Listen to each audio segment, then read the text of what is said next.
Sunday Igboho. Òṣàtìlú ń péjọ. Àkàndá èèyàn táyé ń péjọ.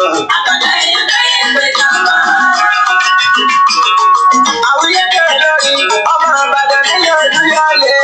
Gbogbo ní gbogbolù, gbogbo mẹ́lẹ́ kákàlà mọ́lù pé. Mo wá borí mi, àtẹ̀mí torí tí ò níye. Ebi báyìí wà ń ṣe màwọ̀ ń kí mi. Kíkọ́ ìmúra òde òní, ó máa tún ya tọ̀gbí lóde. Mo wá ń fèsì, àwùyé mo wá ń fèsì. Ìgbé àgbàdá ńlá, ìgbé yẹn lọ́gà ẹ̀ lọ́gà. Ẹ̀wù gẹ̀rẹ́gẹ́, lóye lóye lóye. Ilé ìwé ńlá, ọmọ adé ẹ̀mọ́. Láńdà nílé, ẹ̀ lọ́ bá wà lọ́dọ̀. Ẹbí kò tún di. Òòṣà ọkọ̀ lóde. Ó lè fojú kiri. Ọ̀rọ̀ gbígbẹ́ ẹ̀ máa bẹ̀. Sunday Igboho. Òṣàtìlú ń péjọ. Àkàndá èèyàn táyé ń péjọ. Igboho sáré púpọ̀. Títí ẹ̀dá ń jẹ́ májà lọ ogun. Ó kọjá ẹ̀jẹ̀ èèyàn kí kí ó ṣàbí ẹni pé tí ó máa wá mi kàn. Akíkanjú ńlẹ̀ ọkùnrin ogun, ọkùnrin wàwá wọ́wọ́. Ẹnìkan tí ò níye. Ó ń bẹ lájò ó tún ń bẹ nílé àkàndá òòṣà tó ń bá fẹ́fẹ́ ṣiṣẹ́. Òun nìkan dá ẹlẹ́rù nínú ilé ẹrù jẹjẹ nílẹ̀ kílẹ̀ ní Sunday. Òòṣà tí èké múlẹ̀ olótìtọ́. Ìyàwó tí kò fẹ́lẹ̀ jẹ́. Ìyá ọlọ́dún méjì. Ó ṣẹ́ni mo tọ́ ní pọ̀mù kan. Ọba dáhùn wá sí bàmọ́. Adára ẹlẹ́sà ẹ̀rù mi. Ó ti mú ẹni bojú di. Òòṣà kò dédé kú. Ó kì í bojú di. Ọ̀rọ̀ gbígbẹ́ ló máa bẹ̀. Sunday Igboho. Òṣàtìlú ń péjọ. Àkàndá èèyàn táyé ń péjọ. Ọmọ Adéyẹmọ, alábìsà tó darí ìdílé ìdí gúgírí. Ó kúrò ní mọ́lẹ̀ ẹ̀gbẹ́ ti dúdú. Ọmọ òkúta mẹ́ta Igboho. Ó yàjú ní òye tó tó dáyé. Òòṣà àbẹ̀rù kí ni ayé ti ti ìyá Àkàndá. Kìnìún bàbá pẹ̀lú àjàlẹ̀ òdò kojú. Òòṣà tí ó ṣe é kan pínpín láàbí fa. Ẹni ń wádìí ẹ̀ ń wádìí ayé. Obìnrin tó kù ọ̀rọ̀ tó wá yọjú. Ṣé ebi dẹ́gùn òfìkú ṣeré yóò fi kú ṣe fà ó wá pé. Gbogbo olórí ṣàbápa àpàgbé ló ṣe tó bá ti dúró Sunday Igboho. Alábìsà má jẹ́ ìpèjìlá. Àjẹyàn táyé ń pè mọ́. Ẹni fojú di. Òòṣà ọkọ̀ dédé kú. Ó bèrè fojú di. Ọ̀rọ̀ gbígbẹ́ ló máa bẹ̀. Sunday Igboho. Òṣàtìlú ń péjọ. Àkàndá èèyàn táyé ń péjọ. Ọmọdé kù ìrókò ojú ẹ̀yìn. Ọjọ́ bá lójú ẹ̀rẹ́ máa ń pa ní ọ̀rọ̀ sáàkì kan. Òròmọdìyẹ tó bá fojú di àṣà Sunday. Oníkọ̀lágbà kú kékeré. Ojú kójú ò ṣe fi wọ̀n Igboho. Ojú kan bá gẹ̀ wò tọ́ ló máa fọ́. Bọ́lá ti mú lọ́kàn sí Sunday. Ẹbí tó ronú rẹ̀ àgbọ̀jọ́ òkú. Àpáta ńlá ni kò ṣe dání sọ bó ní ìjọba gboyà tó forí sọ. Fífọ́ lórí ọ̀hún máa fọ́ yẹn dà. Ẹ̀wọ̀n ńlá ni Sunday Fàlàbùrù. Tó bá ti ń gbọ̀ kọ́ yá mẹ́rẹ̀. Torí alábòjú di. Òòṣà ọkọ̀ dédé kú. Ó bèrè fojú di. Ọ̀rọ̀ gbígbẹ́ ló máa bẹ̀. Sunday Igboho. Òṣàtìlú ń péjọ. Àkàndá èèyàn táyé ń péjọ. Òkè oríkì Sunday ó wá ń bínú. Ó ṣàkópa jùlọ ló ń bínú sí. Kọ́bọ̀ lọ́run tó ṣe ẹ̀dá Sunday. Ó ṣe é lẹ́sà nínú ayé pátá. Ewé tó ń jẹ́ tó ṣe ń já sọ òògùn. Aláwo tí ó jàjà ẹni kò yọjú. Akínlẹ̀wé gbogbo èyí tó ń jẹ́. Ajúbà bóbi ṣàkóso ó lè jẹ́. Kò ṣe é ṣàníyàn oògùn kò ṣe é kérí. Kíná ní Sunday kò ṣe é kíwò. Ó fẹ́ bí àtẹ̀gùn ó máa gbóná. Májẹ̀ kó kọlù rẹ̀ owú ní. Òòṣà tí ó ké ń bá wọn kẹ́kọ̀ọ́ kó máa lójijì rí. Akíní kò tú wá sílẹ̀ ìkúrúgbúdú. Ó ogun kì í bá alábò láàpọ̀ni o lápọ̀ni o ogun kì í bá alábò láàpọ̀ni. Sunday gold ìṣá gbogbo ọmọdé tẹ̀lé bàbá ìgbà tó bá bàbá bẹ̀rẹ̀ ló máa tẹ̀lé Sunday. Ẹni fojú di ọ̀ṣà ọ̀dọ́ ní ẹ̀kọ́ ẹbí ìfojú di ọ̀rọ̀ kíkẹ́ ló máa bẹ̀rẹ̀ Sunday Igboho òsàtìlú ń péjọ. Àkọ́dá èèyàn káyé ń péjọ. Àkọ́dá èèyàn káyé ń péjọ.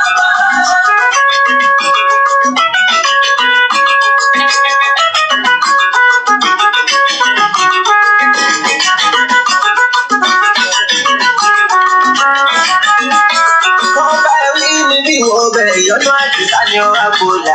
Ó jẹ́ kó lè máa hàn tó bá fi fẹ́ sí gbòòrò.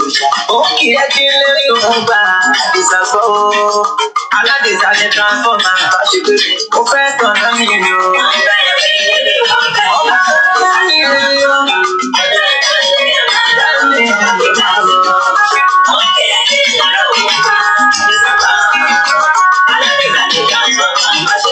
Ọba náà mi ni o. Àwíyé wọ́n bá ẹ̀wí níbi ọbẹ̀ ọ̀rẹ́ wa. Wọ́n bá ẹ̀wí níbi ọbẹ̀ ìyọ́nú àdìsá ni ọ̀rá gbòòlà. Ó jẹ́ tó lè máa ràn tó bá fi fẹ́ sí gbòòrò. Ó kì í kí lórí òun gbà àdìsá o. Aládìsá gbọ́ o. Àdìsá kan fọ́ máa bá ṣe pé mo fẹ́ tàn náà nìyí o. Wọ́n bá ẹ̀wí níbi ọbẹ̀ ìyọ́nú àdìsá ni ọ̀rá gbòòlà. Ìfẹ́ tán lọ́wọ́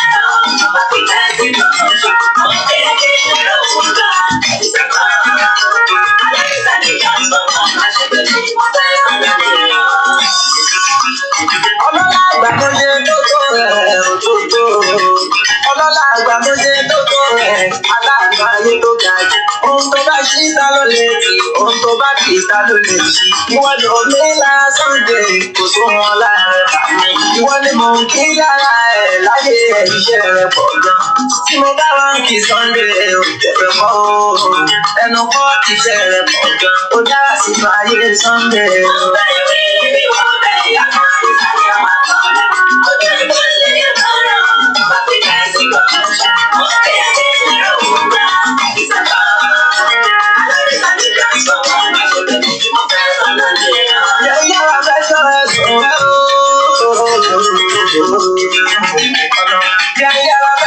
Sunday sọ̀rọ̀ ọlọ́run ọba ó ṣe ń sọ ẹ̀sáyé ẹ̀ kò fi sáwọn aláìmọ̀ ó ṣe bó nílé ṣe bá lè dùn ọlọ́run tó dùn máa pọ̀ sí i tiwa láti dábàá ti pọ̀ nínú ayé ara máa tẹ̀lé àdúrà tèmi náà lè yí o pé láyé o ìlà yìí títú àná ẹ̀wọ̀n lára Sunday o.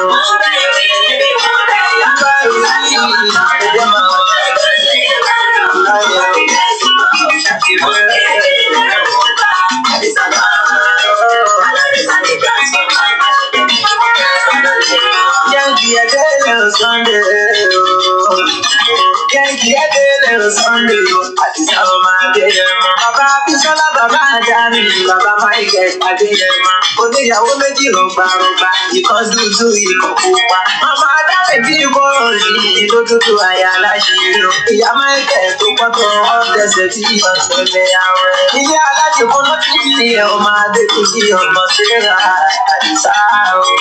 Àwọn èèyàn mọ̀ pé ó ní bàbá tó kọ̀ọ̀kan jẹ́ kí n já wọn sí. Láìsí ọmọ ìyá àjẹ bàbá ẹni ṣe mọ wí. Bàbá wa yọpáyọpá lára àwọn bàbá tó fi yẹ. Kò ládé ṣe owó ìdí ní Àjàní Bello Ìbàdàn. Bàbí oníwàásí àgbáyé Colonial bàbá ọpẹ́ fún wa. Bàbá ẹni. Wọ́n bẹ̀rẹ̀ mí níbi wọ́n bẹ̀rẹ̀ yọ̀ọ́ àdìsá ni ọ̀rọ̀ bàbá. Ọjọ́ tó lè máa rà máa wà tẹ̀tẹ̀ sí gbọ́dọ̀. Wọ́n bẹ̀rẹ̀ mí lérò wọ́n bá àdìsá bá.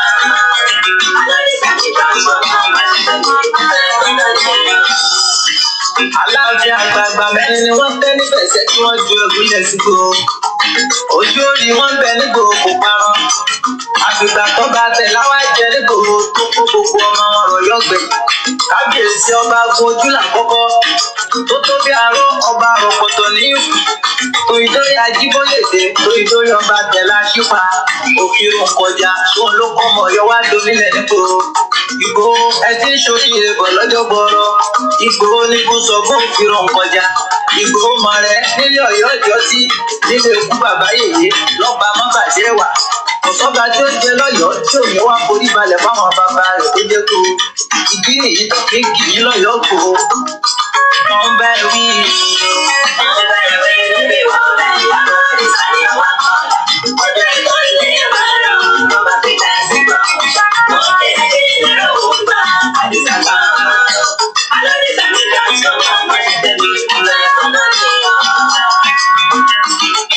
Àwùyẹ o. Mo kí gbogbo ẹ má bínú ẹ̀yin tẹ́ wà lórí YouTube. I think we might come off and come back. I believe I need to adjust the settings.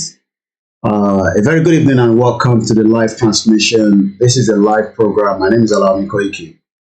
It's just coming up to 13 minutes past 5 p.m., 1700 hours. I think I need to adjust the settings on the YouTube. So we might have to come off briefly on the YouTube and then come back in. I think I need a bit of adjustment. I should have done that before we started the program. So, YouTube, you might be affected, but I'm going to come back. So, bear with us. Let us try and adjust that setting. Very, very important. Because I'm not sure we can adjust it while we are already live. So, I have to bring it down. Just the YouTube platform alone. We'll have a look and see. Still a little bit, a lot of work on it. A very good evening and welcome. We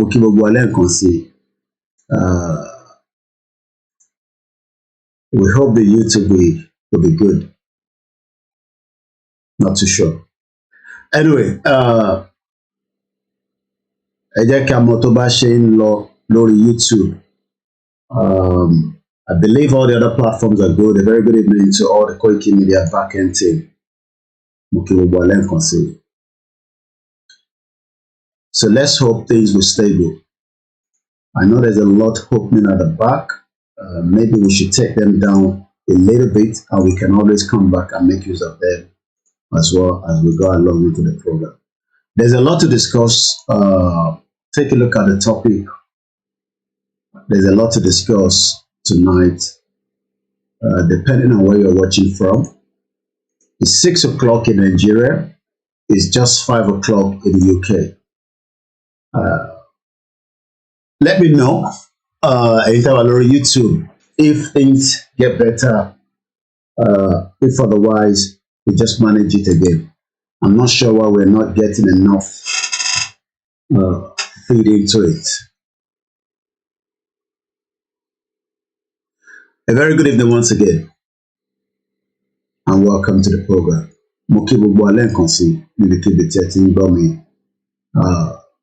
I've not started one Twitter, but it's still a little bit orange. Maybe we might have to take down the KOIKIMEDIA Twitter as well, but we'll see.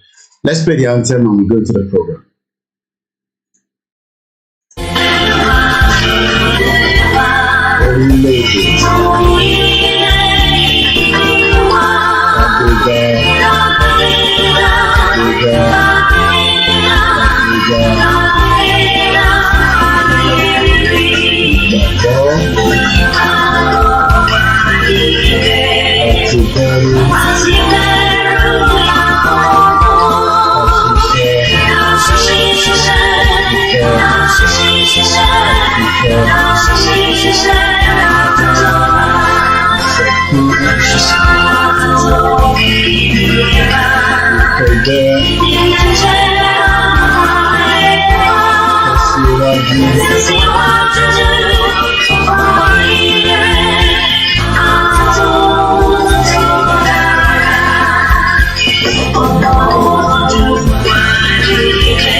Again. No going back. Igboho Òòṣà. Iṣẹ́ rẹ̀ tẹ̀síwájú. Mr. Koiki ẹ ṣé o, àwọn ọmọ mi ló kí yìí o. Àwọn ọmọ mi ló kí yìí o. Lágbára Ọlọ́run, a máa délé ìrírí o lórúkọ Jésù. Yorùbá nation. And a very good evening and welcome to the live program. 13th day of March 2023. 18 minutes past 1700 hours. I hope you can all hear me loud and clear. Tẹ́ bá ń gbọ́ wa dáadáa, ẹ jẹ́ ká mọ̀ ká tó wọnú ètò yẹn lọ. Very, very important for you to have pen and paper, like I always say. That is the only way you can take something away from a live broadcast. You can sit here for 3 hours. Bí ọkàn bá bí pé níbo lọ̀rọ̀ Yorùbá nation dé, kò tẹ̀ yé mi náà, is because follow program yẹn to details. But ẹ bá ti jot kankan sílẹ̀, níbo ni Yorùbá nation dé, you'll be able to present it in 3 minutes rather than the whole 3 hours or 4 hours program. Because every now and then we get people calling and say, how far away níbo lọ̀rọ̀ Yorùbá nation dé, ṣó ti kú ni, ṣé kò ṣiṣẹ́ mọ́ ni, nígbà tó ń ṣe mọ́tò tí kò ṣiṣẹ́, a fi ti Elédùmarè a tún fi bẹ̀rẹ̀, a kí gbogbo ìtàn pè nílẹ̀ Yorùbá, a kí àwa tí a wà nínú ẹ̀ náà. Mo kí gbogbo ẹ̀yin KOIKIMEDIA listeners around the world, and the ghost that is among us, and the silent listeners, for one reason or the other, they're never going to comment. We're streaming live on all the platforms as usual, and I say good evening and welcome to the live program. Mo kí bàbá wa, Professor Adebanji Akintoye, an historian, an emeritus, a man that has worked very closely pẹ̀lú the late bàbá wa Ọbáfẹ́mi Awólọ́wọ̀. Wọ́n jọ jẹ, wọ́n jọ mu, they understand a lot. Okay, we will remember you on your birthday. Anthony birthday àwọn wà ní ọjọ́ Thursday. Ẹ ṣáà máa rán mi létí kí n má gbàgbé ká lè bá kí n dáadáa. Mo kí owó àwọn tí wọ́n ti darapọ̀ mọ́ wa lórí Instagram. Mo ti rí yín lẹ́ẹ̀kọ̀ọ̀kan ẹ̀yin ìyá wa. Má bínú tí bá ti dárúkọ gbogbo náà ni màá kí. Like I always say, we are all different in presentation. But as a media personnel, I look at things from different angles lórí ìrìnàjò Yorùbá nation. And I try to bring that to those of you. Bí àwọn kan ti mọ̀ tẹ́lẹ̀, ẹlòmíì lè má mọ̀ tẹ́lẹ̀. Mo kí bàbá wa Dr. Olóyè Sunday Adéyẹmọ aka Sunday Igboho for standing firm even in the midst of all the different allegations and different shades of names called at him. Tó bá yẹ pé olóyè ò dá sí ọ̀rọ̀ Yorùbá nation láti bẹ̀rẹ̀, àwa la máa lọ máa bẹ̀ fún díkan àbí díkejì, just as bá ṣe ń try láti bẹ ọ̀pọ̀lọpọ̀ àwọn Yorùbá politician àtàwọn ọba ilẹ̀ Yorùbá pé kó dá sọ́rọ̀ Yorùbá nation. Kò ń ṣe pé wọ́n mọ tán pè ní Odùduwà Republic or Yorùbá nation. But the present day Nigeria is much better for them than having our own independent nation. So I'm appreciative bàbá wa all the time. Kò ń ṣe pé òun nìkan ni alágbára àbí èèyàn gbòógì tó lówó tó lé fọ̀n tó lé kanná tó ní network. Àná àwọn ọmọ Yorùbá tó ní good network around the world ju bàbá wa Ìgbòho lọ. But fún stain of probably not getting involved and tó máa di pé a máa drag wọn to the mud just as we are doing now for those that are dragging Chief Sunday to the mud. They've called him all kind of names. They've knocked him from different conversation. Nítorí pé to them, Igboho ti satisfy ìtọ́fẹ́. Nígbà tó dẹ̀ ti rí ẹlòmíì tó lè satisfy ìtọ́fẹ́ yẹn. So, àti gbé Igboho àti gbé jùlẹ̀, àtúntì gbé lòmíì. We love him and we appreciate him. And like I said, my loyalty to him is 100%. Mo lọ bẹ́ẹ̀ mo kí bàbá wa Ìbà Gani Adams. Mo kí bàbá wa àwọn the elder statement, bàbá wa Ayọ̀ Adébánjọ. Àwọn Afẹ́nifẹ́re, mo kí Don. Mo kí ẹ̀gbọ́n mi Comrade George Akínọlá. A kí bàbá wa Chief Imam. Mo kí gbogbo olórí ìjọ kọ̀ọ̀kan tó ń try pé kíran Yorùbá kó cross the hurdles. And it's been a long time. Àwa kọ́ la kọ́kọ́ gbé Yorùbá nation dání. But a máa wà lára àwọn tó máa parí ẹ̀ lágbára Elédùmarè. Mo kí gbogbo church, mo kí mọ́ṣáláṣí, mo kí gbogbo bàbá láwo, mo kí Yakogi dáadáa. Even our views might be different from each other, but I salute her courage as a woman.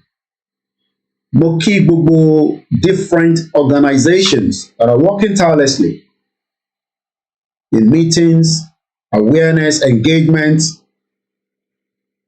and we always remind our political and mostly our politicians that Yoruba people will be free. And we are going to be free. The question everybody is asking is, how soon are we going to be free? Nítorí pé tí ń pariwo ẹ máa free for a very long time, and it seems not to be coming up as we want it. But one thing I can remind every one of us is, ó yẹ ká ti free if things were done the proper way. But because things have not been done from the day one, òun ni reason tí a ṣì wà lénìí known as Nigerians rather than Yoruba land or Yoruba Republic or Oduduwa Republic or whatever we want to call it. I know you can see my back view very well, but I'm going to bring it out in a way that there will not be interruption and you'll be able to see it properly, which I'm just working on right now. Mo kí gbogbo ẹ̀yin Yoruba, even those of you that think that we have not done enough, the one thing is, I can assure you that land will be free. Bear with me, I'm working on it in just about a few minutes. This is KOIKIMEDIA. Please do not compare me with any other platform. This platform for you might be a violent platform, might be a platform that is instigating war, because that is the only language that is well understood. Ukraine àti Russia ń jà gidi, ẹ̀mí ti sùn lọ. Tó bá dé stage kan, gbogbo wọn sì máa wá sórí round table. But for now, destruction is going on and it's having a big impact. Bóyá o mọ̀ pé ogun tó ń jà ní Russia, òun ló ń jẹ́ kí gáàsì mi àti ẹ máa wọ́n ní UK. Maybe some of you don't know that. And that's why some of you are thinking that even though you live here in UK, you might not understand what is going on around the globe. I want us to take a look at this map very, very well. Níbo lẹ rò pé mistake ti wáyé nínú map tí à ń wò yìí ká tó máa wọnú ètò lọ? mo kẹ́yìn tẹ́ wà ní Indian mo ti kí dáadáa gbogbo ẹ̀yin tẹ́ ti wọlé àbádárúkọ yín létà mo kẹ́yìn tẹ́ wà ní Libya. I want us to look at this map. I'm sure you can see Nigeria there. This is where the mistake has happened, and this is what we are trying to rectify. Tó bá yẹ pé map tẹ́ ń wò yìí lénìí ó ń show 1960 Yoruba nation or Oduduwa Republic, Arewa Republic, Biafra Republic. Àní wà níbi tí a máa pariwo Yoruba nation lénìí. Ó lè jẹ́ nǹkan míì ni a máa pariwo pé kò tí sí ọ̀pọ̀lọpọ̀ development. Ẹlòmíì ò ríru map báyìí rí láyé ẹ̀. Èmi náà ṣe come across ẹ̀ ní kí n má parọ́ fún yín. But at least it is a good for me and you to know why I'm showing you today's map. Ta ló understand map tó wà níwájú yìí? All you need to do now is look at the topic of today and then reflect that. Olamilekan, please, Tibatifi, pin down, sorry, topic in Idibanse, MIT Yokuro, because I want people to see the topic. Yeah, we should pin it down. Then maybe later on we can always change, or you make sure you go in line with the topic. Because ẹlòmíì kan wá sórí program kò mọ tá à ń sọ tó bá dẹ̀ di pé wọ́n ti ní kó pè wọlé, they talk about something different entirely. So I want us to again look at what we are discussing this evening, which is extremely important fún ìdí tí a ṣe wà locked in what is known as Nigeria today. The reason why we are locked in Nigeria today is because this is the map that locked us into Nigeria today. Tí bá ní map gbogbo ìlú tó ti kúrò lára UK òun lẹ́ ń wò yẹn, àmọ́ ṣé àwọn ọmọ Yorùbá náà kúrò lára UK is the question that you need to ask yourself. Ǹjẹ́ bí a ti ṣe ń wo máàpù tó wà níwájú yìí, ǹjẹ́ o lè fi ọwọ́ sọ̀yà pé we have already been free, àbí wọ́n pọ̀ kó wa mọ́ Nàìjíríà? And if you look at Nigeria in that map, which I am also looking with so many of my screen here, I want us to take a look at it. Forget about the other countries to start with. Focus lórí ti Nigeria nìkan náà. Nigeria ló wà ní 1960, just very close to dóòwò ọ̀kọ́rúkọ àwọn ọdún yẹn sí, but tó bá wá sọ́wọ́ sàlẹ̀ ní lẹ́gbẹ̀ẹ́ 1964, 1962, 1957, Nigeria ló wà láàrin méjì. I'm sure you can see. And if you can see, you can just confirm to me that you can see. Because this is where we have the problem.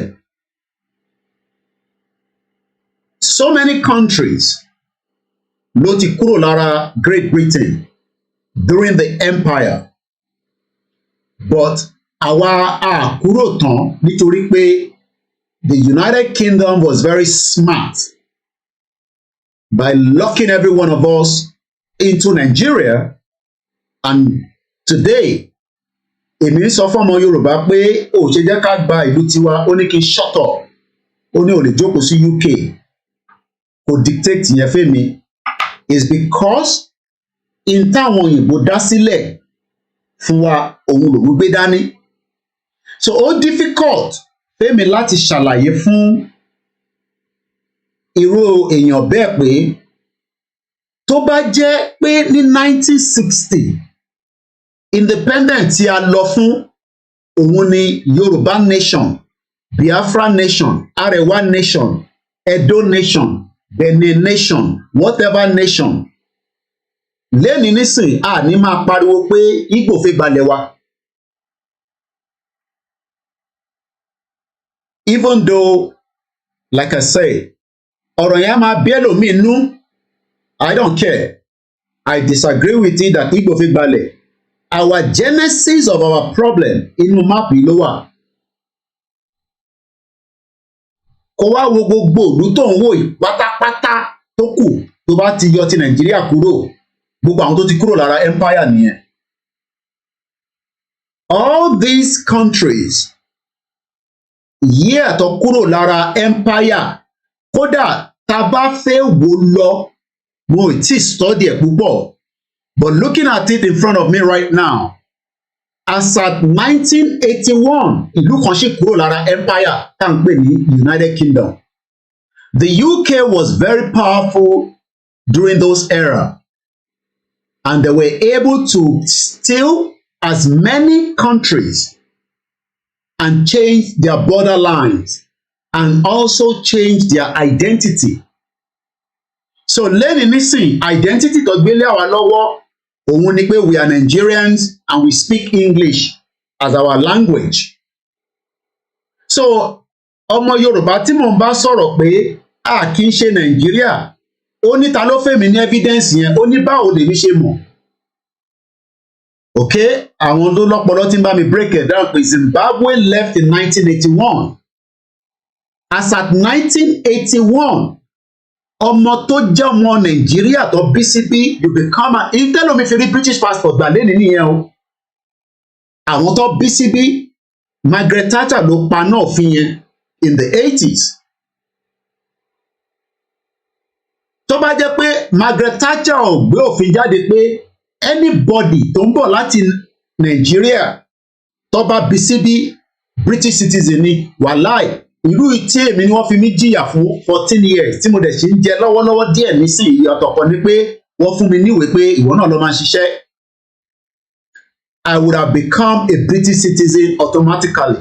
Tó bá jẹ́ pé mọ̀mísí mi wọ́n decide pé ní 1978 ni wọ́n fi wá bí mi sí UK, wàláì I would have hold a British passport since 1978. So gbogbo àwọn àǹtí ẹ̀ tó jókòó sí UK tí wọ́n ráyè wá sílé tán padà, àbí tó ti wálé tó padà wá nígbà tí situation fẹ́ yí mọ́ wọn lọ́wọ́ nílé, is because they've been able to be born here before that law. But that is not where I'm going tonight. Ibi tí mo fẹ́ lò gbọ̀ngbọ̀n òun ni pé these are all the countries that left the British Empire. Ìbéèrè wa ni pé báwo ni wọ́n ṣe lọ? Was it on diplomatic?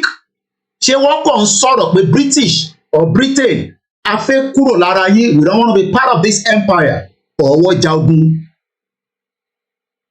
Ṣé wọ́n kàn gbèrò pé we are tired of being part of this empire, let us have our own independent country? Àwa náà jà fún independence. Awólọ́wọ̀, Azikiwe, and Ahmadu Bello, they fought, but in táwọn lọ jà fún òun ni pé àwọn fẹ́ gba independent, not to go and fight straight away for a country that belongs to me and you. So they play their part, but èyí táwa ń jà fún nísìn òun ni pé we want a full opt-out from the madness and the craziness of this country you call, Nigeria. But it's proving difficult to convince an average nonentic elite, billionaires, politicians, and some of our kings that the Yoruba nation is of benefit to us than the craziness Nigeria that we found ourselves. And that is why, today, when we shout Yoruba nation, some say, kí lẹ ń pariwo Yoruba nation, wọ́n lẹ ń pariwo fún? Well, what is Yoruba nation? Some even ask you, what is the meaning of Yoruba nation? Kí ni meaning Yoruba nation? Okay, ẹ fẹ́ gba Yoruba country. What is the meaning of Yoruba country? It's because this is what British government, the British Empire, gave us in 1960. So while other countries have not studied this map, but we know that out of these people that left, some of them probably maybe have divided again, because what the British did was very, very smart. Láti make sure pé èdè yín ò ní yéra yín, wàá lọ gbé ẹni tí identity ẹ̀ another within the same territory, but this territory were all operating single-handedly, because the Yoruba land was operating single-handedly. It has nothing to do with Arewa. It has not, even though we are very close. And let me change the map behind me so that it will give you an understanding. Ní kan tí mò ń ṣàlàyé lórí. Lótìtọ́ lódodo, it looks like the north, the southeast, the middle belt, we were all together. But no, we are separate kingdom. Àti dáwà, àti ìṣèjọba ara wa, even before the British colony came into our life. But when they came into our life, they started understanding that for them to be able to control every single one of us, the first thing they have to do is to lock us together. So by locking us together, it now gave them the power to form Nigeria. And today, I am finding it difficult to explain to a Yoruba man that why want to continue with election every 4 years? Why not let us just pull the same thing and go for Yoruba? No. Hey, shut up. You this boy, you don't have a job. Yeah, if you have a job, you will not be talking like that. The British have given us Nigeria. Let us stick to Nigeria. Let us work with Nigeria, and let us remain Nigerians and die as Nigerians. And that is the problem that we are facing. Rather than asking this Nigeria, níbo ni Nigeria ti wáyé? Àwọn kan tún sọ fún mi pé we have our own alphabet, symbols, numeric. We have our own reason of thinking. But the Colonial of that era knew everything so much to say, okay, if we want to continue to operate, and they were very powerful at that time, you know, but they were powerful. They have the weapon, they have the bomb. And today, we are still seeing the advancement of those bombs that is being used in the war today. I've been studying and following the hypersonic bomb. Russia, I don't know, but I've been following that. But if you follow that, the world today, they are creating more bombs, nuclear power, nuclear weapon, and everything that will kill us quickly, rather than sorting the main reason why people are angry. They can sort it out. All British need to do is, okay, we formed this country, we found it as country of their own, as even not country, as kingdom. Imagine there was Igbo kingdom, there was Hausa kingdom, but now they've locked every one of us together and they call it Nigeria, and everybody is so happy. And when you say Yoruba nation, shut up, Biafra nation, no. You must be in love with the Biafra. That's how you talk about Biafra. As if the Biafra was not a kingdom before the British came in that era. The Igbo kingdom have also been existing. But rather than the British to have given us each kingdom as a nation before they left, they didn't do so. What they did was they put everybody together, removed our language, gave us English, and gave us a new name. And today, we are all fighting each other. And then we point finger. That's it. We are pointing. The main finger that we should be pointing should come back to Britain. Because àwọn ló dá wàhálà yẹn sílẹ̀. But today, people say, no. Don't mention Britain. No, be careful. You know, you live there so that you don't get arrested, so that they don't put you in prison, like Adeyinka Johnson. Please slow down. Instead of us to point the finger back, hey, no. They're giving us independence. And it is our politician that did what they have to do to keep us in bondage. But look at all the other countries. These are all the countries that left the empire in different stages. Some left in 1932, some left in 1946, some left in 1922, some left in 1978, the year I was born. Some left in 1966, 6 years after the independence of the shithole fake country. Some left in 1964, 1960. So the British Empire, now, you wonder why my ronú in Tanja, easy. This is what we are doing. Imagine the British colony, the British Empire, not colony. I want to be using the word empire. Ibi tí empire yẹn dé, òun lòun wò níwájú ẹ̀, ó gbọ́ rí bẹ́ẹ̀. This is what we are fighting for. So ìwọ wá rò pé ó kàn máa easy. Koiki shut up. A máa gba country wa, àti declare country wa, àti gba country wa. You don't understand that. In tó mú empire yìí ní agbára to control all these territories. Imagine máa díjú kó máa ronú pé báwo ló ṣe control gbogbo ibi tó ń wò yìí. This is what the British was controlling during those era. And this is what we are fighting for.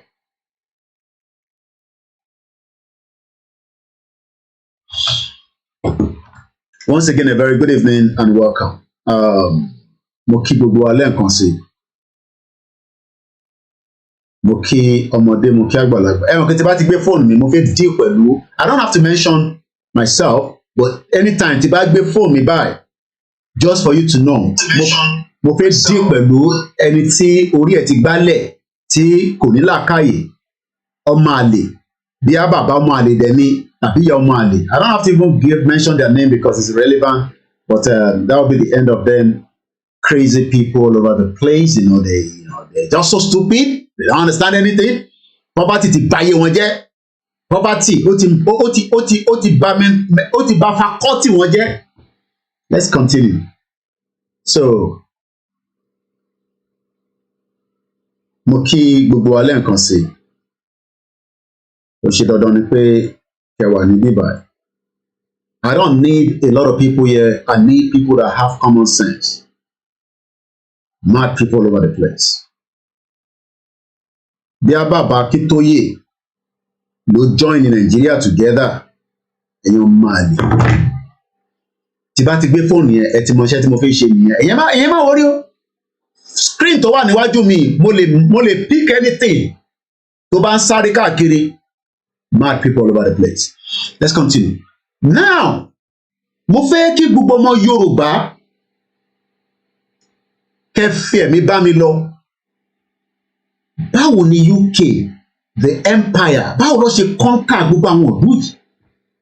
Wọ́n dá wọn lédè o. Wọ́n fi àrékérekè rà pé Yorùbá mi ẹ̀ ń dáadáa lénìí. Wọ́n fi ìwòsàn lọ declare Yorùbá nation. Tó bá ti declare Yorùbá nation, ó ti dàárín wọn rú nìyẹn. Jésù ní alhamdulilayi àti gba Yorùbá nation. Àárín yẹn ti dàrú. Tinubu ìwòsàn sọ pé èmi ló kàn. Tó bá ti ní èmi ló kàn, ó ti dá gbogbo ọ̀lùmọ́.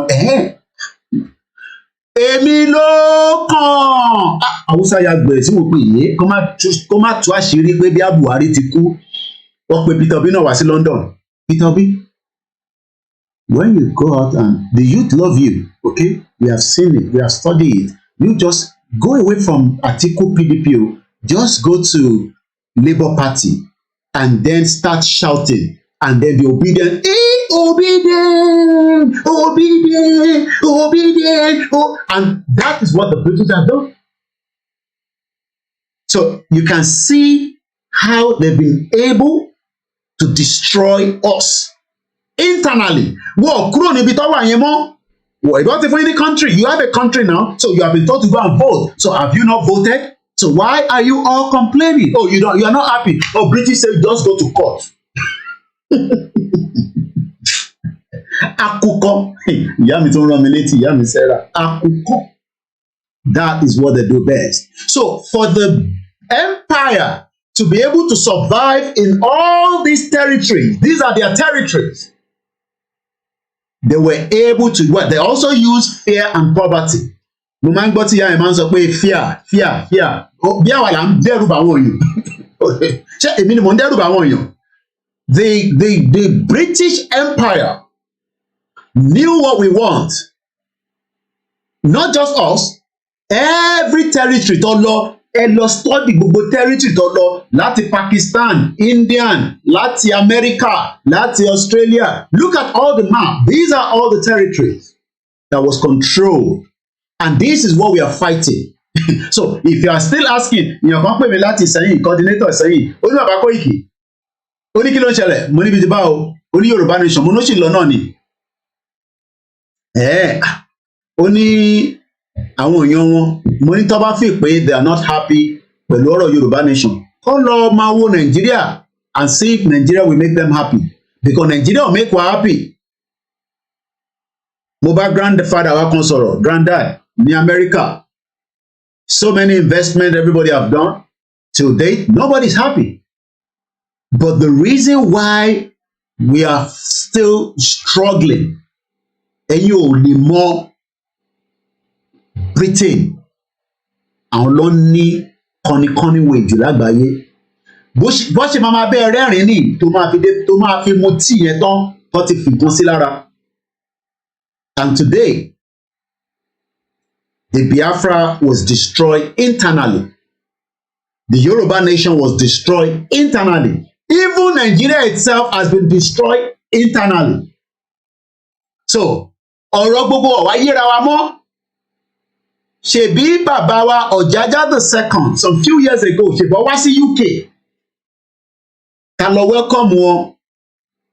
Wọ́n ní power láti sọ fún Queen kó tó kú pé àwa ìran ọmọ aládé a fẹ́ padà sí ipò wa padà bó ṣe wà bó ṣe yẹ. Kò ń ṣe pé irú statement yẹn ọ̀rọ̀ yẹn ò ní jáde, àwọn kan tẹ̀ sọ pé bàbá Aláàfin kọ́lọ̀ fún ọ̀run kẹ́wọn. He was going to do the same thing, but ọ̀rọ̀ COVID, kí ni kan COVID? Bàbá lè pàṣẹ láti Ọ̀yọ́ Empire pé a ṣe Nàìjíríà mọ́, and that's the end of Nigeria. But kí ló ṣẹlẹ̀? It is all about the Konikoni way, Konikoni way, Konikoni way. But people are now, èmi lè ń point the finger sí, èmi lè ní bá Yorùbá nation jẹ́. The British that was able to control all these territories, you think that they've left in your own head. Ẹ feel pé àwọn Britain that put all these territories, do you know distance Nigeria sí UK before the flight tí wọ́n ṣe ń lò nísìnyí? Do you know how long it takes by the ship to travel back and forth? And they were able to hold that territory because we have people within that territory. I'm talking about during the colonial era. Because the reason why they were able to hold all this territory, I mean, Lugard needed probably some Yoruba people to be able to support some of the British machineries or the British army of those era, to be able to make sure that they pin us down. They needed that as well in India, in Australia, in every territory that they were controlling. They were very powerful. But it was taking them some time, maybe now that the navigation is good on the sea, but during that time, it could take them 3 months, I don't know, maybe 2 months to travel between Lagos and UK. And they were able to hold that territory up to today. And for you, tó ń gbọ́ mi, tó wá ń tàn pariwo Yorùbá nation, you think that they will just want that territory to go if we do not push our own side. This is what is going to take me to my next presentation, which is now fixing into this. Once again, a very good evening and welcome to the live conversation. My name is Olayomi Koiki, and if you're joining me for the very first time, this is the program that says the Yoruba people needs to be free. There's nothing wrong in asking for self-determination, but if you're saying you want self-determination and you just say that on the social media, you will never get that self-determination. To get that self-determination, there will be blood. There will be fight. But if you don't want to go through that route, it will be a long route and it will happen, but nobody knows when. But how come that some people do not want diplomatic or diplomacy? before there was a diplomacy in the next conversation that I'm about to bring to us now, do you know, again, for those of you, let's quickly give you the background again as we have it here. Once again, good evening and welcome. This is a live transmission and I hope it is very, very stable and you can hear me loud and clear. Let's go into it. Once again, this is the UK. List of countries. Now we can give you all the names of these countries. List of countries that have gained independence from the United Kingdom. My question to everybody listening to me today and those of you watching, good evening to those of you on the MixLR, and I can say ẹ káàbọ̀ sórí ètò, Comrade Plan B and the rest of you. Àwọn ìlú tó gain independent, can we truly say that Nigeria gained, no, I don't want to use Nigeria. Can we truly say that we, the indigenous people, got independent out of the UK? India by independent? Because an average Nigerian today say we have independent. We were given independent October 1st, 1960. But is that a truly independent for the indigenous people, not the Nigeria that the British gave us? Because all these countries that I'm showing you behind the scene, ẹ̀yin tẹ́ wà lórí MixLR, maybe later they bá lọ sórí Facebook, mo ti post to wà lórí Facebook, I'm sure you can see it as well on the MixLR, òun la fi ṣe background. Ẹ rí pé each countries tá à ń sọ yìí, they got their independence, but ǹjẹ́ àwa, please don't mention Nigerians now, please forget about it. There's nothing called Nigerians.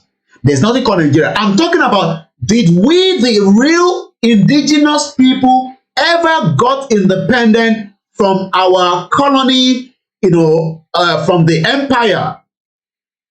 Ìjà gba independent, or are we going to get that independent now? But how? Báwo la ṣe fẹ́ gbà? Ọ̀nà wo la fẹ́ gbà? Òun ló ti fún wa ní problem o. Ìrí tí Yorùbá nation ò tí bọ́ sí, òun ni pé a ṣì ń wo ọ̀nà wo la fẹ́ gbà. Kò ń ṣe tẹlẹ́mìí mímọ́ ni mo sọ nísìnyí. Ẹ forget about tẹlẹ́mìí mímọ́. I'm talking about in reality context. I listened to her yesterday. There's nothing new about what she's saying. It's just the same rhetorics. And I just left. There's nothing new. I'm a interim government. I'm a Chikiniko. All that is just rhetorics. But again, this is part of what the British knows how to do very well. Use some of us, destroy internally, and then, àwa wà lójú kan. Ìyẹn kan máa bí wípé kí ni way forward? Ọ̀dọ̀ wo ni Yorùbá nation máa gbà?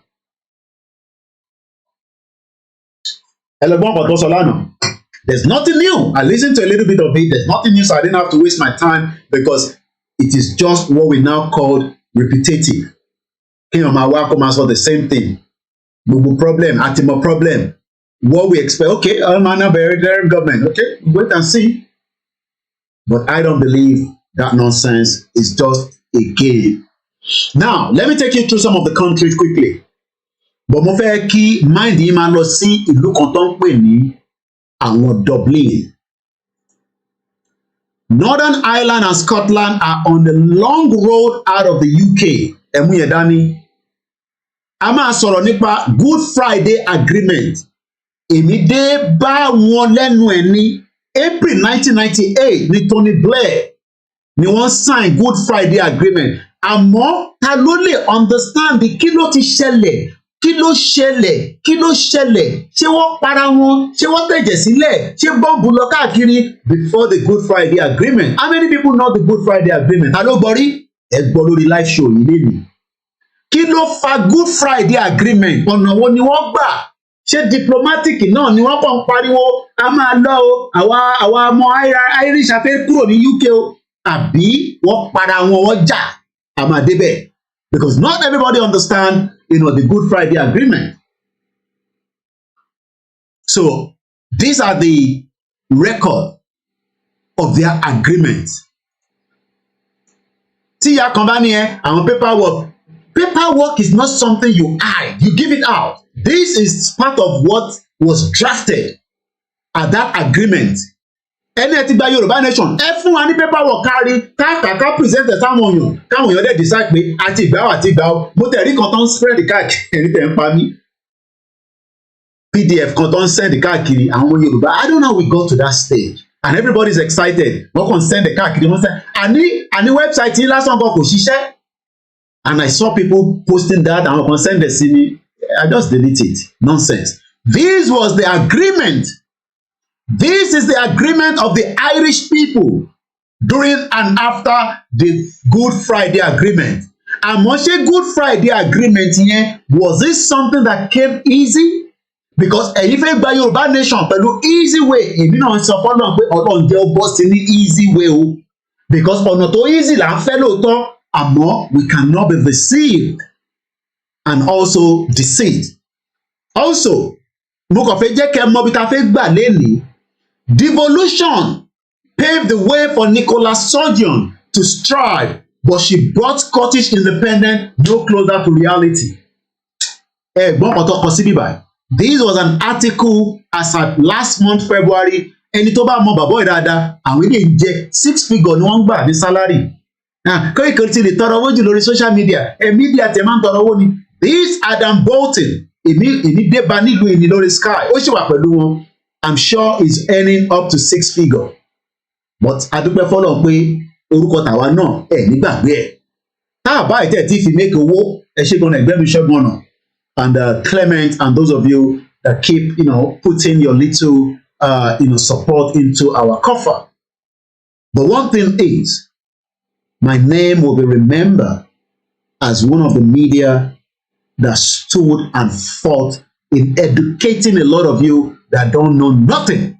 Because brain yín, wọ́n ti fi dín ẹyin, àwọn málà ti fi dín ẹyin, wọ́n dẹ̀ ti tàgbógóró sí lórí. So we're gonna talk about that. We're also gonna talk about on this day, vote counted in all island Good Friday Agreement. Kí ni Yorùbá people máa ṣe? Ọ̀nà wo la fẹ́ gbà tí àwa náà máa fi di pé bóyá wọ́n máa wá fún wa ní referendum tá a máa fi pín ni, bóyá a máa sign agreement kan tí gbogbo wa máa fi lọ ni, but is it going to come easy?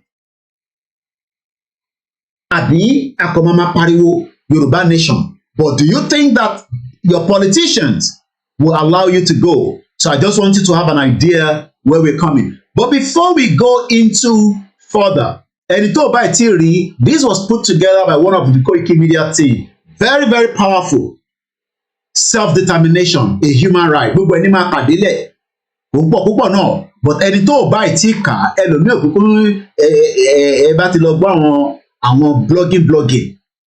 Àwọn tó yẹ pé all they need is ibi tí wọ́n ti ń jà, ta ló táwọn síra wọn. Okay, wá join gbogbo ẹ̀ papọ̀, wá ṣe voice over lé lórí, wá put it out, and then people will now ask me to go and watch such nonsense, conversation. Èmi tèmi ní làákàyè tí mò ń wo bí UK ṣe ní agbára tó kó gbogbo àpapọ̀ tó wá fún wa ní independent, but not the original independent, because none of the Yoruba people, the Igbo people, the Hausa people got a real independent. What we got was a fake one that was cooked together and gave to us in 1960. So let's go into it a little bit further. Below are the list. Below are the list of countries and territories formerly ruled or administered by the United Kingdom or part of the British Empire. They were very powerful, including military occupations that did not retain the pre-war central government.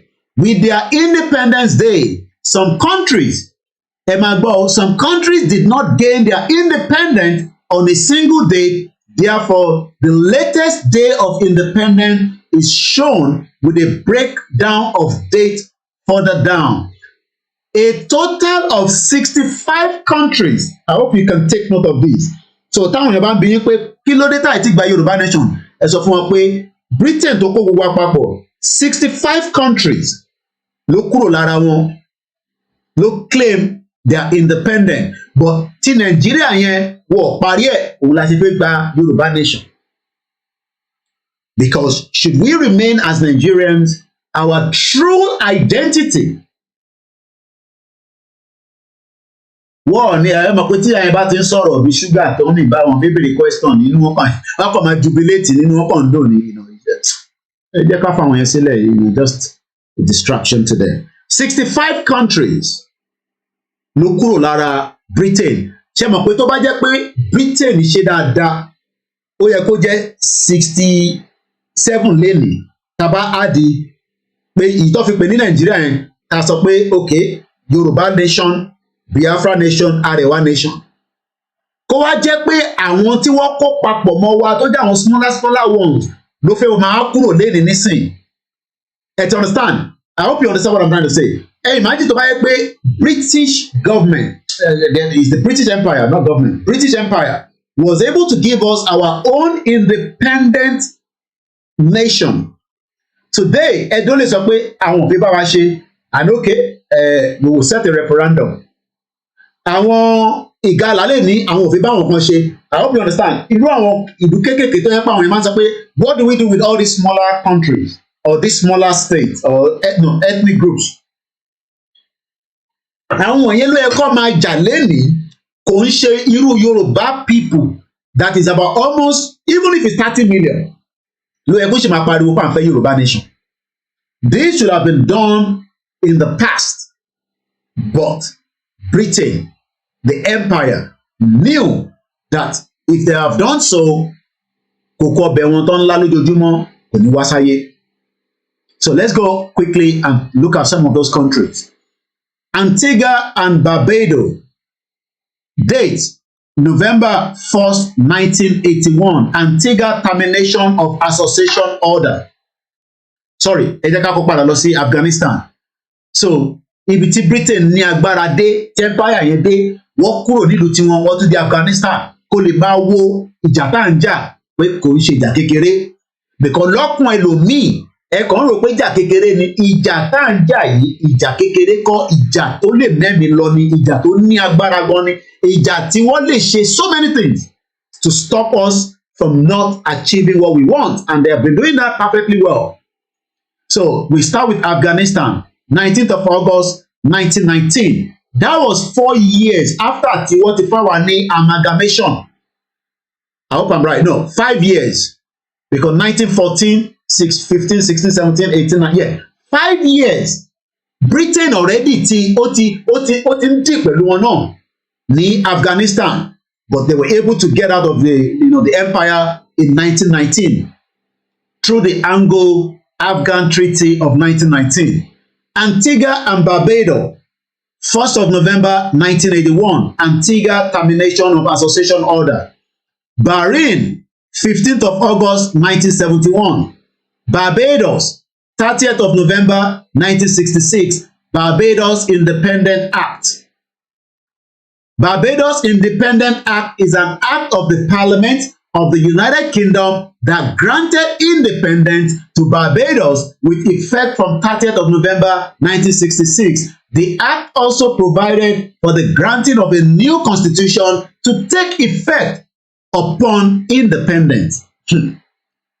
Belize is a country on the northeast coast of Central America. It is a border by Mexico to the north, the Caribbean Sea to the east, the Guatemala to the west and the south. It also shares a water boundary with Honduras to the south. It has an area of 22,970 square kilometers. Àwọn gba independent wọn ní 21st of September 1981 lára empire. Botswana, officially the Republic of Botswana, is a landlocked country in southern Africa. Botswana is a topographically flat, with approximately 70% of its territory being the Kalahari Desert. It is bordered by South Africa to the south and the southeast, Namibia to the west. Also, 30th of September 1966, Botswana independent. Brunel, mo like ìlú yẹn gan, wọ́n ní owó bí yẹpẹ̀. King of Brunel ní nickname tó máa ń sábà pè mí nígbà tí wọ́n wà ní ní phase 2. Ìyàn kan tẹ́ pè mí, wọ́n ní ẹ̀gbọ́n mọ̀ mí dáadáa, àwọn yẹn wà ní phase 3. Mo kí gbogbo ẹ̀yin tẹ́ wà ní Lagos. Brunel, formerly Brunel Darussalam, is a country located on the northeast of island of Borneo in the Southeast Asia. Apart from a South China Sea coast, it is completely surrounded by the Malaysian state of Sarawak. It is separated into two parts by Sarawak district of Limburg, Brunei. Àwọn gba independence wọn ní 1st of January 1984 lára empire. Cyprus, officially the Republic of Cyprus, is an island country located south of Catalonia Peninsula in the eastern Mediterranean Sea. Is geographically in Western Asia, but is culturally ties and geopolitics are overwhelmingly Southeastern European. Cyprus is the largest. Àwọn gba independence wọn. Cyprus independence is commonly celebrated on the 1st of October, but 16th of August 1960 ni wọ́n gbà. Dominica, officially the Commonwealth of Dominica, is an island country in the Caribbean. The capital, Roseau, is located on the western side of the island. Is geographically situated as part of the Windward Island chain in the Lesser Antilles Archipelago. Àwọn gba independence wọn ní 1978 3rd of November. Egypt, lọ́wọ́ Colonial ni o, tàbá ní àwọn empire lọ́wọ́ Britain. Egypt, officially the Arab Republic of Egypt, is a transcontinental country spanning the northeast corner of Africa and the southwest corner of Asia via a land bridge formed by the Sinai Peninsula. It's bordered by the Mediterranean Sea to the north, the Gaza Strip of the Palestine, and the Israel to the north. 28th of February 1922, control over the Suez Canal was maintained until 1956. Eswatini, officially the Kingdom of Eswatini and formerly named Swaziland, is a landlocked country in the southern Africa. It is bordered by the Mozambique to its northeast and the South Africa to its north, west, south, and the southeast. They got their independence, initially called Swaziland, which was also its pre-independent name, but it was renamed itself to Eswatini in 2018. So even táwọn kan bá sọ pé ìjọba ń pè ní Yorùbá nation láti fẹ́ o, we can change all these names when we eventually have our own. Anything, it can be changed. So 1968, Fiji. Again, Fiji, officially the Republic of Fiji, is an island country in Melanesia, part of Oceania in the South Pacific Ocean. It lies about 1,100 nautical miles northeast of the New Zealand. Fiji consists of archipelago of more than 330 islands. Again, got their independence on the 10th of October 1970. Ghana, officially the Republic of Ghana, is a country in West Africa. Gold Coast, Togoland got absorbed into the Gold Coast in 1957, and they got their independence on the 6th of March 1957, and that was celebrated sometime last week. Grenada is an island country in the West Indies in the Caribbean Sea. So I'm not going to move swiftly, so that we don't bore you too much. So Grenada got their independence on 7th of February 1974. Guyana, officially the Cooperative Republic of Guyana, is a country on the North mainland of South America. British Guyana, got their independence on the 26th of May 1966. India, officially Republic of India, is a country in the southeast, is the 7th largest country by area in 2023. It's said to be the most populous country in the world and the most populous democracy in the world, bounded by the Indian Ocean. British Indian got their independence on the 15th of August 1947.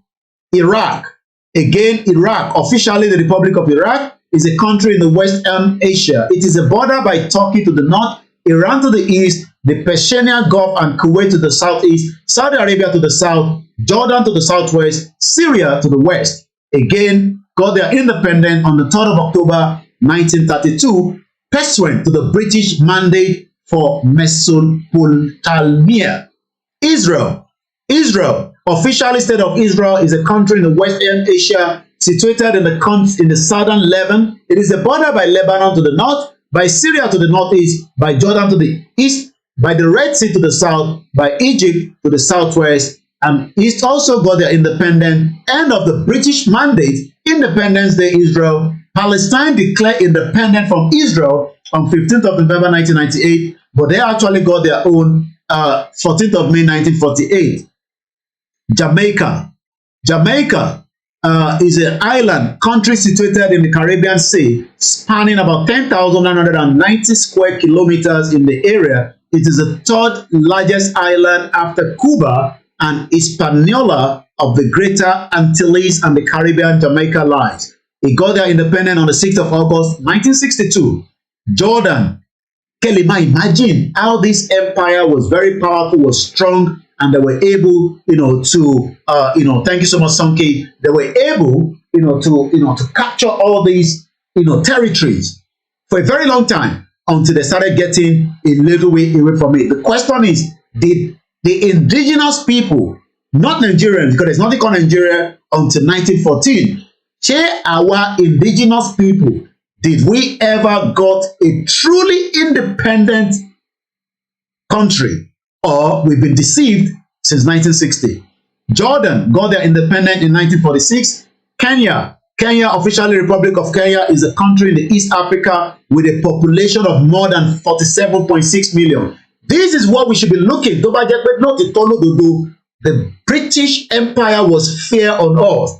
They should have given us our own country. And Yoruba, the official Republic of Yoruba land, 46 point something million, got their independence in 1960. But all this did not happen.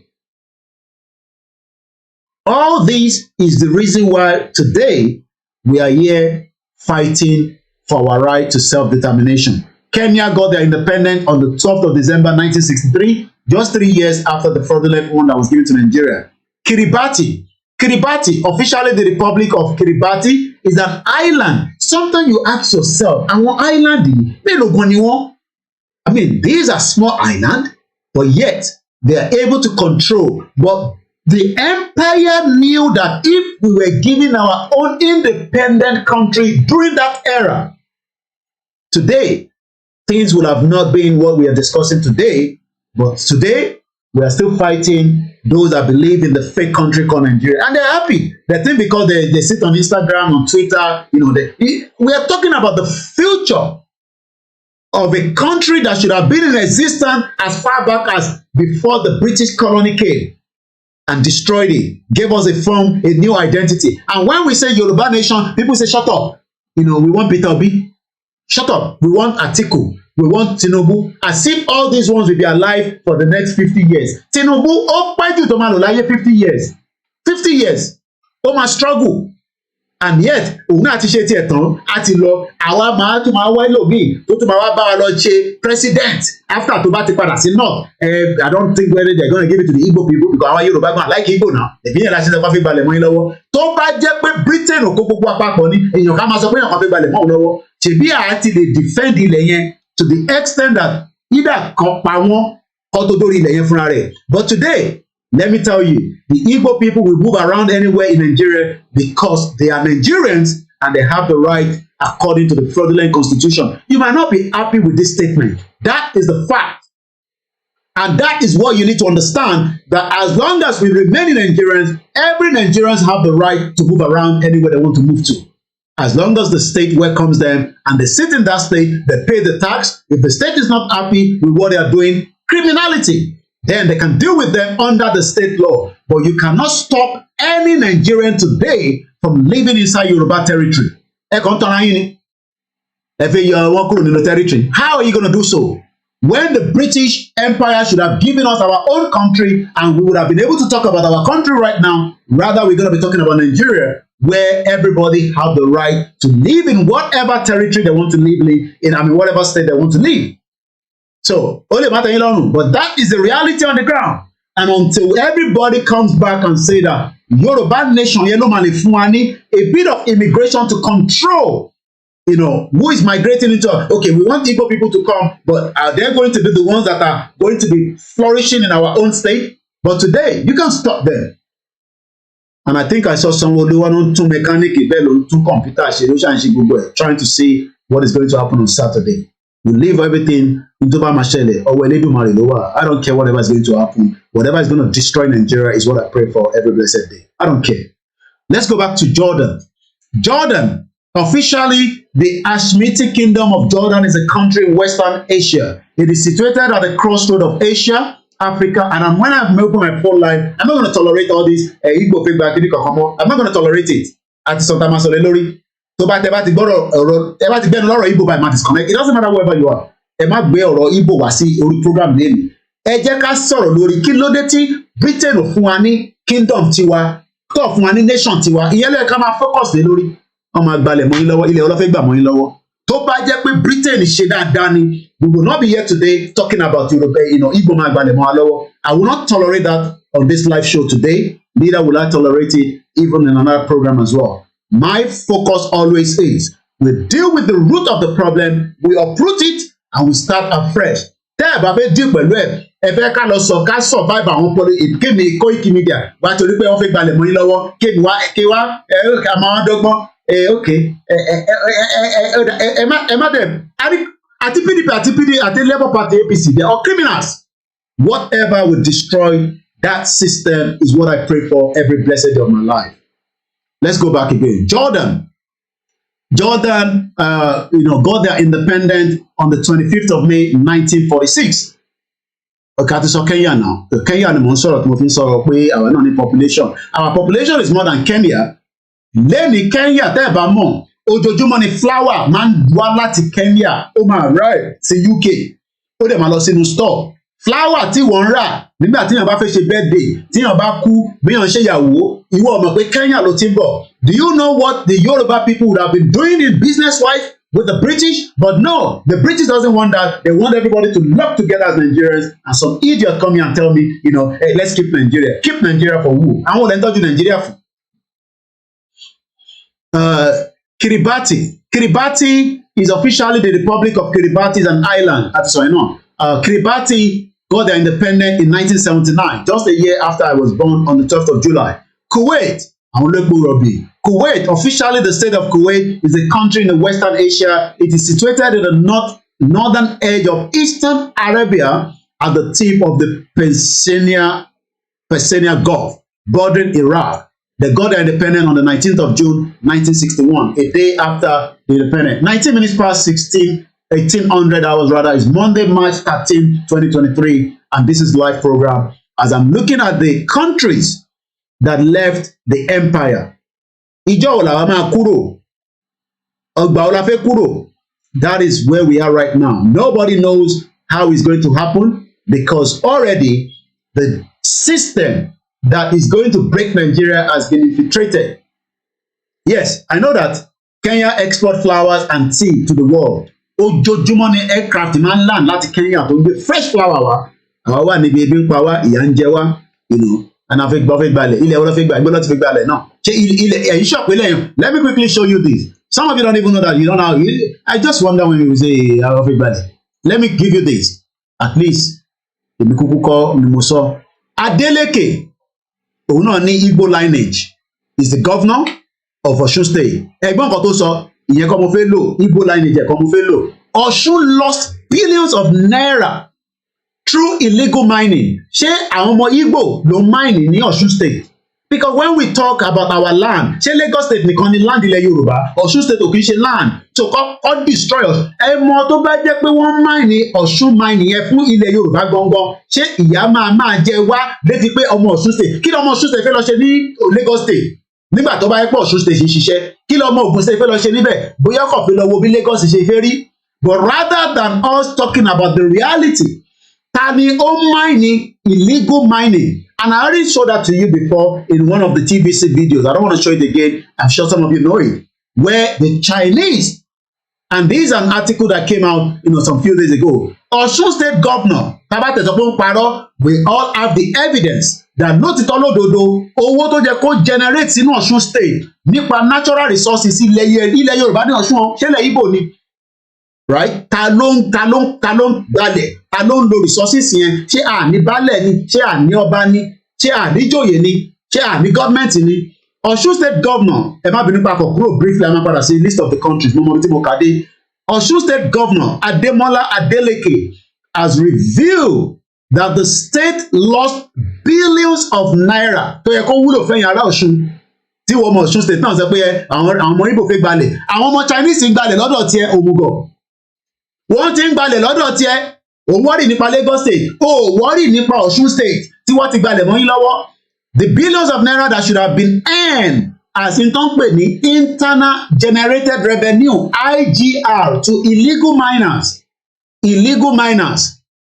jẹ́ lọ jẹ́ fún wọn tó bá mọ̀ jẹ́ nǹkan fún ẹ picture tó bá sọ pé nǹkan illegal mine in tó ń gbẹ́ tó ń gbẹ́ tí kò ń ṣe tí wọ́n authorize wọn in tó ń pè bẹ́ẹ̀ nìyẹn illegal òun ló burú jù láyé.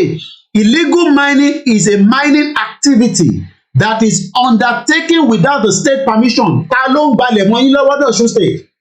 Instead of you láti kọ́ ọmọkọ́ máa jà t'Ọ̀ṣun State ti Lagos ló ń jà. So nígbà tá a bá ti gba ti Lagos tó ti gba t'Ọ̀ṣun èwo ló máa wá ní lọ́wọ́? Let's see if we can have a video. Tó bá ń sọ pé illegal mining ó máa ń ṣẹlẹ̀ Nàìjíríà náà.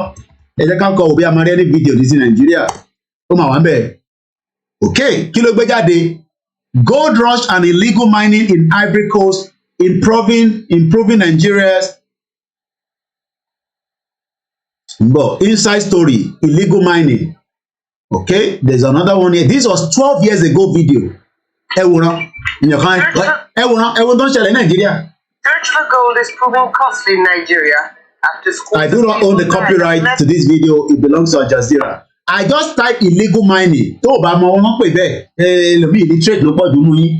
Kò ń ṣe yín tẹ́tí understand then follow program wa because nígbà tí Yorùbá ń ṣe illiterate lọ́nà declare country ẹ̀ dẹ̀ ṣe wà nínú country yẹn. That's illiterate.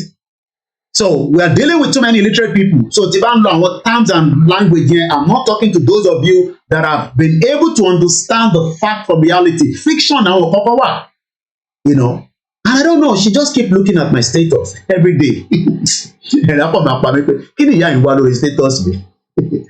poisoning in the north of the country. The incident has been linked to illegal mining. Why do people run this risk? Zamfara go for Zamfara people. Environment. And what can governments do to stop illegal This is what is going on, illegal mining. That story. To increase as villagers continue to expose themselves to lead poisoning from illegal gold mining.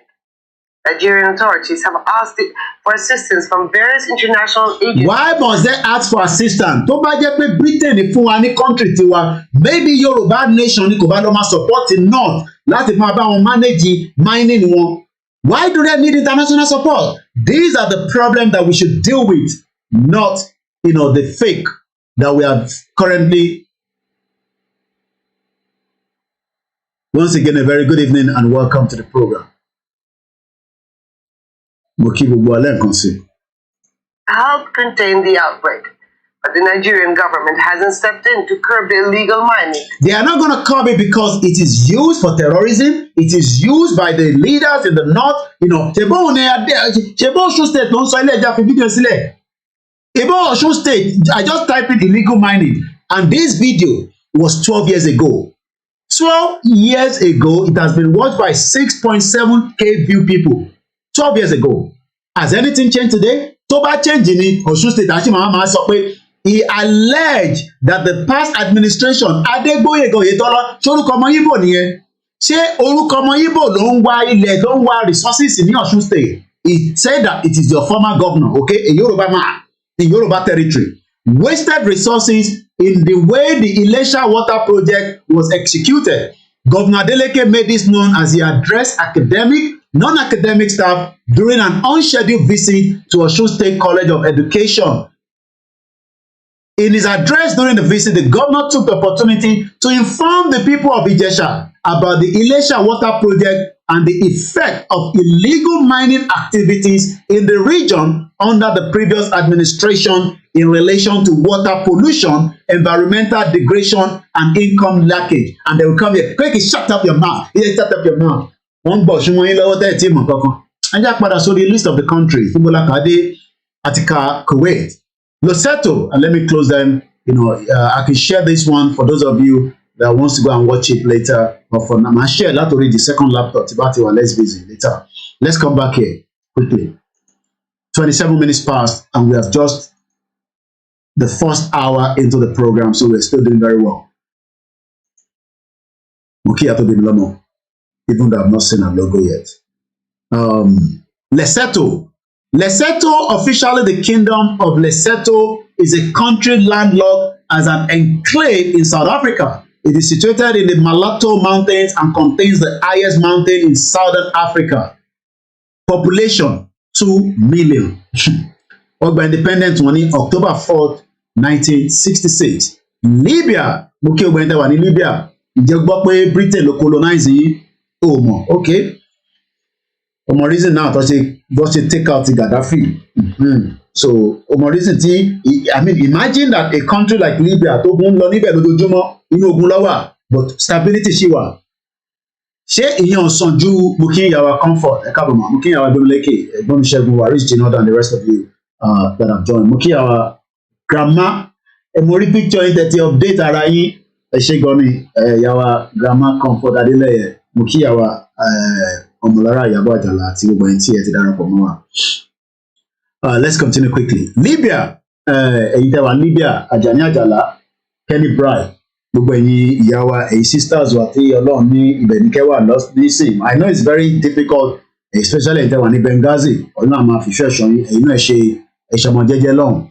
Libya, officially the state of Libya, is a country in the Maghreb region in North Africa. It is bordered by the Mediterranean Sea of the north, Egypt to the east, Sudan to the southeast, Chad to the south, Niger to the southwest, Algeria to the west, Tunisia to the northwest, and all that. It's also got their independence on the 24th of December 1951. Mukiyawa Ọmọlára Fatima Ekabosoreto. Malawi as well. Malawi, officially Republic of Malawi, is a landlocked country in the southern eastern Africa that was formerly known as Nyasaland. It is bordered by Zambia to the west, Tanzania to the north, and northeast, and Mozambique to the east, and so on. Got their independence 4 years after the fake one that was given to us, known as Nigeria today. I pity a lot of you that keep saying you will die for one Nigeria. You die for nothing, okay? Just be careful when you say you die for one Nigeria. Malaya. The Federation of Malaya was a federation of what previously had been British Malaya, comprising 11 states that exist from February 1st, 1948 until 16th of September 1963. The federation became independent on the 31st of August 1957, and in 1963, Malaysia was formed. Okay? So it used to be the Federation of Malaya. Kó tó di pé Malaysia náà ṣe kí ni wọ́n yọ kúrò lára wọn. When Malaya united with Singapore. So ta ló sọ pé Yoruba people should not get the hell out of this contraption? It is possible, but it's going to be possible if only every one of us is determined, especially all these your corrupt politicians and most of your kings that do not want you to be free. And stop telling us,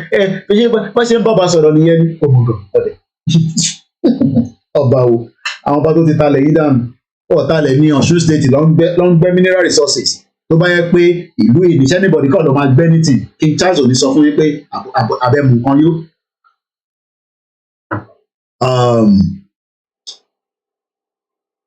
Let me take a short break. I'll come back in just about a few minutes.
Emma Bino, the audio is back. I didn't realize that I didn't release my audio. Emma Bino. I thought I released the audio. I didn't realize that I didn't release the audio. The audio should be back now. Because I have a lot of screen. So I can see the audio is back. Refresh. If you just, the audio is back now. Broadcast the view new long. Yeah, the audio should be back now. Yeah. It doesn't take that long. Let's continue. I monitor all my comments as they're coming through. Yeah. Actually going to our grammar comfort. I call it mommy. Moki our Florence. Adewale Mofita Mofita Konima. Adebola Olademeji. Moki gbogbo ẹ̀yin tẹ́ wà ní Lagos State, Ọ̀yọ́, Ògùn, Ondo, Kogi, Èkìtì, Kwara, Ọ̀ṣun. Moki gbogbo ní gbogbo local government. Pátápátá 20 local government in Ogun State, 33 local government in Ọ̀yọ́ State. Ó yẹ ká ti jẹ́ ìlú ni, but this is where we are today. Ìdí tí gbogbo wa ṣe ń jìyà is because Moki Mr. Raji Idris Alaba. And welcome once again to every one of us. Olawale Onola, Olomoma Lanoni, David Salako Moki, Modeki Amina, Shola Salako, Moki Dada, Yala Barika, Moki Ugbo Egbe Konko. Mauritius. Mauritius is an officially Republic of Mauritius, is an island nation in the Indian Ocean, about 2,000 kilometers of the southeast coast of African continent, east of Madagascar. Got their independence on the 12th of March 1968. Mahima, ìlú ó burú pa military ló wà níbẹ̀, but wọ́n bá wọn fa ètò ìtànlẹ̀ àwọn ọmọ ìlú yẹn. Tó bá yẹ pé tí wọ́n ń ṣe ní Mahima, tó bá yẹ pé àwọn ọmọ Yorùbá lè ṣe just 3% of it, àti mi Nàìjíríà ti pẹ́, but wọ́n ti fi Ọlọ́run, wọ́n ti fi rẹ̀ wá lẹ́kàn. Àbá ti gbọ́rọ̀ Ọlọ́run báyìí, gbogbo ẹ̀ máa tutù lọ gbẹ́gbẹ́mú ni. Mahima ó burú bí ṣọ̀pọ̀nà military ni gbogbo tí Britain ló dá sílẹ̀ náà nìyẹn. Population was about 54 million. Wọ́n burú gan. Mahima, officially the Republic of the Union of Mahima, also known as Burma, is a country in the southeast, is the largest country by area in mainland Southeast Asia. Gbogbo àwọn area yẹn omi ni ó. Àwa tẹ̀ lọ́kì á ní ilẹ̀ tọ́lọ̀ fún wa dáadáa. Ìyẹ̀bí ṣe wà ń pa yín, ìyà ń jẹ yín. Ìyọ̀ṣẹ́ ní jẹ yín nígbà tí wọ́n bá gbé góòlù ẹ̀kọ́ lò lọ́ṣun state, ọkọ̀ gbogbo ẹ̀ lọ sí Australia, ọkọ̀ káàkiri ọkọ̀ lọ Switzerland, ìwọ wà ń bẹ̀, ìyà ń jẹ. Mo kí ìyàwó ọmọ tó kẹ́ Mariam, ẹ̀ka ọ̀lẹ́ mọ́mì, ẹ̀ka àbọ̀ gbogbo ìtẹ́ ti darapọ̀ mọ́mì. Ẹni tí ìbá dárúkọ ẹ má fi ṣègbè. May God aside to the Adenekan. Mo lọ́rẹ̀ẹ́ mi kan tó ń jẹ́ Adenekan nígbà tá a wà ní secondary school. Ó ga báyìí rẹpẹtẹ báyìí, àjọṣetán ní 95 ni. Túndé Adénẹ́kọ̀ kan tẹ̀lé ń jẹ́, kíní ló wà gbà yẹn, ṣé commercial ló máa ń pè àwọn yẹn, èmi wà ní art student bèbí, àti fẹ́ dé Nàìjíríà kù díẹ̀ ìlú jágbàjàgbà. So àwọn ọba independent wọn gain independent as Burma, wọ́n rename ẹ̀ sí Mahima in 1989, but still officially known as the United Kingdom as Burma. Got their independence on the 4th of January 1948. Nuru, ẹ máa gbà, ibo ni gbogbo àwọn òdu jágbàjàgbà kò jẹ́ ẹ má bínú, àwọn òdu kéékèèké wà. If all these are country, kí ló dé tí Britain ò fún àwa náà ní full serious indigenous independence? Is because wọ́n ti rí brain àwọn bàbá tiwa pé ìtọ́ bá lọ́dọ̀ tiwa wọ́n mọ̀ rò pé wọ́n bá púpọ̀ ẹ̀ ní àwọn òdu tó ti káàkiri, torí pé wọ́n bá sanity, wọ́n bá ọmọlúàbí, wọ́n bá ẹ̀ṣọ́, wọ́n bá nǹkan lọ́wọ́. Tó bá dẹ̀ tó pé o believe jẹ́ ń fi wọ̀n ẹ́, kí ni tí mo fẹ́ fi wọ̀n ẹ́ yìí, mo máa ń ṣọ́ ẹ̀ ní gbogbo ìgbà. Ó dàgbà ju queen tó ṣẹ̀kú yìí, ó dàgbà jù lọ. This is a 700 years old sculpture. So wàá rí pé ìtọ́ bá lọ́wọ́ àwa ó ti difficult fún wọn pé wọn ò gbọ́dọ̀ fi wá sílẹ̀ on our own. So ìwọ ọmọ Yorùbá tá à ń polongo Yorùbá fún ẹ, tó ń polongo yẹ Nàìjíríà, kì í pé brain ẹ ó wà malfunction. Brain ẹ ti wà malfunction because ó jẹ́ kí wọ́n máa béèrè pé kí ni àwọn bàbá ńlá wa, àwọn ìyá ńlá wa, kí ló ṣe tí wọ́n produce àwọn kìíní. Kò ń ṣe ẹyọ kan ló produce o. Mo fẹ́ mu jáde ni o. Look at it. Look at this beautiful sculpture. slow down, what in Nigeria. Look at this sculpture and ask yourself, ask yourself, Koiki, báwo làwọn bàbá yẹn ṣe build kìíní? Ṣọlá eléyìí, ó damage ni o. Nígbà tó ń ṣe kìíní, kò tí ì sírú technology tá à ń enjoy lénìí. But ìwọ nísìn, à ń polongo Yorùbá nation fún ẹ. Òun sọ pọ́rọ̀ Tinubu, kíní kan wà mọ́ òye ti Tinubu, kíní kan pẹ̀lú ọ̀rọ̀ Tinubu. Gbogbo tí Tinubu máa lò láyé nísìn 50 years ni. 50 years mo fún. Ṣé tí Tinubu tó bá lọ nísìn tó di president, akọ̀gbórúkọ as a Nigerian president, tí aṣúṣe ọba Aláàfin ikú bàbá yèyè. Ó ti kú nísìn, bàbá yẹn ti kú nísìn, òwe wọn náà bá wàjà ni. Ẹ wo wàhálà tó dá sí wa lọ́rùn nísìn. Tàbádé pè tán ní àwọn kan pè Aláàfin ó wà in the process. Kí ló dé tí wọ́n declare? Ẹ̀bẹ́ mi rí wọn, mo ní bàbá ẹjẹ́ ń ṣe fídíò, ọgbọ́n nígbà ẹ wo problem ta wà náà nísìn.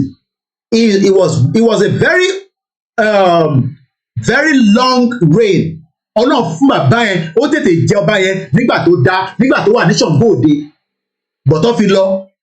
Ẹ Koiki yẹn, wọ́n bá Queen. Kí ni kan bá Queen sọ̀rọ̀? Ẹ declare Yorùbá nation ká máa gbá tiwa lọ. Kí ni wọ́n lọ bá sọ̀rọ̀? Àtàwọn àti Queen nísìn, gbogbo wọn ti lọ nísìn. Àti nọ́ọ̀sì King Charles. Tó o bá mọ̀ pa nọ́ọ̀sì wọn ni, jẹ́ lọ fi fídíò kan tí mo rí. Kúkú sí lórí Twitter. Ok, ẹ má bínú. Kúkú sí lórí Twitter. Tá bá ní kẹ́ lọ sórí Twitter, ní dá wa lóhùn. Tí bá jẹ́ pé mo tan Twitter space nísìn, táwọn ọmọ Ìgbò kún bíbá yìí nísìn.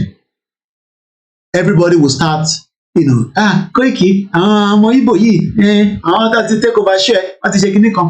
Ẹ wo tí British government tó fi síta, ẹ wòran. Wọ́n gbé àwọn fídíò, àwọn image kankan jáde. Ṣẹ̀rí Ọbásanjọ́ lélẹ̀, OBJ, ẹ̀rọ àwọn òyìnbó pẹ́ẹ́pẹ́, wókù. I was honoured to represent the UK in wishing Chief Emeka Anyaku, the former Secretary General of the Commonwealth, on his 90th birthday. Well, instead of them to endorse Biafra, they're not going to endorse Biafra. Look at them there. You see? Back into the family of the Commonwealth. Look at what the British is writing. While we are still shouting for Yoruba nation, you think they want to let you go? On the Commonwealth Day 2023, we recall with fondness when at Benwell met the previous Commonwealth Secretary General and the Secretary General to welcome #Nigeria back into the family of the Commonwealth in 1999. What has been the advantage of these Commonwealths? To celebrate his birthday. So I want celebrate it. We got back into Commonwealth in 1999. Ìwọ tó ń wò mí nísìn nínú local government lọ apply for British visa kó o gbé wọn fún ẹ as a Commonwealth citizen. Lọ apply. Torí pé òun point finger. Èmi sọ fún ẹ pé by now ó jẹ́ kí ìran wa ti rìn jùlọ báyìí. Ó jẹ́ ká ti kọjá stage tá a wà yìí. But this is who we are.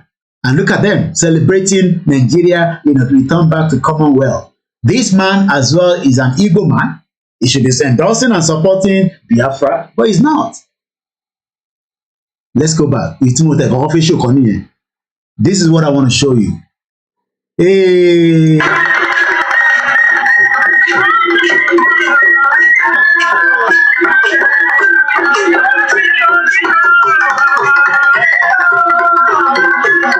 First time, okay, ẹ jẹ́ kẹ́kọ̀ọ́ wò tán ná.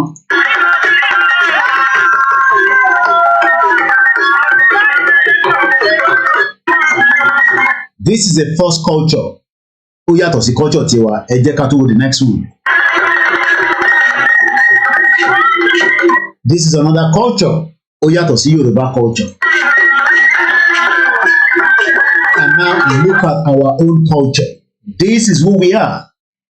But the British Empire refused to give us that. This was a visit by is now the King Charles, God bless the King. This was his visit to Nigeria in 2018. But when Nigerians see these things, they're so happy. I don't know, they're happy, they're excited. Oh my God, oh my God. Oh. Then he was a prince, Prince Charles. Now it's king, God bless him. Oh my God. I was able to imagine what we could have sold to the world since 1960 if we were given a true Mokinya Pastor Mo. Yami Fatomike Ekabo Momi. Ifami Miko. When I saw this afternoon, I was just laughing. Let's watch it again. You can see Prince, King Charles now, excited. They gave us independence. What more do you need? You have been given and granted an independent country. Koiki, what more do you need? Go and sort out the problem. Maybe you to go and join politics now. Koiki, go and join politics. Join APC, join PDP, join Labour Party, join Showore, AAC, and bring the change that you need to your people. Bring equality, bring this, bring that. That is what they're telling us. When we should be on our own as a country. But this is who we are. But this is what they gave us.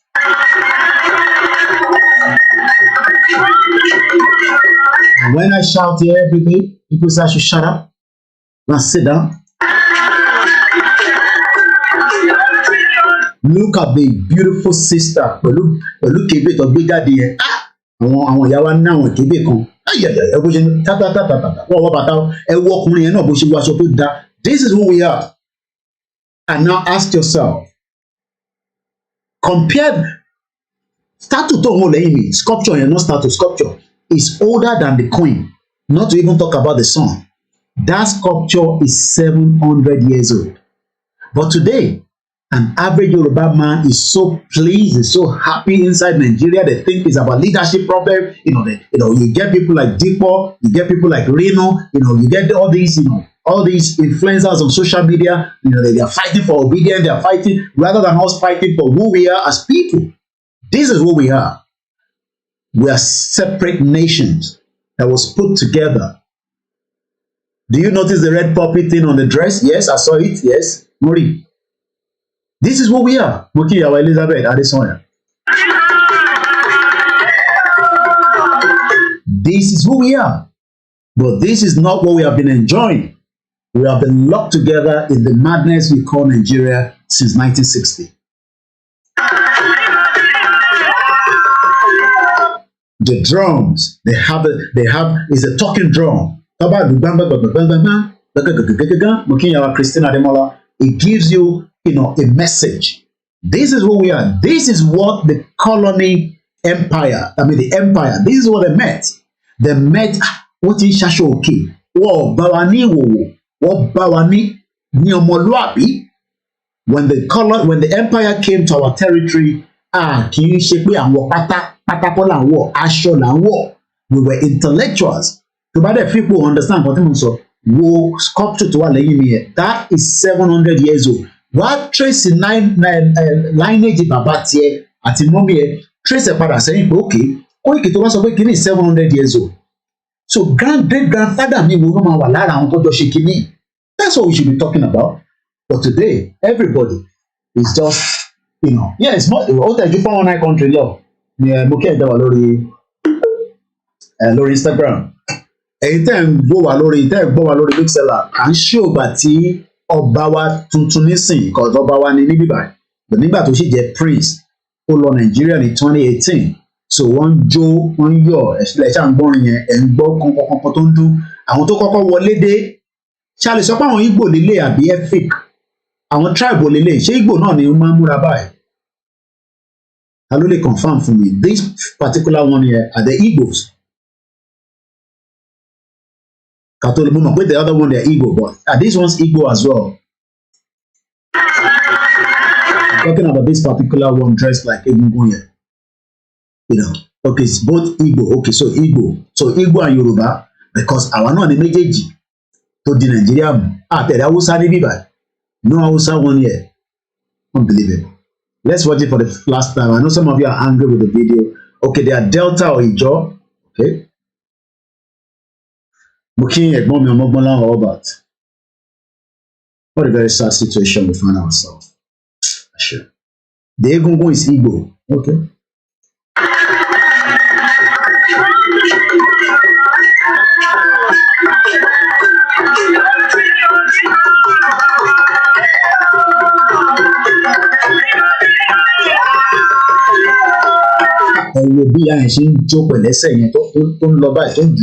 This is what we should have sold. They know that Yeah, I want to. And you think the colony doesn't know we are Yorubas? Ṣé ibi ní ṣe máa lọ máa sọ fún British government àbí king pé we are Yoruba people? Wọ́n mọ̀ wá dáadáa. They know us with everything. They met us well. So let's just continue with the program.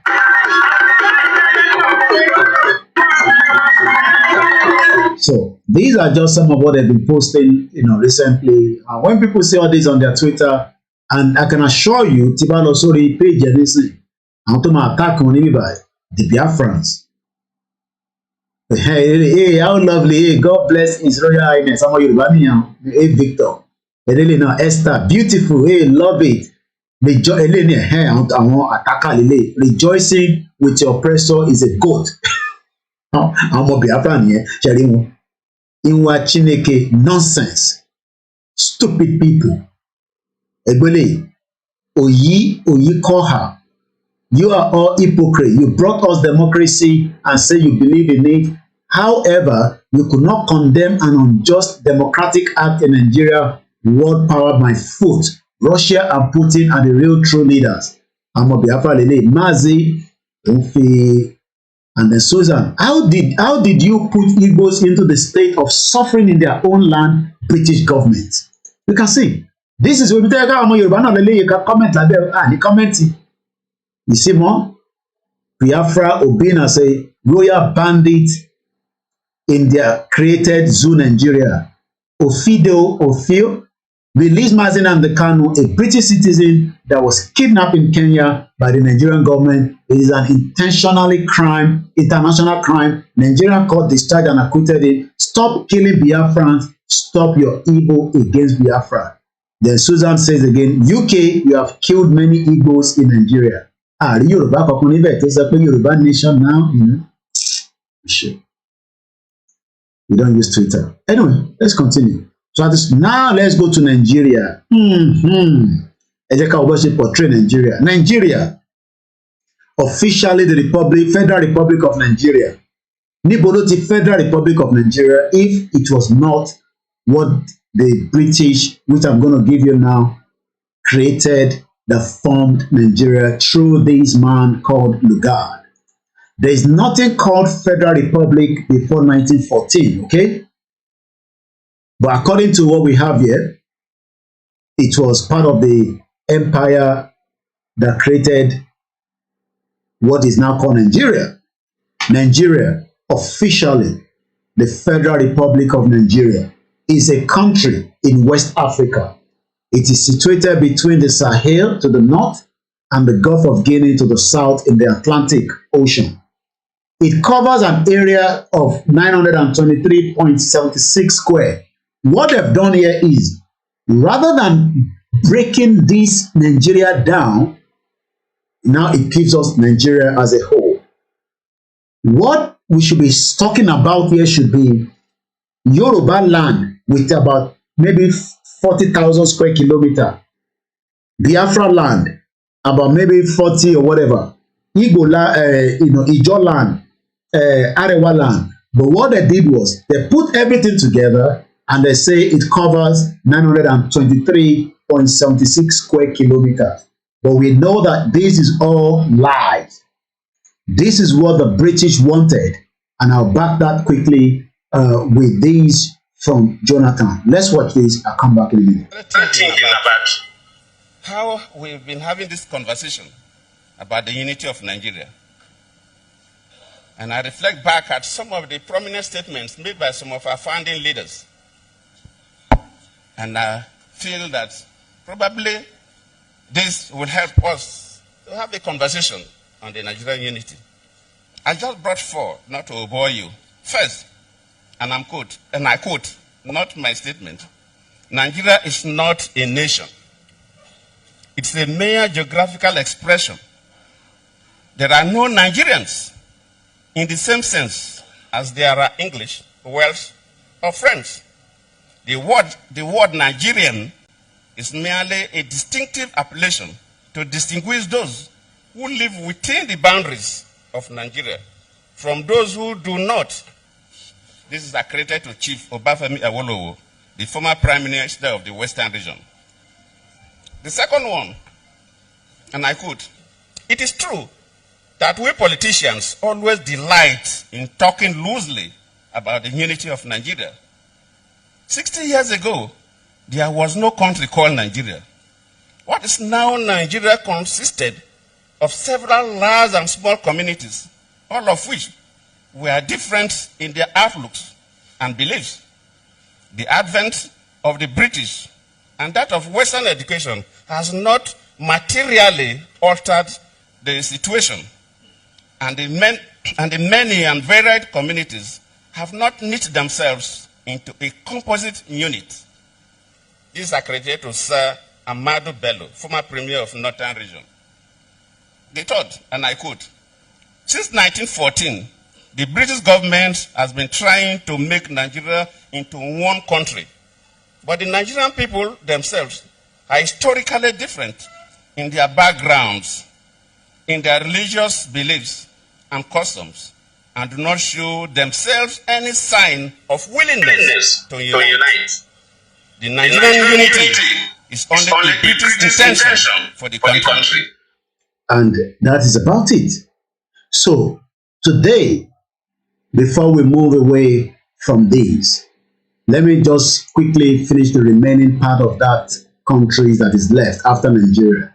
After Nigeria, we have a few more countries. Quickly, I'm just going to wrap up them, quickly. We have Oman, got their independence on the 20th of December 1970. We have Pakistan, 14th of August 1947. We have Qatar, the British Qatari Protectorate, 3rd of September 1971. We have St. Lucia, 25th of February 1979. St. Kitts and Nevis, 19th of September 1983. St. Vincent and Grenada, 27th of October 1979. Seychelles, 29th of June 1976. Sierra Leone, 27th of April 1961. Solomon Island, 7th of July 1978. Somaliland, 26th of June 1960. South Yemen, 30th of November 1967. They now merged with the North Yemen to form Yemen in 1990. Sri Lanka, 4th of February 1948, gained independence as Dominion of Ceylon. They renamed Sri Lanka in 1972. Sudan, 1st of January 1956, South Sudan gained independence from Sudan on the 9th of July 2011 after a lot of bloodshed. Tanganyika, 9th of December 1961. Tanganyika became independent on the 9th of December 1966. It joined with Zanzibar on the 25th of April 1964 to form what is known today as Tanzania. The Bahamas, 10th of July 1973, Bahamas Independent Act. The Gambia, 18th of February 1965. Tonga, 4th of June 1970. Trinidad and Tobago, 31st of August 1962, Independence Day. Tuvalu, Gibraltar and Ellis Island, 1st of October 1978. Uganda, 9th of October 1962. United Arab Emirates, UAE, ẹ̀yin ọmọ Yorùbá tẹ́ wà níbẹ̀, àwọn náà gbara wọn sílẹ̀ ní o, 7th of December 1971.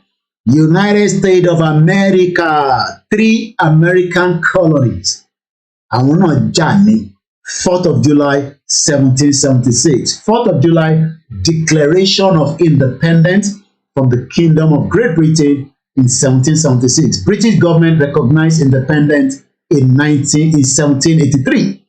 So, I'm sorry, calculated. So, British did not recognize the American independence until after how many years? 1783 minus 1776. How many years is that? Aziz Moyembe Gomi.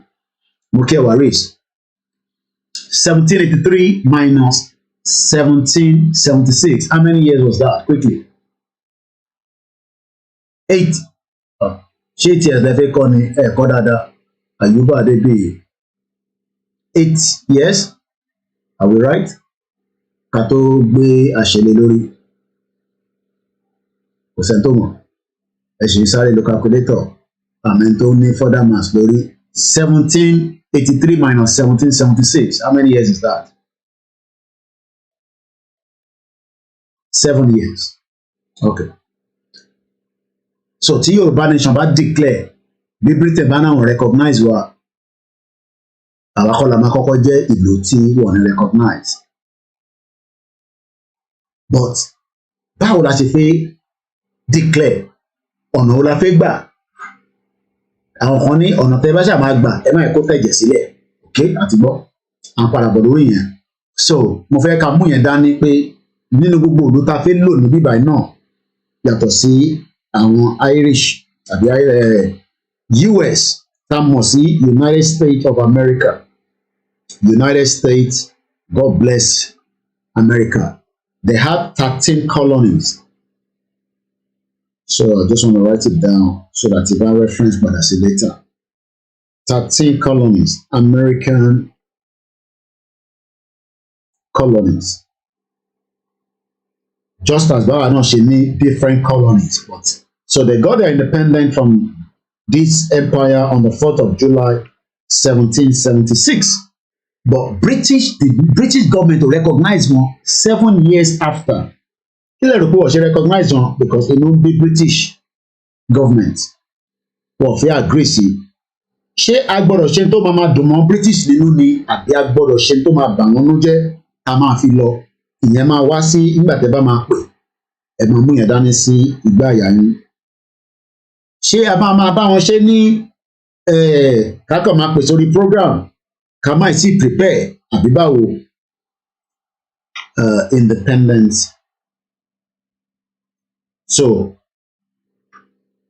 in British government recognized independence in 1783, 7 years after. Ẹ̀rí pé ó lágbára. Ẹ̀rí pé tá à ń fà yìí, àwọn kan ló pé nǹkan kékeré ni. Sunkan we need to mount pressure, okay? What are the things that we need to do? Maybe some of them we might not be able to talk it loud here, on the social media. Maybe some we have to talk about it, but that will depend on ibi tí mo fẹ́ gbé yín lọ lórí àwọn IRA. The next country is Vanuatu. They got their independence on the 30th of July 1980. Independent from United Kingdom and France. Ìlú méjì tẹ̀lé ń gbà wọ́n yẹn together. Zambia, the second to the last, was independent on the 24th of October 1964, and the last country, no, Zimbabwe show on there. Zanzibar got independent on December 10, 1963. It joined with Tanzania, okay? The last country is Zimbabwe, got their independence on the 18th of April 1980. Now that we know all this, so we have a clear understanding. So let me just give you the map again in full, so that kó lè wá sí mind ni pé ṣé pé gbogbo ìlú tí Britain colonize lélẹ̀ ìlú ìmọ̀ àlágbára gan-an bẹ́ẹ̀ ni. So you have the picture now again.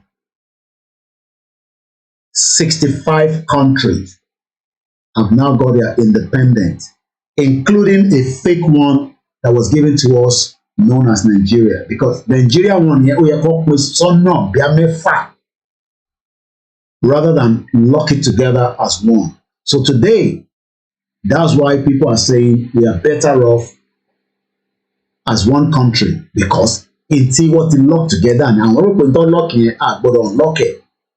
Now that we have been locked together, why do we have to unlock it? 2 minutes past 7 p.m. is Monday, March 13. And we are looking at countries tẹ́ gbọ́rí tẹ́lẹ̀ tí o mọ̀ pé ó wà lára ìlú tí British colonize. Òun ló ti gbọ́ lé nìyẹn. Now you can have a bigger understanding of what we are fighting for, because some of you don't understand what we are fighting for. Yes, you're right. Sunape one, KOIKIMEDIA, bringing the war closer to your doorstep. I greet you, brother. Last man standing. 65 countries. These are all the countries on your screen. Only take screenshot. Go send us hello me. Hey, mo tún gbọ́ nǹkan lórí Koiki lẹ́ni. Mo dẹ̀ ti fún yín ní gbogbo breakdown ìlú yẹn lẹ́yẹ kọ̀ọ̀kan. 65 countries that was part of the Great Britain Empire. They were very powerful during those era. And they were very, very destructive. Ṣẹ̀rẹ́ ìtẹ̀ máa ń sọ pé Koiki yé máa sọ̀rọ̀ ogun. When the colony was going around, they were killing as many people. Wọ́n pa àwọn ọba, wọ́n pa ìjòyè. Kò ń ṣe ní kingdom tiwa nìkan, bó ṣe ń káàkiri nìyẹn. They were taking out whoever was on their way. Ojú ló ń ká wọn mọ́ this time around. That's what they're saying to you. You have an independent. Try to maintain that independence. The bigger you are, the better. That's what they're telling you. That's why they don't want you to go. Oppression. So when you are facing all problems in Nigeria, this is what the British done on us. And the psyche of so many Nigerians today have been destroyed not to understand what we are saying. And I'll give you some of those reasons. Let me remove this. I will continue to keep this now and remind you. Are we not better off? Mo fẹ́ sáré fún yín ní video kan tí mo wò lára àwọn videos tí mo máa ń wò. Let's think about this, not this one. I want to go to my history. I watch a lot of things on YouTube, and I just want to take you back to a particular one that I was watching so that you can have understanding and ask yourself that if all this is happening in reality, but I watch a lot of things. This is, let's watch this one a little bit. Life inside a $4 billion US submarine kitchen.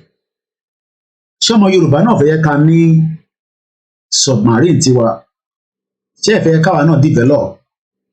Let's watch this together. I do not own the copyright of this video. It's just for educational purpose only.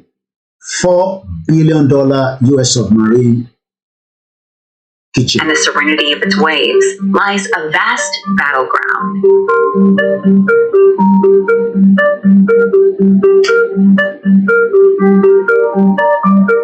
There could be potentially unsuspecting movements of watertight vessels, known as submarines, at about 300 meters deep inside the ocean.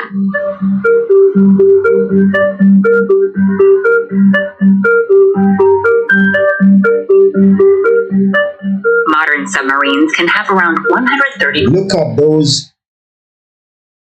Ẹni tó ń wojú àwọn ọmọ yìí, how would they feel pé àwọn tẹ̀ ń wò yìí, how would ni wọ́n, àwọn mẹ́tẹ̀ẹ̀ta tó wà níwájú yìí, ẹ wò yìí tó wà ní far right yẹn, roughly how old do you think all these young sailors are? Ìwọ ọmọ Yorùbá ni mo bá sọ̀rọ̀ nísìnyí tó ń gbọ́n ọ̀kadà káàkiri. We are live on Twitter, only on KOIKIMEDIA. We are live on Twitter. How old do you think? Somebody said 15 years old. So they probably start them young.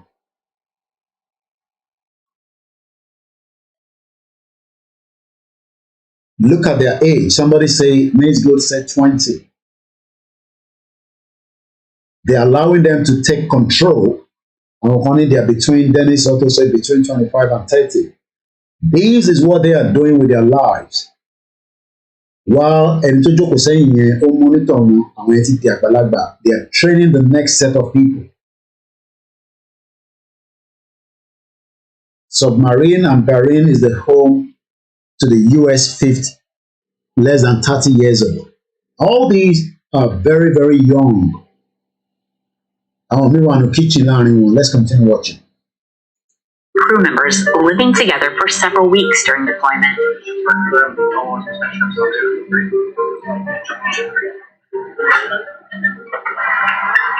While the submarines have tiny living and workspace for the sailors, it is still large enough for the sailors to have several activities while on board.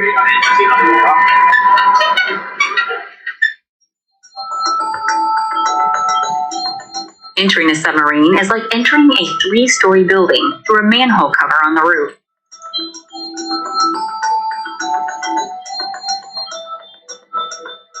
A typical submarine has 3 levels, which are the upper, middle, and lower levels of the boat. These are the kind of program I watch at my spare time. And I ask myself, ṣé níbi táwa ti ń gun ọ̀kadà káàkiri, tẹ̀tí wá owó, tẹ̀ wá náírà, tẹ̀ fowó gba owó lórí POS. We are already looking at the future in a Yoruba country.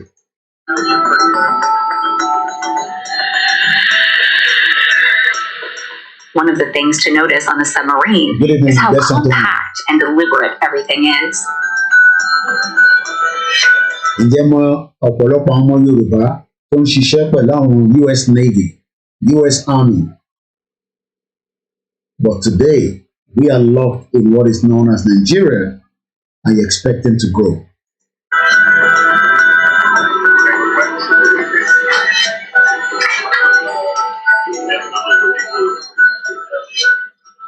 Interestingly, you will find a kitchen fully stocked with food and cooking facilities on the submarines sufficient enough to cater to the need of the sailors.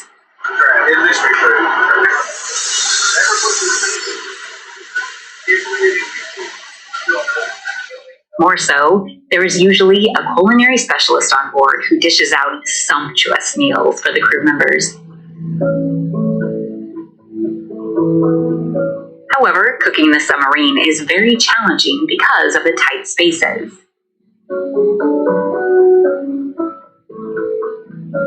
On top of that, the internal oxygen in the submarine is low and cannot be used to make open flames. This is not only to save oxygen, but also to avoid cooking fumes that can be hazardous for the crew members and the entire vessel.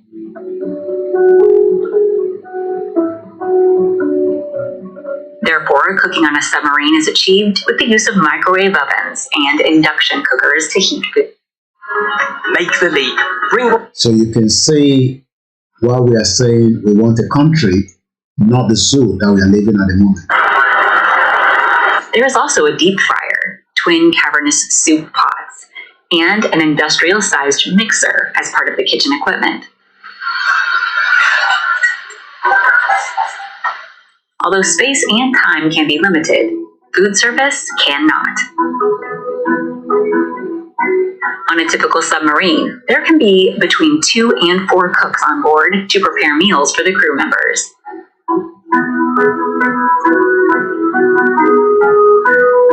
Depending on the duration of the mission, the submarines can carry up to 160 pounds of food for each crew member.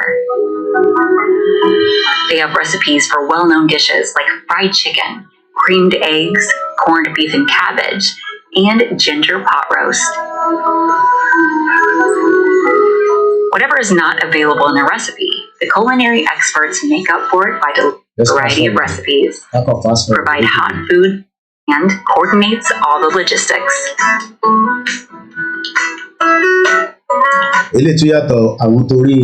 Military air carrier lele. Let's watch this. Today, it is not surprising. The store must be stocked with adequate raw produce and replenished regularly.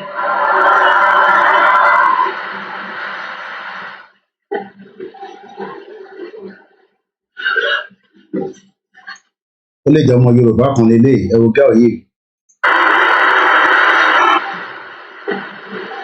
Àti bàbá ọ̀gbọ́n mi sì lójú. How lẹ fi pọ̀ ọmọ ìmọ̀ jẹ́ this girl ten wo yìí? You are there abusing us for Yoruba nation. She's out there already making a living, already exposed to something that so many of you will never be exposed to because we are lacking behind.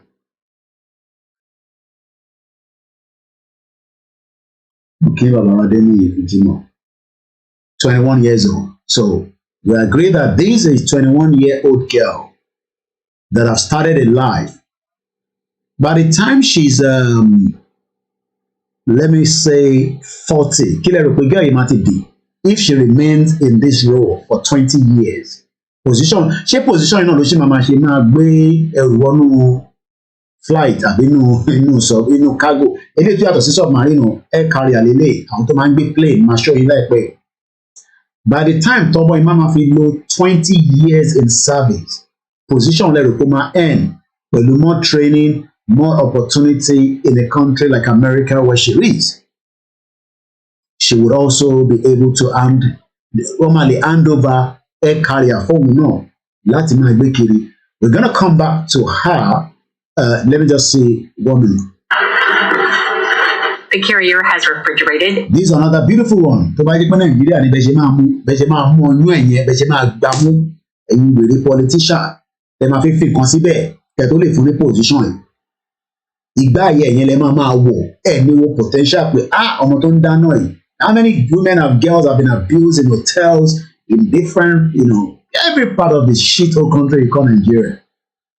But today, ẹ wọ àwọn eléyìí. Chef ló fẹ́ ṣe oríkálukú ló ní ọ̀nà ìwọ ṣe booking dáadáa ìwọ bá wa Yorùbá ló ga. Bẹ́ẹ̀ni ìgbà àyà ẹ̀ lọ́mọ máa wo ẹlòmíì gan nínú bíbá ẹ̀gbọ́n ìgbà àyà ẹ̀ ló wò wo potential tó wà lórí ẹ̀ pé she could become an head chef. How many Yorùbá women, young girls, bẹ́ẹ̀ ṣe máa disvirgin wọn tẹ́ máa báyé wọn jẹ́ ní lórí burúkú politicians and different crazy people ẹlòmíì á máa gé kíní abẹ́ yín ní tẹ prison lẹ́ máa pẹ́ sí. Ìyẹn láti fẹ́ Yorùbá nation wọ́n mọ̀ pé sanity máa wà. And dry storage areas. Where lecturers want to sleep with the students. On the lower deck, filled with items that could be seen in a commercial supermarket.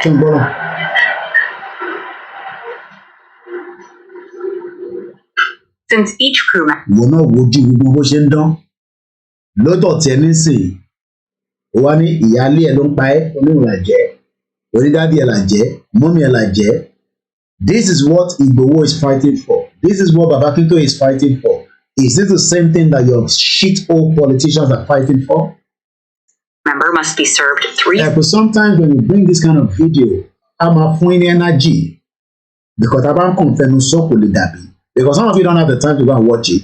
That's why we implement. Even if Toba Tema you're put in the program, anybody Toba this stage there about you.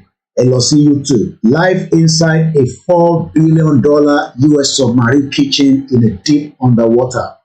Flotus local YouTube page. This is all I watch in my last period of time. Èmi máa ń jẹ́ kí brain mi máa ṣiṣẹ́ ẹ̀yin ṣe ń sọ̀rọ̀ pé ebi ń pa wá àwọn eléyìí ń sọ̀rọ̀ bó ti fi protect ìlú wọn. Tolúlọpàá tilẹ̀ talented kill just like that. Jùmọ̀kẹ́ Oyèlékè fashion designer killed just like that. I mean, Bámiṣé Jùmọ̀kẹ́ tẹ́ ń ta wóróbo ni. She could have been part of the Yoruba Navy and helping us to defend from the Fulani terrorists. Square meals a day. There can be more than 17,000 meals to be produced The other 17,000 meals to be produced each day. So the reason that one she wale and do America. Let me leave that and take you back to another one. I have a lot. I watch all the time. There's another one to motivate one. Àwọn yẹn tó máa ń gbé plane làwọn yẹn. Yeah, I want us to watch this as well quickly. What happens when a pilot the skills of landing on all these aircraft. This is what your dishwasher. Àwọn aircraft tó ń gbé military plane and helicopter. I do not own the copyright. I'm going to stand up and then shall get in the desktop mic. Then I'm going to come back later. Well, let's leave that for now. This is what I enjoy. Ẹ ṣe ya mi comfort. Ṣé mi máa ma worú nǹkan báyìí? Orí mi ò ní máa wó lójoojúmọ́. Ẹ ṣe. Ẹ jẹ́ ká kọ̀ wo ọmọ tó pa nígbà yẹn. Let's look at her. Look at her. Madam.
Kolomba Funke, Olulope, Arotele. That is Nigeria for you. Ẹlòmíràn kan rántí ẹ̀mọ́ pé wáyé. Ó ní fídíò ẹ̀kan níbi tó ti ń jó. Màá wá fídíò yẹn jáde fún wa. Ó dà pé church ló wà before she died. I'll find that video. I will try and bring it onto the program. Ẹ ká sáré wo report ọmọ mi kọ jáde lórí article kan lára àwọn KOIKIMEDIA team. Self-determination, a human right by Afolabi Ayodele. Let me increase the font a little bit. Then we're going to start going to the next, how far are we doing? 2 hours. So I can't feel my calls. So I need that to push quickly. Self-determination is the ability to make choice and decisions about one's own life and to act upon them. It is a fundamental human right and an important aspect of personal autonomy and empowerment. Self-determination can be seen as the opposite of being controlled or oppressed by others and is thus an essential component of individual freedom and dignity. The concept of self-determination has its roots in political philosophy, particularly in theories of John Locke and Jean-Jacques Rousseau. Locke argued that individuals have the right to life, liberty, and property, and that governments are established to protect this right. Rousseau, on the other hand, believed that the only legitimate form of government was one that was based on the general will of the people. The ideal of self-determination became particularly significant in the aftermath of the World War I, when a number of new states were created in Europe as a result of the breakup of the Austro-Hungarian Ottoman Empire. These states were often based on ethnic or national identities, and the principle of self-determination was seen as a way to ensure that these groups had the right to govern themselves. Today, self-determination is recognized as a basic human right by United Nations. The Universal Declaration of Human Rights, adopted by the UN General Assembly in 1948, states that everyone has the right to freedom of thought, conscience, and religion. These rights include freedom to change in his religion or belief, freedom either alone or in a community with others and in a public or private to manifest his religion or belief in teaching, practice, worship, and observance.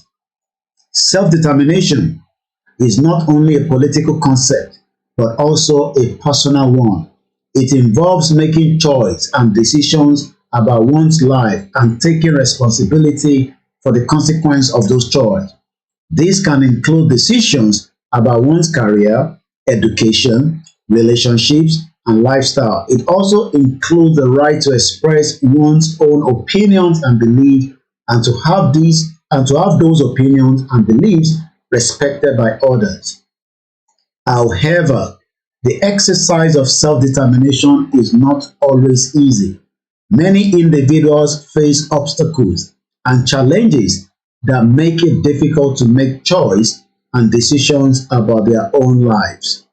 These obstacles can include poverty, discrimination, lack of education, social and cultural norms that limit individual and freedom.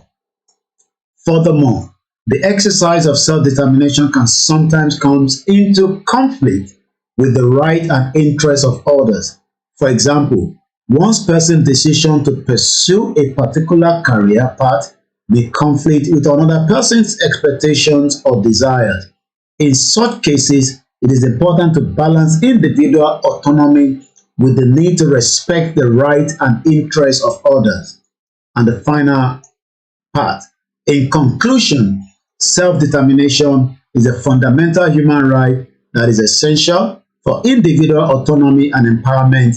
It involves making choices and decisions about one's life, taking responsibility for the consequence of those choices. However, the exercise of self-determination can be challenging and may sometimes come into conflict with the right and interest of others. It is therefore important to strike a balance between individual autonomy and the need to respect the right and interest of others in order to ensure a just and equitable society. KOIKIMEDIA, bringing the work closer to your doorstep. So you can read more of all these kind of articles that our team are now putting together. They have a lot in there. Follow us on our blog.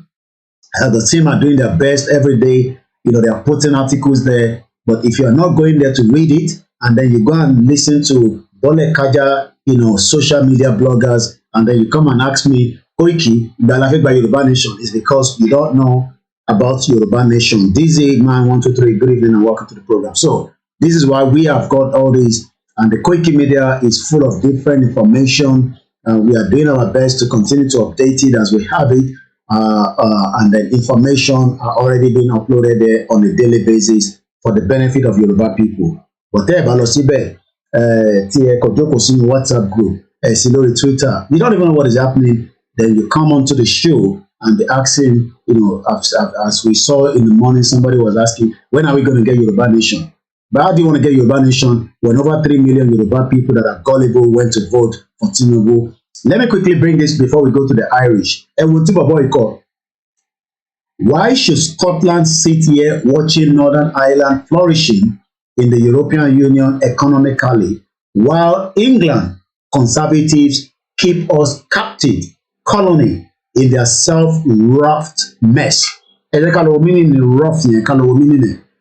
need to be more assertive, stop being dragged down to their sewage level of function. And this is what the Yoruba are doing. While we are pushing for Yoruba Nation, some people are bringing us down. They are pulling us back because to them, Nigeria is the best. And I've told you, Nigeria is not the best. So, Ejeka call women in R-O-W-R-O-U, rough. Can you mean it? Root. Root. Root. Root. Root. One more time. Root. Of metals beaten out of a shaft by hammering. Ó dàgbà tí yàn pọ́n ọbẹ̀ àwọn tẹ̀ bá ń pọ́n ọbẹ̀ tọ́bẹ̀ máa ń mú tó bá careful tó bá fi ń gé àlùbọ́sà àbí tòmátò nínú kitchen ó lè gé lọ́wọ́. Made of a fashion in a specific way. But how do we use it? Work into shape by ancestry or effort, carefully rough. So, ìtẹ́ arákùnrin sọ nígbà ní pé ó ní kí ni ìdí tí àwọn ọmọ Scottish táwọn sì máa wà nínú England, àwọn conservative tó keep àwọn together, while àwọn Northern Ireland àwọn flourish in the European Union where they have more countries to work with, they can travel. Kò ṣe pé tó ní British passport náà lè lọ sáwọn ìlú yẹn, but relationship with UK àti EU ti change. Ẹni tó bá dé understand ẹ lọ monitor Rishi Sunak ó lọ sí France lẹ́pẹ́. They are having problem in terms of àwọn tó ń wọlé láti France. They are no longer part of EU, and it seems that France is deliberating allowing people to come into this country. They're about to do like a sort of asylum. So, one need, we need to be more assertive. Meaning assertive, yeah. This is what we should be doing as well. I mean, people say we shouldn't fight. Okay, but what more can we do? They are machine brain láti assertive. So, meaning assertive. Assertive. Again. Assertive. One more time. Assertive. Having or showing a confidence and a forceful personality. Like IGBOHO, but what you are going to like Baba Akintoye, but what you are going to they don't. Moki our beauty and Moki, Instagram, we're going to Moki, and let's say I'm going to Adore Mixella. Thank you. Allow Baba say Yoruba Nation are going back. Thank you so much for joining us. So again, one more time. Assertive. One more time. Assertive. And the last time. Assertive. So Toba Sokwe assertive, having or showing a confidence and a forceful, forceful kò ń ṣe expected ní kí n máa wá sórí show kí n máa sọ̀rọ̀ pé kò ní síjà ìjà orí kò ní ìjà ń bẹ̀rẹ̀ pẹ́tẹ́ tó máa wáyé ẹ bá lọ ń gbọ́ ẹ lórí àwọn program míì àwọn yìí lọ ní wọn ní heart láti sọ ìjà ń bọ̀ ìjà gidi òní kò ní síjà forcefully so language olótú wà mẹ́ta tó rí níbẹ̀ ó ní we need to be forceful interfaith gbà yà máa wà forceful and stop being dragged pẹ̀lú àwọn tó ń drag wá sẹ́yìn dragging us down into the pit of hell down to sewage ẹ̀mọ́ tó ń pè ní sewage inú sewage ẹ jẹ́ ká sáré lọ wá the last one sewage tó bá drag ẹ sínú sewage kó tó yọ rẹ kúrò níbẹ̀ ẹ̀mí àfẹ́ ẹ̀ bọ́ meaning láfẹ́ sewage meaning. Sewage. Sori inú ibi tó ń drag yín lọ lélẹ̀ tẹ́ ẹ̀ mọ̀ ẹ̀yà ọmọ Yorùbá sori bó ṣe rí Tinubu wà bẹ́ẹ̀ ibi tó ń gbé yín lọ lélẹ̀ ọlọ́mọ ẹ̀ka débẹ̀ o ká tètè ya jọra wa kúrò nínú ẹ̀. Imagine àwọn ará Scotland lárákùnrin yìí let me go and give you his Twitter handle already àwọn sọ pé náà a gbọ́dọ̀ lọ ṣáá ni a gbọ́dọ̀ wà nínú jágbajàgba nonsense inú ẹrọ̀fọ̀ àwa wà nínú ẹrọ̀fọ̀ ìyẹn lẹ ṣe ń pariwo kò sówó lóde kò sóúnjẹ kò sómi because jẹ́ kí a kúrò nínú jagbajantis country James Owulele okay bàbá tó put article yẹn out lele sorry independence from United Kingdom kò ní bàjẹ́ fún ẹ̀ bọ̀bọ̀ ẹ̀ ó tún bá mi gbọ́ another map jáde ṣáàjẹ́ yẹn ṣẹ́gbẹ̀ ṣòro ẹ̀ tó ń pè ní journalism nìyẹn from one place to the other wọ́n máa gbé ẹ̀ káàkiri ni ẹ̀ mọ̀ pé máàpù eléyìí tí yàtọ̀ sí ìta tó ń lò bọ̀ tẹ́lẹ̀ abẹ́rẹ́ ìyá mi comfort ẹ̀ rí pé máàpù eléyìí nísìnyí year of independence ibo ni Nàìjíríà wà níbẹ̀ nìsín ẹ jẹ́ ká lọ wá Nàìjíríà Ghana 1957 mo fẹ́ sáré wá Nàìjíríà níbẹ̀ ni pẹ̀lú glasses mi gan mọ̀ rí kankan àpẹ glasses yìí ti need update ok Nàìjíríà nìyẹn lókè Ghana ṣe ti ríran so ẹ jẹ́ kí n change background mi ká lo ní ohun tá tó ṣe rí àwọn ọmọ Scotland eléyìí ìwọ jókòó síbẹ̀ òun jẹ́ kó máa kó ẹ lọ sínú mo kí bàbá Jíbọ́dé mo kí ẹ̀ǹtẹ̀ wà ní Ivory Coast ní Sierra Leone Gambia ẹ̀gbọ́n mi kan wà ní Gambia mo kí ní Benin Republic mo kí Pastor Kebọ̀run kò sẹ́kúṣẹ́ takuntakun mo kí Yonkan fún award tẹ fún bàbá wa Ìgbòho àti bàbá wa Adébánjí Akíntóyè táwa nífẹ̀ẹ́ dáadáa Duncan the Exile Reeves okay àmọ́ tó wà ní fídíò tó ṣe ẹ jẹ́ ká wò. Ṣẹ̀rí sound wọn ló ṣe jáde these are the Scottish piper tone olúkàlùkù ló ní tiẹ̀. And this is 10 years ago ní fídíò yìí.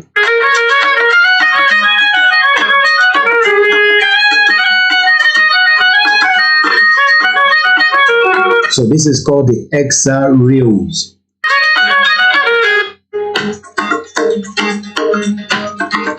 Àwọn tó ní fọn àwọn tó ń ṣe ìgbádùn lélẹ́yìí o mo kí ẹ mẹ́ ọmọ Bọ́lájí mo kí ìwé ẹ̀dẹ̀ ti wọlé lẹ́ẹ̀kan sí. These are people that are already have I mean you wonder àwọn ará Scotland at least they are okay independent from the United Kingdom just like what I was telling you earlier once again so ọdún ẹni mo ti rí Scotland debate. Do you think Scottish government is doing well or badly on NHS? So gbogbo nǹkan tó relate mọ́ exit làwọn náà máa ń sọ̀rọ̀ lórí anything that will push them. A sudden push broke out among the normal fallacious UK media politicos when general election 2015 come in Scotland was announced. They would dearly love to forget that election erased it from memory. It seldom refer back to Scotland can speak when it's minded. So it's the same tactics táwọn olóṣèlú lò fáwọn náà nísìn. Oh, let us go and vote. About the vote, we will continue to prosper. We will continue to move. No, we don't want to prosper in Nigeria. We want to get out of Nigeria and have our own independent country. But a lot of Yoruba people don't understand that. All they understand is let's remain as Nigerian. No, why should we remain as Nigerian? Observance, those who opine 50% plus 1 was sufficient. Would love to get that now. That is why a vote and democracy is a thing of greater power. If you make fool of yourself, Twitter replies didn't trick. So ọdún ẹni mo ti rí kí ló ń sọ ní bíbá nísìn. Fascinating watching Cape speaks for BBC Alba to a room full of non-Gaelic speaker who couldn't ask any follow-up question. Ṣẹ̀gbọ́n ọ̀kan tó sọ ní bíbá, right? Nobody asks follow-up question. At the country, nobody asks any question. Everybody's just excited, and they get carried away. You ask question, ó máa béèrè ìbéèrè. Ẹ̀gbọ́n ọ̀kan tó sọ ní bíbá.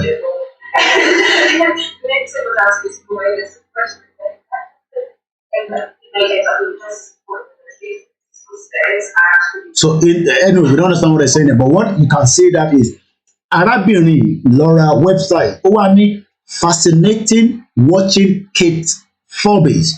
Bẹ́ẹ̀ni yìí ẹni tó ń interview ló ń jẹ́ Kate Forbes. Ó bá Gaelic for BBC Alba to a room full of non-Gaelic speakers who couldn't ask any follow-up questions. Ẹ máa béèrè follow-up question. Kò ṣe pé kọ́kọ́ gbé nǹkan kan wá ẹ à ní béèrè. No. So these are the people that are. So who is getting your vote? Debate, please. Any more slide. So I will not fight, but this is exactly what we are doing as well. So I will not allow tó ń sọ pé ìwọ tábà vote fún mi, màá fún yín ní independent. I allow kakuro. So because of my time, I'm going to move swiftly. So to understand nǹkan tó mean by sewage, ibi tó ń dàgbẹ́ sí, torí ìgbẹ́ ló ń dà káàkiri. And this is what we are mocking our Aisha Idris. The longer we spend in Nigeria, inú ìgbẹ́ ló ń kó wa lọ. Inú ìgbẹ́ ni Tinubu ń kó yín lọ bẹ́ẹ̀ bá dámọ̀. Ìgbẹ́ inú kànáà, ó ń kó yín lọ sínú kànáà, inú ìgbẹ́. So wá dá ká máa tún lọ sínú ìgbẹ́ pẹ̀lú wàhálà tá a wà lórí ẹ̀.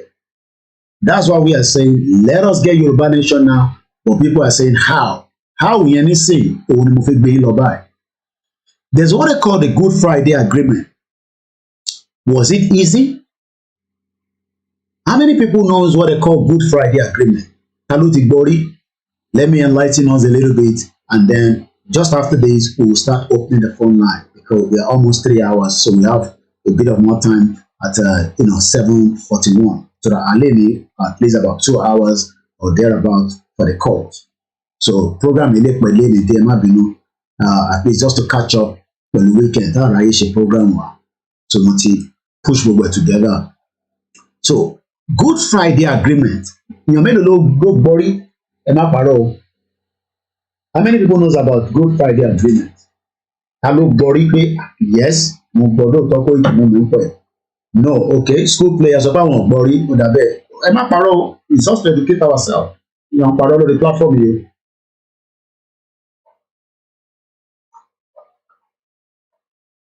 Ẹ ṣe jàre ìyá wa Mọ̀lára, we don't have any problem with the Igbo. What we are saying is give us freedom, no going back. Bàbá fáwọn Igbo ní referendum, àwọn náà máa lọ. Olùkàlùkọ́ dẹ̀ máa dá ìlú ẹ̀ ṣe.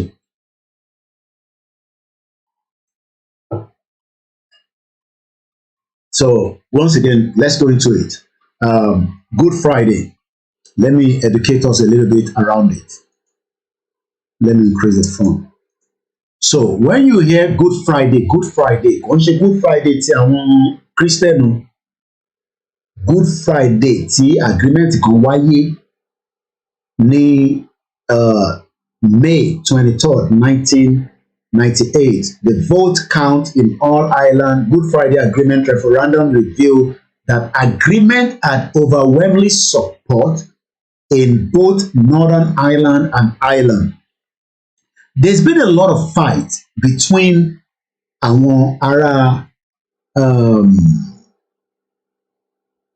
Irish wọn náà fẹ́ àwọn máa lọ àwọn ò fẹ́ ní kankan ṣe pẹ̀lú UK mọ́ ó ti sọ àwọn èèyàn fẹ́ ní independent kìíní àwọn so but ìjà wọ́n ti ń jàjà yẹn bọ̀ ó ti tó jọ́ mẹ́ta but let's go into it a little bit. The Good Friday Agreement, which is what I have here, this is agreement. We don't hide anything from people and say no, we don't know. Declaration of support.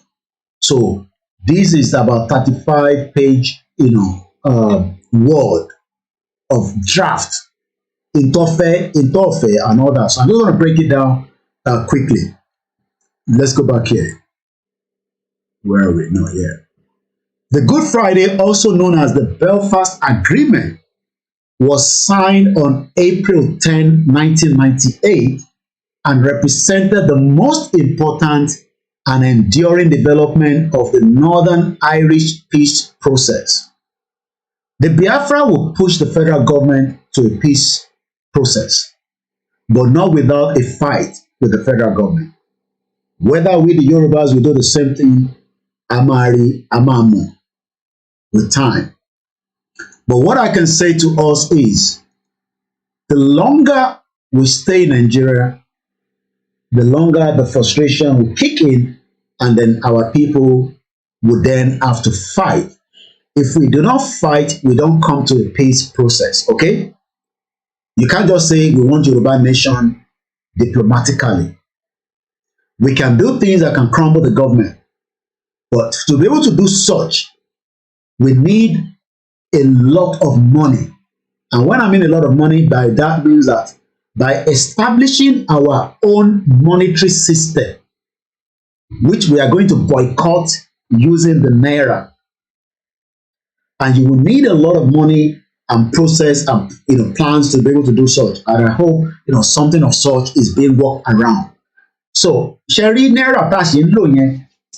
How about the cut out Naira and that? Waris always talk about these, Waris, I don't know what it's for, but he's always talking about the financial aspect. I've got to crumble Nigeria financially. So that Tiba send the Wosile, receive Naira, they should not be able to receive Naira anymore. They should be able to receive, our own currency.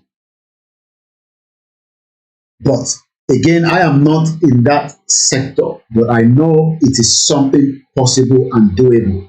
That's number one. Since we don't have the military might to fight a full country like Nigeria, Nigeria is a sovereign nation. And if you're going to fight a sovereign nation, you must be able to have the same amount of military might, with them. But we can also bypass that if we continue to push by making Nigeria ungovernable for them. It could be meaning anything. When I say ungovernable, some people expect, but boy, can you call this election? What is election? It's because we did not put the pressure to mount that election not to happen. It is not too late. Whether election has been held or not has not stopped these, asking for our own nation. But Sharon, our Northern Ireland, our Irish, they had to fight until the government of England that controls every one of them came into an agreement. This was not an easy, a cup of sunshine forever, my dear. It has not been an easy road, but it has delivered for them what they wanted. So let's go a little bit further. The Good Friday Agreement, also known as the Belfast Agreement, was signed on the April 10, 1998, and represent the most important, enduring,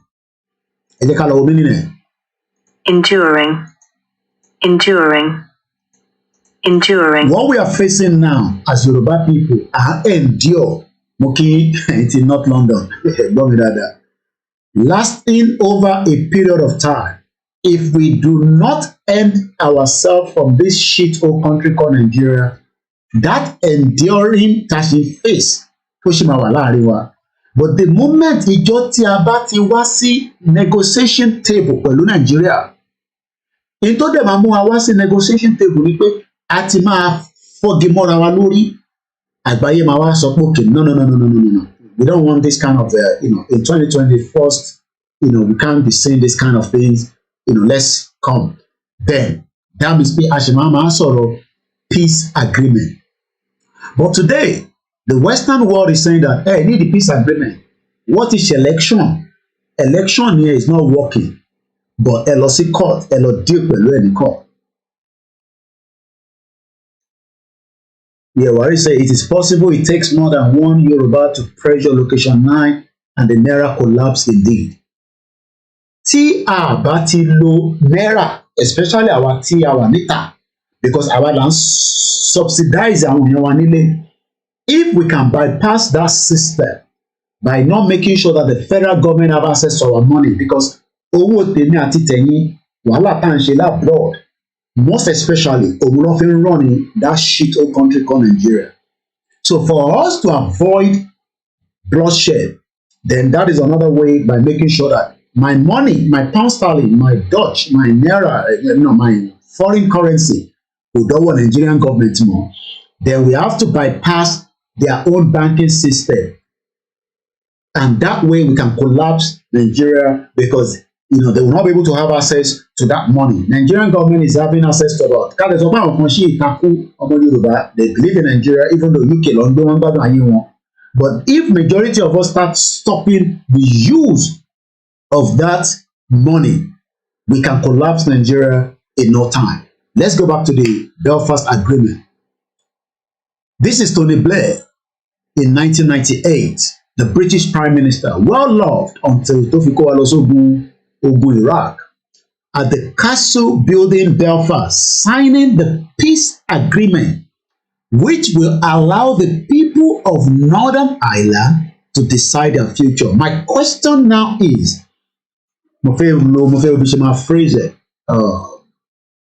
if the Northern Ireland were able to decide their future after this peaceful agreement, but what is wàláì àwọn island wọ́n bá ìlú ìjà gidi gbàsìgbò tó ṣẹlẹ̀ gan, but àwọn èèyàn ní Koiki àfẹ́ gbàsìgbò ọmọ ọládé ìgbà tá lè fi lọ. I don't know, because for you to bring the federal government to this stage, then there will be conflict.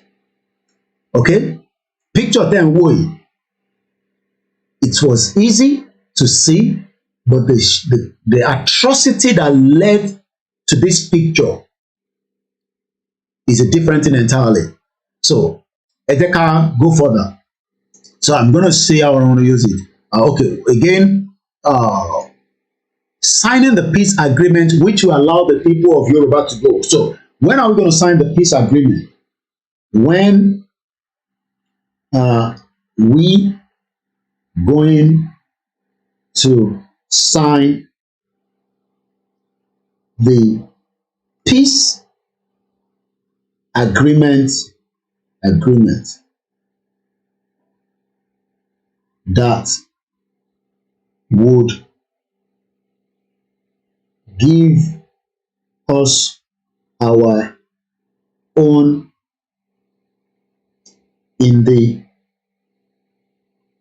independent nation. So I'll remind us later on, when are we going to get this kind of agreement? We've written to President Muhammadu Buhari. He has not responded to our letters because he doesn't take us serious. We've done rallies, we've done protests. He's not making the push. But at what point in this struggle, nígbà wo la máa lè sọ pé a máa ní peace agreement, not to remain in Nigeria, but to give us our right to decide our future? Because future kan làwọn eléyìí decide the by. Not too long ago, this is about almost 24 years ago. Immediately in September, as at April, àwọn kan decide the future wọn. But kó tó decide future ìwà láì, wọ́n ti ja ṣé gay ẹ̀mí ti lọ sí. But àwa dẹ̀ sọ pé àfẹ́kẹ́ mi lọ sí, èmi náà fẹ́kẹ́ mi lọ sí. But èyí lè máa wá ṣàlàyé fún mi bá ṣe fẹ́ lọ. And please don't come again on the show and say Igbo fi balẹ̀ wa, ìyẹn kọ́ mo bá wa. Báwo kí la máa ṣe tí a máa fi lè sọ pé a máa rí peace agreement? Mo kí Pastor Ogunjimi John ẹ̀ka àbùsọ̀ yìí tó. Kí la máa ṣe tí a fi máa ní peace agreement tó máa fún wa ní separation out of Nigeria? Òun mo fẹ́ gbọ́. I'm not interested ọ̀fẹ́ gbalẹ̀ wa ọ̀gbalẹ̀ wa, ìyẹn kọ́ ló wà lórí tébù mọ́ nísìn. Ìyẹn tó wà lórí tébù ni pé kí la máa ṣe? Let's go further. Ẹgbọ́n kan tó kọ sí bíbá, the agreement halts most of the violent conflict. Okay, mi mo sọ pé ẹ bá wá wo bí ọ̀nà violent yìí bẹ̀rẹ̀ ti máa rí. because èmi máa fún ní evidence to back pé violence is part of a movement but the violence sọ pé violence ò sí níbẹ̀ it's okay. Netec electrical good evening. If you say mo kí òyàwó ẹ̀gbọ́n wa Fọlájú Samuel ẹ̀gbọ́n mi Samuel Adébísí if everybody say we don't want violence it's okay but ẹ máa rántí pé violence làwọn kan fi gbà tí wọn tó fi di pé ẹ̀rín Tony Blair don sign a peace agreement and àwọn ìtọ́gbékalẹ̀ when they were asking for that agreement reached in the multiple party negotiation declaration of support ẹ jẹ́ ká kọ́kọ́ lọ kàn yẹn so let's expand this declaration of support we the participants we the Yorubas in multiple negotiation believe that the agreement we have negotiated offers a truly historic opportunity for the new beginning. Níjọ́ wo la máa dé stage yìí òun ni question. Tá a bá ti dé stage yìí eléyìí tá a ṣe nísìn it's just akàn educate ara wa ni. But tá a bá máa dé stage yìí according to this article èmi kọ́ ni mo kọ́ this article was put together on the 23rd of May last year. Okay, it's just like a remembrance of this agreement. Ẹ̀rí pé on the 23rd ni wọ́n sign agreement yẹn. Ẹ̀gbọ́n kan tó kọ síbí báyìí o, ẹ farabalẹ̀ yọmọ Yorùbá. Ẹ máa ń sọ fún mi pé Koiki yé sọ̀rọ̀ ẹ ṣe jàre ẹ̀gbọ́n mi Benson Adédire. Koiki yé sọ̀rọ̀ violent. Àtàwọn ọmọ kéékèèké tó dá kọ̀ọ̀kan mọ̀. Àwọn ọmọ tó tẹ́ pé ó ṣe bẹ̀rẹ̀ sí ń jẹ Indomie. Àtẹ̀jẹ́ tó kúrò ládùúgbò ẹ̀. Ìyàwó tẹ̀ pé mo dọ́dọ́dọ́dọ́. Ti kọjá stage ìyá máa bá mi sọ̀rọ̀ ọmọ jágbàjàgbà ń tẹ̀tẹ̀ dárúkọ wọn lè ti sọ fún àwọn tó bá mi ṣiṣẹ́ àméjì ìwé yẹn. Violent gidi ní violent ẹ̀ lọ anywhere mo sọ fún yín kí ìyàmú Esther bẹ́ẹ̀ ti violent kan tá gbé dání ẹ̀ ń ṣeré pa ni Yorùbá nation ẹ̀ máa pẹ́ ká tó jáde Nàìjíríà fúnra rẹ̀ gan ti violent wa tó bẹ́tà káwa náà violent ẹ̀ ẹ̀jẹ̀ àgbọ̀n kan tọkọ síbí wa ẹ farabalẹ̀ kẹtẹ̀lé mi the agreement halted kí ló ń pè ní halted èmi mo tó jẹ́ ẹ jẹ́ ká lọ wò fún àǹfààní ẹ̀yìn tí ẹ mọ̀ tó bá sọ pé nǹkan halt tó bá sọ pé past tense ẹ̀ ní halted bring or come to an abrupt stop there is growing pressure to halt the bloodshed.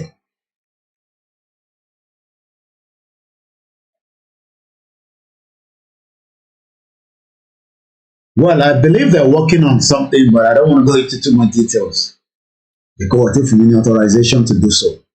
But ọ̀rọ̀ tí mo sọ yẹn is worked on already, and I think very soon we will start, talking about it.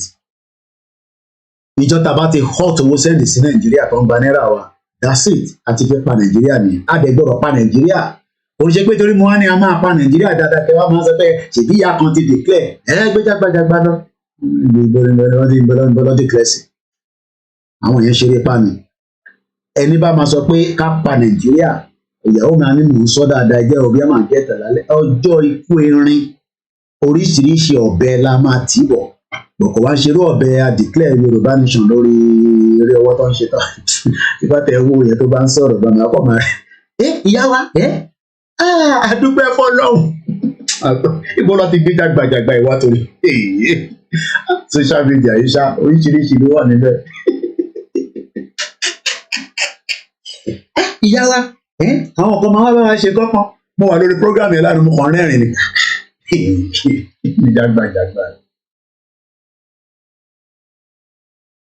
èwo tún lè lè tó gbójú ẹ̀ síta tó ń sọ pé stop playing us you have nothing to offer ọmọ àlè. Orí pò lè gbójú ẹ̀ síta gan sef even you are scared to put your face out there. Èyí tẹ́mi gbójú mi síta lọ sọ pé mo ní kankan láti offer ni mo gbójú mi síta látọdún mẹ́ta ẹni tó fẹ́ comment kò gbójú ẹ̀ síta can you imagine pẹ̀lú tẹ́ńkọ́bọ́ MTN tó ń lò so ẹ jẹ́ ká padà so tó bá sọ pé nǹkan ẹ̀gbọ́n kan tọkọ sí bíbá there is a growing pressure to halt the bloodshed wàláì tí a bá bẹ̀rẹ̀ sí bá gọ́ọ̀mẹ̀ntì jà ní all front àgbáyé máa sọ pé no halt this bloodshed ẹ̀jẹ̀ yìí ti pọ̀ jù ẹ má kẹ́jẹ́ kó ta káàkiri kí ló dé but because àwọn ò fẹ́ lọ sí route yẹn a dẹ̀ fẹ́ freedom èmi tí mo bá ṣe fẹ́ gba freedom yẹn o but one thing is bẹ́ẹ̀ ni ìbáwa náà sọ ìbí wọn ní bàbá Awólọ́wọ̀ ló ní pé kó change currency nígbà yẹn pẹ̀lú àwọn ogun Biafra okay so you can see why they are changing the currency to disrupt the election as it's going on but ìjọ táwa náà bá ti stop láti máa lo owó Nigeria we are winding down Nigeria quickly but without violent conflict so let's go back and read this quickly again. This is the Northern Ireland Agreement, okay? Mo ti sọ meaning hot fún yín, wọ́n dá ogun ẹ̀jẹ̀ dúró, kí ló dé? Ẹ fẹ́ para yín tán níbẹ̀ yẹn ni. Ara orókun ara adìyẹ ni. British náà lose a lot, but after a long fight and violence, they came into an agreement. Mo kí yàrá Florence. But our they go to violence because a ti gbọ́ ọmọ Yorùbá kò síbẹ̀ ní tó ti di president Kóìkì lọ tẹ slow díẹ̀. Kí ló dé tẹ̀ ń bínú Tinubu báyìí? Tinubu ti débẹ̀ Jagaba. Ó máa wá ṣe fún yín. I just dey laugh. Let's continue. The agreement altered most of the violent conflict in the region after it was approved by voters across the island of Ireland in two separate referendums that was held on May 22, 1998. The following day, which is May 23rd, it emerged that the Good Friday Agreement found a majority of support in both referendums. 71% supported it in the Northern Ireland while 94 supported it in Ireland. And this is what gave us this video that we're about to watch. I do not own the copyright.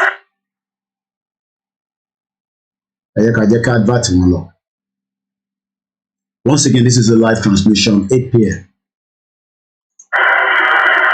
Tàbá ti dé stage nílẹ̀ Yorùbá, ẹ gbà bẹ́ẹ̀ àti gba Yorùbá nation. Yes, 71.12%. Ìtàwọn Igbo ń béèrè fún lélẹ̀ ẹ fún wọn ní referendum. Ìtàwọn Yorùbá ń béèrè fún wọn lélẹ̀ ẹ fún wọn ní referendum ẹ jẹ́ kó olúkálùkù máa lọ. But wọ́n ní no ẹ jẹ́ ká get stuck sínú Nàìjíríà. Northern Ireland referendum ò gbọ́rí láyé àbí ẹ take screenshot ẹ̀ 1998 kò tí pẹ́ o iye ẹ̀ tèmi wọ UK lélẹ̀. Ìwọ tó ń sọ fún mi pé kí n máa bọ̀ ń lé. I keep laughing at you all the time. This was 24 years ago. So who told you that it is not possible in today's world? It is possible, but if we say we don't want violence, then we will just drag it and drag it.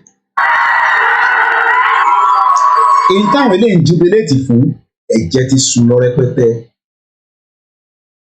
But it gave them what they want. It gave them exactly what they want. And today, you know, you go to Dublin, we have a lot of Yoruba people there. They're watching me right now. Tí wọ́n bá settle ní Dublin, ṣé ẹ̀yin tẹ́ ń gbé níbẹ̀ ẹ lè lọ jókòó síbẹ̀ láti gbàwé wọn? I remember at some point a lot of Nigerians were going there wanting about to bímọ síbẹ̀ automatic ní ìwé. I don't know whether it's still the same thing because immigration law man change ní gbogbo ìgbà. But I saw a lot of people who man struggle, especially tó bá ti gbé ní England. Ìyàwó ìwé gbà wá push wọn wá ṣáà push wọn dé bó ṣe máa dé Ireland tó bá ti dé Dublin báyìí pẹ́ẹ́m tó bá ti lè bímọ síbẹ̀ automatic ló máa gbàwé.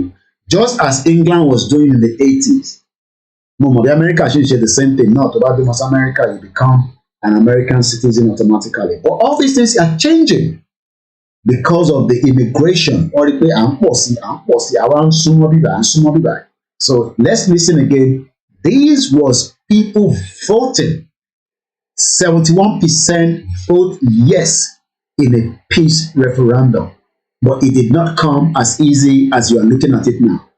Some people did not make it to this end. We are praying that Bugwama make it the end here. So if anybody is sitting there and thinking that I come out by Yoruba nation, just like that, you must be kidding me. I don't say it happening like that, but I am not a Eledumare. but gbogbo tó lè fọ́ Nàìjíríà indices ẹ̀ wà. I'm not disputing that. Ọ̀rọ̀ ọmọ agbálẹ̀ yẹn onígbálẹ̀ yẹn, it could be part of it, I don't know. It could be anything that could break up Nigeria, but Nigeria itself doesn't want to break. And ìlú tó fẹ́ break, ìkọ̀kọ̀ gbọ́dọ̀ trigger break up yẹn. It could not be violent of but something somehow, or one thing somehow, or whatever it is. I'm sure you understand what I'm saying anyway. Ìkọ̀kọ̀ lè ṣẹlẹ̀, and it will eventually lead to the breakup of the messed up country. But notwithstanding, it could be this political party situation, because let's think about it. I don't know if it can happen in Nigeria. Should the court upturn Tinubu's result? Wallahi, Tinubu máa pọ́ èké jáde rẹpẹtẹ. Kí á ló máa destroy Nigeria yẹn? And think about it. Should the court upturn the result? That's the end of Nigeria. So something must lead. Ìjà táwọn eléyìí jà tó fi gba referendum in 1998, which is here in the UK. It didn't come easy, but ẹ wo bó ṣe jubilate tó ṣe celebrate.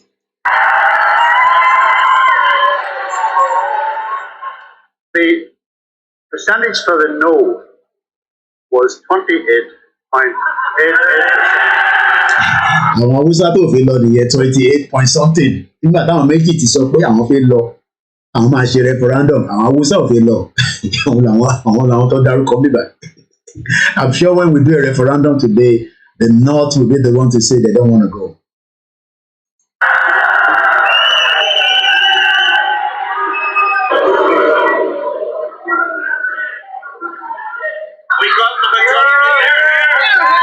Àwọn ilé ìjà tó fi kú ni Ọlọ́run á jẹ́ kí bàbá wa emeritus a máa jọ jáde lẹ́ni wọ́n máa witness Yoruba nation yẹn, but I don't expect him to come out and be saying a máa jà violent ni no báwọn ṣe lè máa sọ́lá àwọn sọ yẹn kò ní sọ fún yín sẹ́ pé in tó fi máwọn ilé débi ọ̀rọ̀ referendum violent rẹpẹtẹ ni.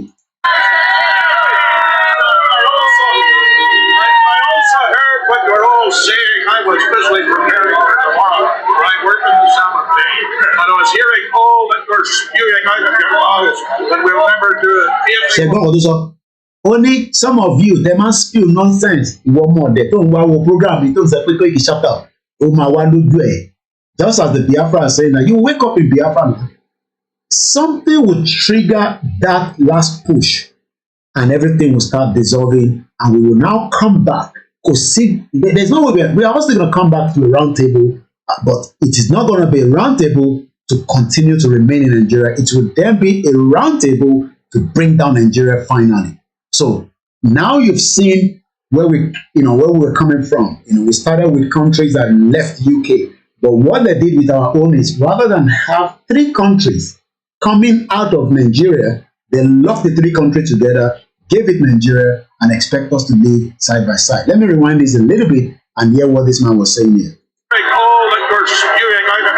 Ṣẹ̀gbọ́n kan tó sọ, gbogbo ẹ̀yin tẹ̀ ń spill nonsense, ẹ̀yin tẹ̀ ń spill rubbish, Bàbá Akíntóyè, Ìgbòho, Kóìkì, àwọn Yorùbá World Media, àtàwọn media tó kù náà, tẹ̀ ń spill nonsense. Ojú yìí ló máa ṣe. Ṣẹ̀gbọ́n kan tó sọ that we will never do it. Was wrong. Peter Robertson was wrong. Everybody was wrong. My friend Billy Thompson was wrong. We were right. Yes. Only we were right. And we have always been right. And we will continue to be right. This is 1998, just about 24 years ago. 24 years ago. Yes, no going back, Mr. Yinka Ogundele. Roundtable based on language of trade war. Yoruba people will leave Nigeria. It's just that people are asking, when is it going to happen? But certain things has to occur before we can get to where we are going. So we're going to start opening the phone line. I want to make sure that we're not overgoing. Okay, we still have about 6 minutes and then we open the phone line. So again, I'm prepared. The line is fully charged and that way we can start taking our calls so that you can have your own input. But mo bẹ̀ lálẹ́ ọ̀rọ̀ Igbo, I don't want to hear it on this program tonight. Mo bẹ̀ yín ni, I want to bẹ̀ yín nísìn. let's continue with this. Anyway, at the moment, so I don't want to go too much on that. Tony Bless on the Good evening. A historic day at Stormont after 2 years of talks and after a generation of bloodshed. After 2 years of talk, after 2 years of talk, 2 years of talk, 2 years of talk. Talk easy do, but before talking, It's of talks and after a generation of bloodshed. After generation of bloodshed. After generation of blood.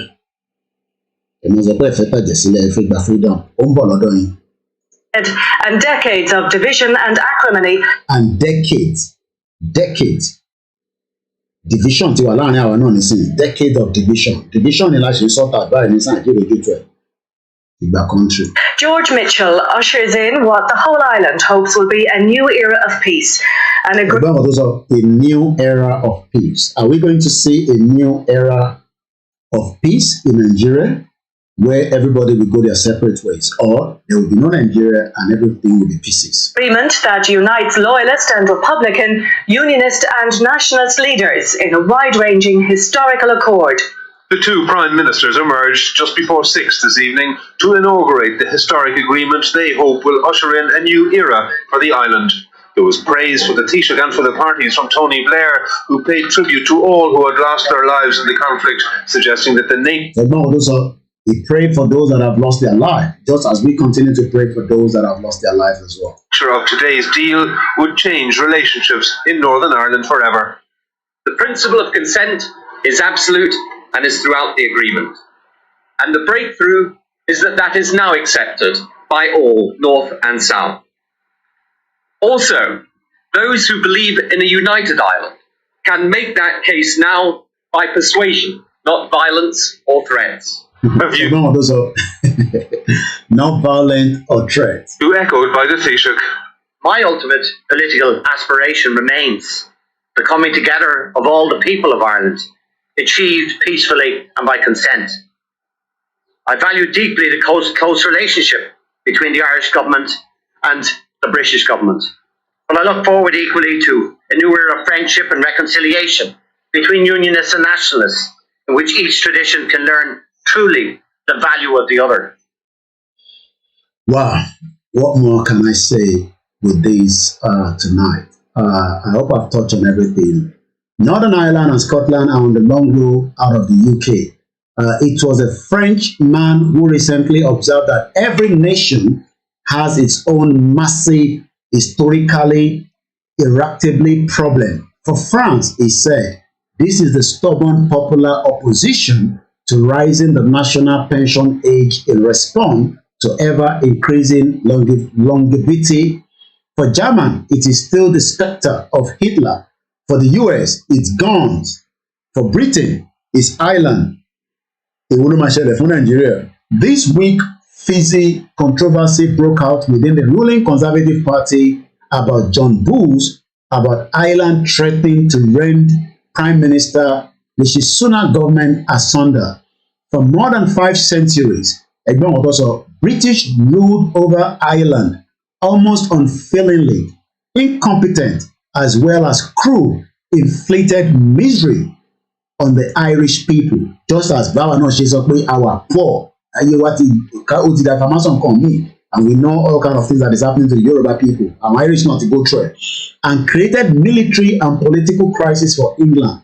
The fact that English were a Protestant society, while most Irish people were Catholic, made matters worse. Just as we are, very, very polite people in the southwest or in the north, the Sharias is what they want to dominate on, and they are not secular at all.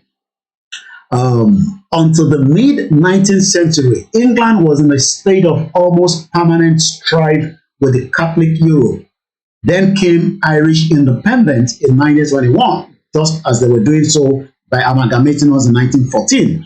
It seems that the boy had been lanced the issue sort of resolved, despite lingering bitterness on both sides of the Irish Sea. but a historical blunder was committed at the time when conservative politicians forced the Prime Minister, David Lloyd George, to exclude from the independent settlement the Protestant realm that dominated a portion of Ulster. When they were given independence, àwọn tó jẹ́ the majority wọ́n gbé fún wọn, just as they did with the Yoruba people in that contraction. A starlet with a hapless Catholic minority was carved from the 6 northernmost countries of Ireland, which remain attached to the UK, just as the North remains attached to the UK. While the other 26 counties, the Yorubas, the IGBOHOs, the rest of the ethnic groups eventually became the Irish Republic. I'm just using that as a phrase. Today, Northern Ireland has a population of under 1.9 million, 42% of them Catholic, while 5 million inhabit the rest of the island ruled from Dublin, just as they are doing with Yoruba people. The trouble, which for 30 years racked the North with bloodshed, 30 years of bloodshed, seems to end with the Prime Minister Tony Blair's 1999 Good Friday Agreement, but not without a 30 years bloodshed.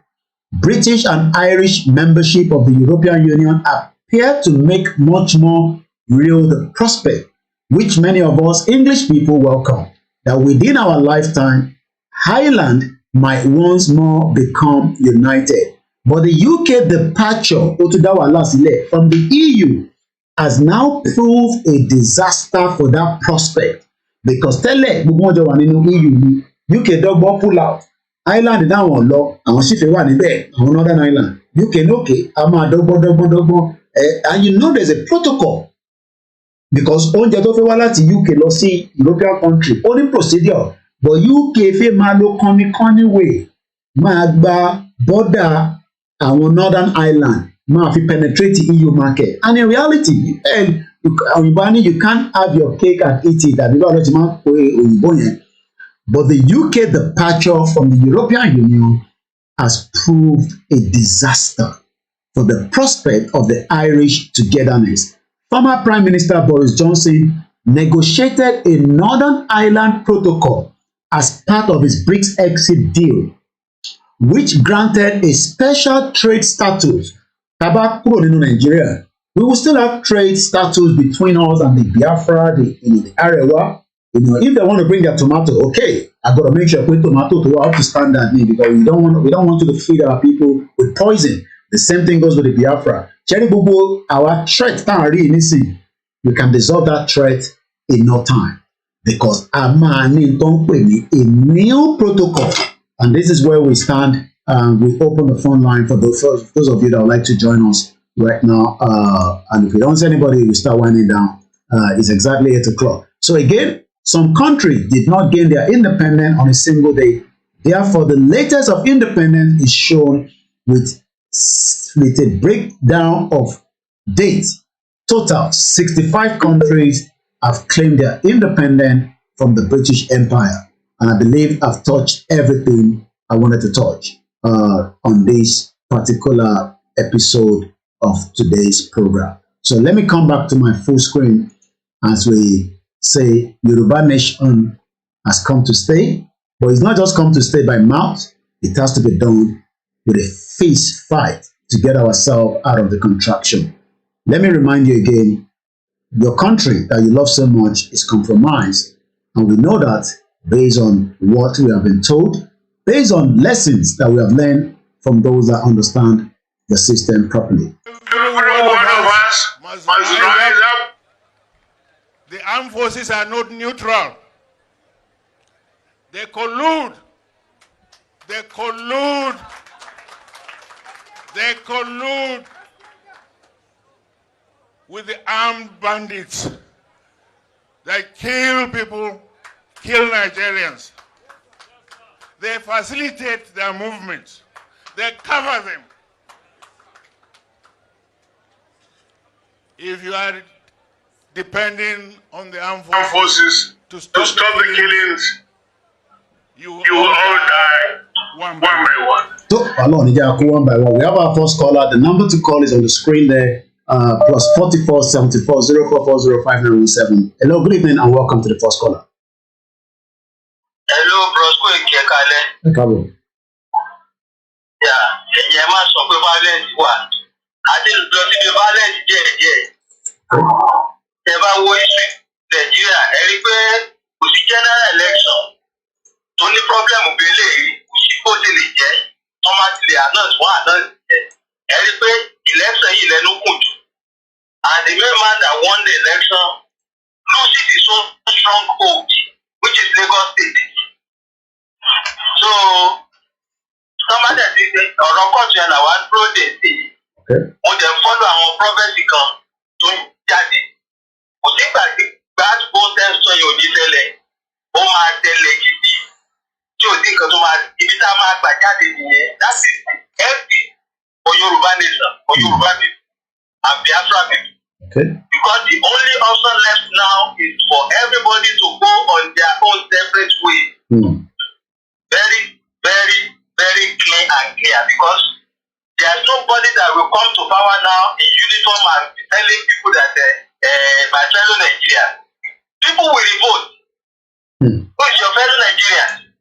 They will tell him to go and die. Who is fellow Nigerian? And perhaps pẹ̀lú gbogbo tá a sọ yìí, àwọn kan ti ní ìbọn pamọ́, àwọn èèyàn ti ní ìbọn pamọ́ sínú ilé náà ní Nàìjíríà lẹ́wọ̀ yẹn. Especially àwọn politicians yẹn, they are so desperate. So, slight mistake tí báyìí la kàn dúró dè tó máa ṣe. So, pé kò ní sí violence yẹn, ẹ̀túndà, bí violence òsì ni wọ́n pa ọmọ lọ́jọ́ ta, ni wọ́n wé ìtọ́ ọmọ yẹn lọ́jọ́ ta. Ṣé violence òsì ni wọ́n pa àwọn èèyàn, ni wọ́n dá ìbọn pa àwọn èèyàn ní nítòkè. Violence òsì, so àwọn èèyàn ti kú pé fún òun lè kú pé. Àdúrà tèmi náà máa ń ṣe ni pé àwọn tó máa kàn tí ò ní tí ọdún tó máa kàn wá Ọlọ́run ní jẹ́ kó kàn wọ́n. Àwọn tó ń jẹjẹkújẹ àwọn ajá Tinubu yẹn náà máa kú sínú ẹ̀. Torí àwọn kan wà tó jẹ́ pé ẹ̀yìn Tinubu yẹn ni wọ́n wà tó jẹ́ pé ìjẹkújẹ tí wọ́n jẹ ó ti báyé wọn jẹ́. They don't care about any other life. They only care about themselves and their own family, and they are going to die. They don't to claim them. À ń sọ pé ká má rogun, pé kó má sí violence. Ṣé kò sí violence ní Ghana ni? Ẹ rò pé Ghana dédé ní peace lẹ́nìí ni? There is only still out of bad leaders. Reason ni ẹ tó ń fi ní. Even ní Liberia ń sìn yìí, they started to experience some little peace. Ẹ mọ tán fojú ara wọn sí ẹ̀mọ wọn ṣe síra wọn níbọn ni. So pé kò ní sọ kò ní sí violence yẹn, bàbá ńlá ọ̀rọ̀, irọ́ burúkú ẹ máa bí tó lọ. Ẹ ṣé gan ni, thank you so much. That's our first caller. Ẹ jẹ́ ká gbọ́ láti ẹ̀yin tí ẹ jẹ́ listeners. Our views, maybe it's different from mine. Maybe this presentation has opened a kind of another angle to the struggle to Yoruba self-determination. Hello, caller, you're live. Kóòkì báwo ni? Àlàáfíà sir. Ẹ kú iṣẹ́ náà. Àwọn ènìyàn. Ẹ̀kọ́ náà máa fún ẹ ní ọgbọ́n àti òye o. Ọwọ́ ayé òde ní bá, ọwọ́ ọ̀tá ní bá ẹ àti wá àti àwọn ọmọ ìyàwó. Sórí nǹkan tí àwọn èèyàn wa ò pọ̀ nípa kan tó ń ṣẹlẹ̀ nípa ọ̀rọ̀ Nàìjà. Gbogbo fídíò kílípù jíjà tó wà lọ́dọ̀ Franklin ní 2 days ago, ó dà pé bíbí Friday nínú kan Nàìjà ló ti ṣe fídíò kílípù yẹn kò ju 20 minutes. Nàìjíríà ló wà nísìnyí. Ó ti wà ní Nàìjíríà báyìí for over 2 months. Ìyẹn Franklin. Mo mọ̀ bí a rí. Ṣé bí ó sọ àwọn pọ́ìntì kan ní mẹ́ta kan lára ìwọ náà ti sọ nípa Peter Obi. Ó ní Peter Obi wọ́n lò ó ní ó dà wọ́n Western world ló lò ó láti fi ṣáàtà bìyàn. Tó dẹ̀ jẹ́ kó ti sọ nígbà àwọn oníkí pé wọ́n lo Peter Obi ni. Kò ti sọ nígbà lórí ìwé kan. Ó tún sọ nípa ẹgbẹ́ ìdọ́tọ̀ fáwọn ẹnu wa wọn ní history. Ó ní ọ̀rọ̀ Ballet conference 1884. Ó ní káwọn lọ kà á bí àwọn European wọn ṣe split Africa Wọ́n bá fẹ́ pa iná ọ̀rọ̀ ẹ̀ ó sọ kíní kan ó ní the only way tó ń mú ó ní is revolution. Ó ní apart from that ó ní mọ ẹni tí tó tún lè ṣẹlẹ̀ ó ní revolution ní ó ní bloodshed dẹ̀ máa wà. Kábíyèsí Elédùmarè mo gbọ́dọ̀ lọ́wọ́ fídíò yẹn. Sọ̀rọ̀ clean kò sọ́pọ̀tì Yorùbá nation. No. Sọ̀rọ̀ fún mo mọ̀. Orí àwọn máa ń wọ àwọn tó ti gbé ipò ẹ̀ ìgá ẹ̀ ó máa ń make àwọn pọ́ìntì kan tí mo lè máa reason pẹ̀lú ẹ̀. Ó ní bloodshed ní bàbá confam tó wà lẹ́kọ̀ọ́ ó wà lára kan tó fi lọ́pọ̀ òun ìṣòro Yorùbá nìkan kan tó bá rẹ́ẹ̀dì. Bẹ́ẹ̀ni bàbá ó ní ìjà tí mo dẹ̀ rí pé bá ìyẹn mọ ọ̀kan tó ń sọ ó ní ká má tọ́ra wa jẹ. Franklin yìí tún lọ sọ the same thing tí mo kò sọ pé conclusion ló lè ó ní because ó ní politician ó ní àwọn politician lẹ́yìn lọ politician wa ó ní they are gatekeeper for the western world. Ó ní western people ó ní they are fertilize gatekeeper ni wọ́n. Tí àwọn ọmọ mi ní nǹkan tó ń fertilize ó ní àwọn wọ́n ti tẹ̀lé point of silence. Bẹ́ẹ̀ni. Ó lè gbé báyìí nígbà ìkan tí ọmọ yìí sọ bọ́ọ̀lù ó ní pàdé nípa para wa ní wọ́n fọ̀ bí ó ní ìyá charlatans tó jẹ́ pé ìyá ọ̀gbẹ̀yẹ fún láti àwọn èèyàn wọn ní ó ní the only way ó ní republican nǹkan tí mo kọ́. Ṣèbí ẹ mọ̀ pé Sowore náà ń sọ the same thing but it's just that ẹ mọ̀ pé Sowore láti wà láàrin system yẹn láti lè lọ opportunity máa fáyà wọn tí wọ́n nílé mú. If not, Sowore is not needed in terms of this political whatever tó ń ṣe nílé, but we can't have to respect him because he has said the same thing. Without a revolution, we are not going anywhere. Franklin, only blowback in my one. Okay.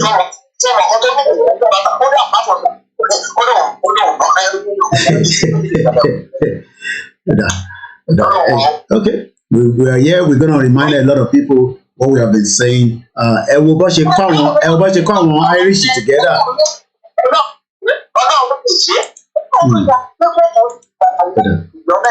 People will get the message when the right time comes. Eshegoni, thank you so much. Eshegoni, sir. Let's take the next caller. The line is open. Most of the time, can you place the program? Let's get your views so that we can balance the conversation. Hello, caller, you're live.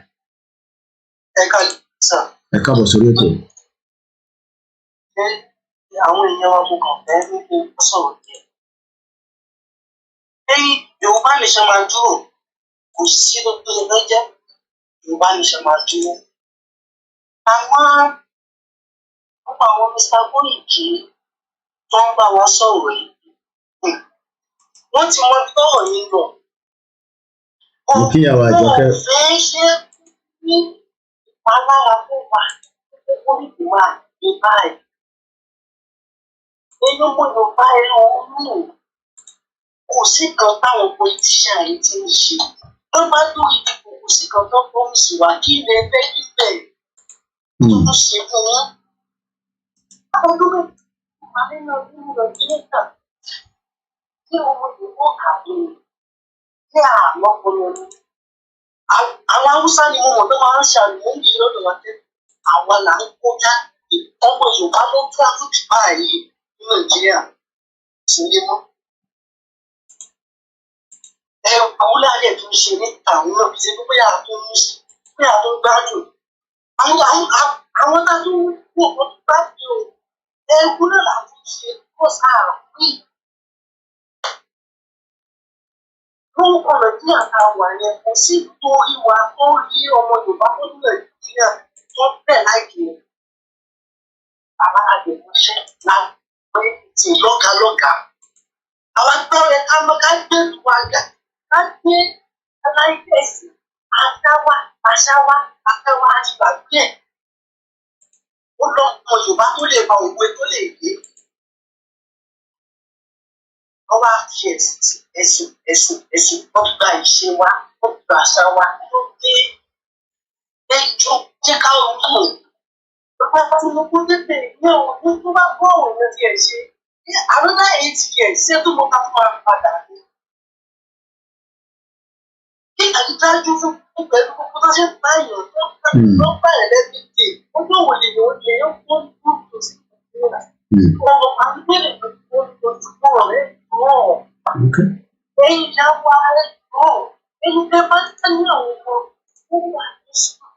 When the right time comes, everybody will push out.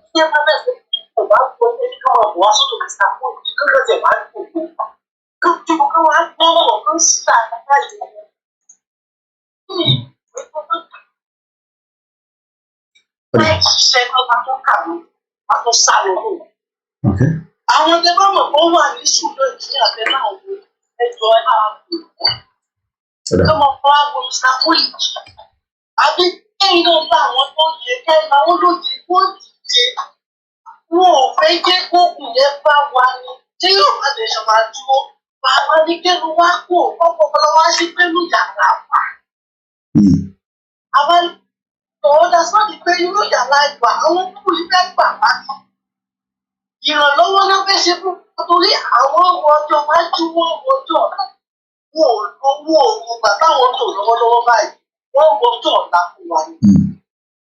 Àwọn pòjíṣẹ́ yìí wọn ò lọ́jọ́ ọ̀la tó ń wò fún wa ọjọ́ ọ̀la fún wa àtàwọn ọmọ wọn tí wọ́n ṣe gbà láyé ni. Ṣé gan ni bàbá wa ẹja fẹ́ lómi láyé? Ẹ ṣe gan ni. Ẹ jẹ́ ká ronú ká dìde àkọ́tẹ́bálẹ̀gbẹ́ ilé máa lò àbẹ́nẹ́sì ẹ máa kúkú sí Yorùbá nation lójoojúmọ́ tó ìwà ṣàbí àbẹ́nẹ́sì là ń ṣe ẹgbẹ́ gbogbo yìí máa bọ̀. Ẹ ṣe gan ni. Àmì, thank you so much. Mo kí ìyàwó alálùbáríkà dáadáa, ìyàwó ọmọ Ọbásanjọ́ ni mí, thank you so much grandma. Ẹ káàbọ̀ sórí ètò mo kí mo fi ti ìfẹ́ fẹ́ àfi kí màmá wa ẹ káàbọ̀. Adémọ́lá Ọlámilékan Mr. Àbáyọ̀mí ẹ ń sọ pé èwo ló kàn báyìí gbogbo ẹ tó bá ń pè studio number nìkan ni please ẹ má pè any other number ẹ bá wo screen kẹ́ tó pè number ẹ ní èwo ló kàn báyìí èyí tó kàn báyìí náà ni pé kí gbogbo ọmọ Yorùbá mọ̀ pé British tó kó wa papọ̀ wọn ò fẹ́ ká kúrò nínú ibi tí a wà but tí gbogbo wa bá ti sọ pé a ti rẹ́dì láti kúrò either through the peaceful means or we go through the violent means ọ̀nà méjì náà ni. The peaceful means is what we have been trying to, found to believe in peace. I don't think anything is peace in life, If you want something, you fight for it and you end up getting it. But if you don't want that in a way that you don't want a violent way, then we're going to have to take it stage by stage. So stage by stage is what we are up to at the moment. But I'm sure in the long run, Nigeria itself will fold up. But Koto fold up, there will be a lot of things that will happen. Part of that is the election that happened, but it's not giving the result that people want. Hello, caller. Hello, Mr. Koiki. Hello, good evening. I call it. Yeah, the only solution is to fight, Mr. Koiki. Any solution, Àlàáfíà ni kíkọ́. Ó ti pẹ́ tẹ́tí sọ̀rọ̀ tọ̀rọ̀ ó ti pẹ́ gan-an. Tó bàjẹ́ wípé àwọn ọmọ Yorùbá wọn ò láì tó tọ̀rọ̀ yìí. A máa jà ní. Ìjà ló lè sọ òkè òyìnbó téèyàn máa fẹ́ gba rẹ̀ lọ́wọ́ òyìnbó ìjà ni wọ́n máa fi gba rẹ̀ lọ́wọ́ ẹ̀.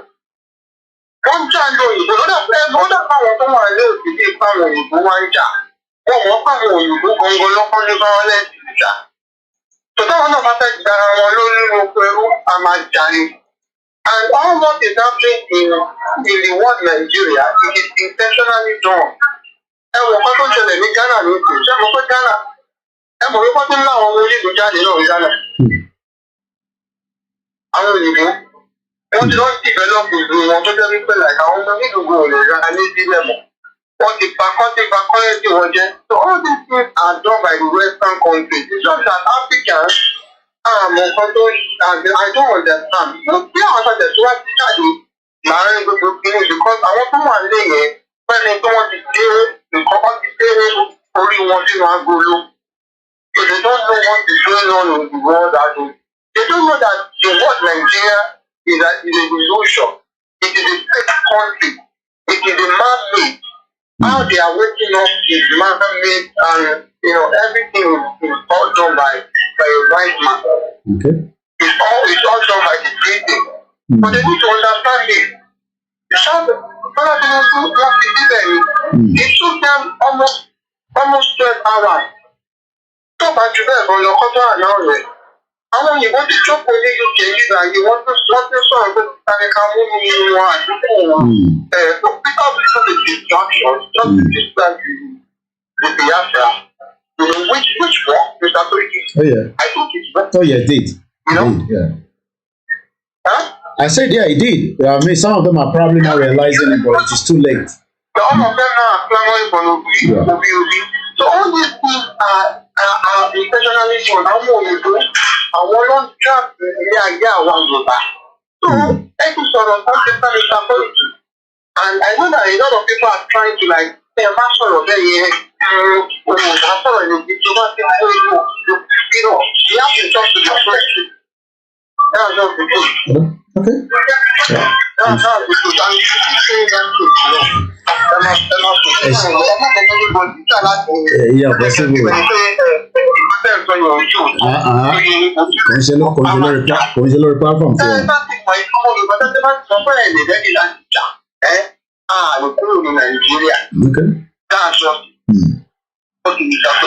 Thank you so much. It's a very cold weather out there. It's just coming up to 8:34 p.m. Let's listen to this. I'll come back again. Impediment to Yoruba development is the impediment to Yoruba development. Without Nigeria, we won't be where we are. 1962, we were far ahead of South Korea and North Korea. We were far ahead of China even. We had television before France. We had radio before South Africa. Now look at where we are today. I think it's a shame that even any Yoruba man can be talking about restructuring at this point in time. What are we restructuring? This country that is already shot to pieces? I don't think that's what we want.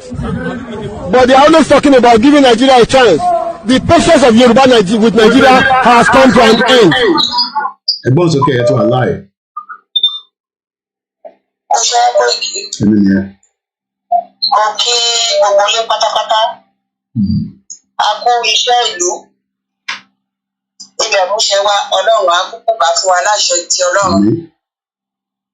Ní wákàtí way forward ló kù àti pé báwo ni a ṣe lè kún Koiki lọ́wọ́ àti àwọn àti ẹlẹgbẹ́ wọn,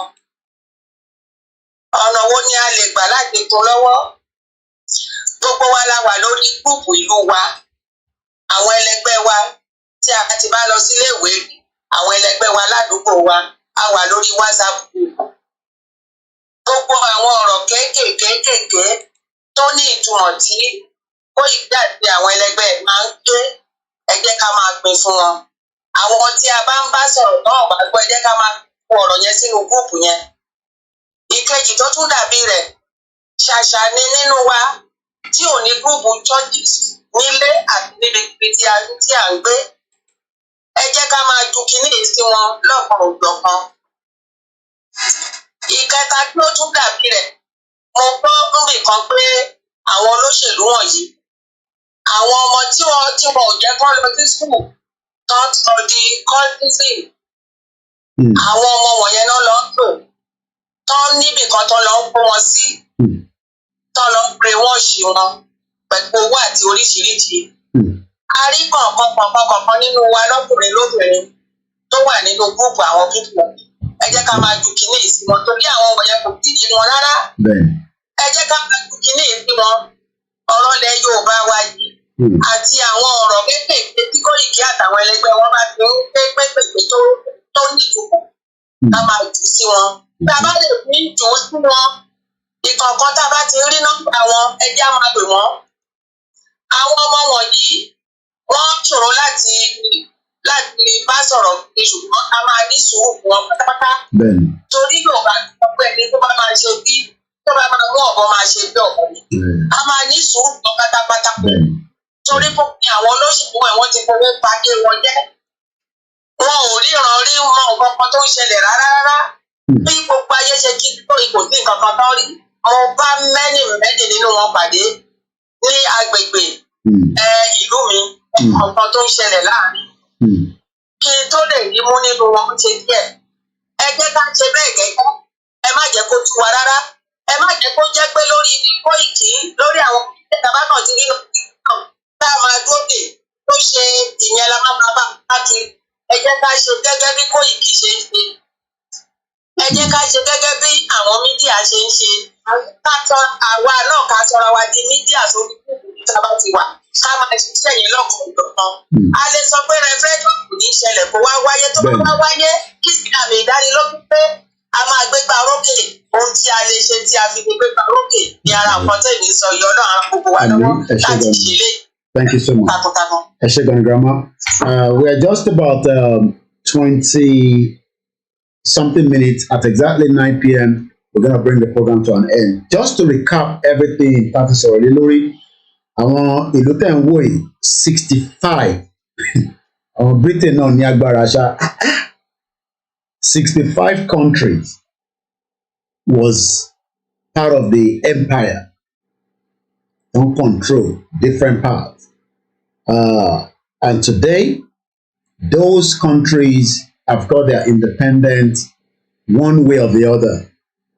Some were negotiation, some was violent, some was peaceful, Tabanika Mamu, gbogbo countries. So 65 countries. But let's talk about America. Out of all the countries, America declared on the 4th of July, 1776. But it took the British government of that time to recognize America. It took them 7 years in 1783. Let me remind us again.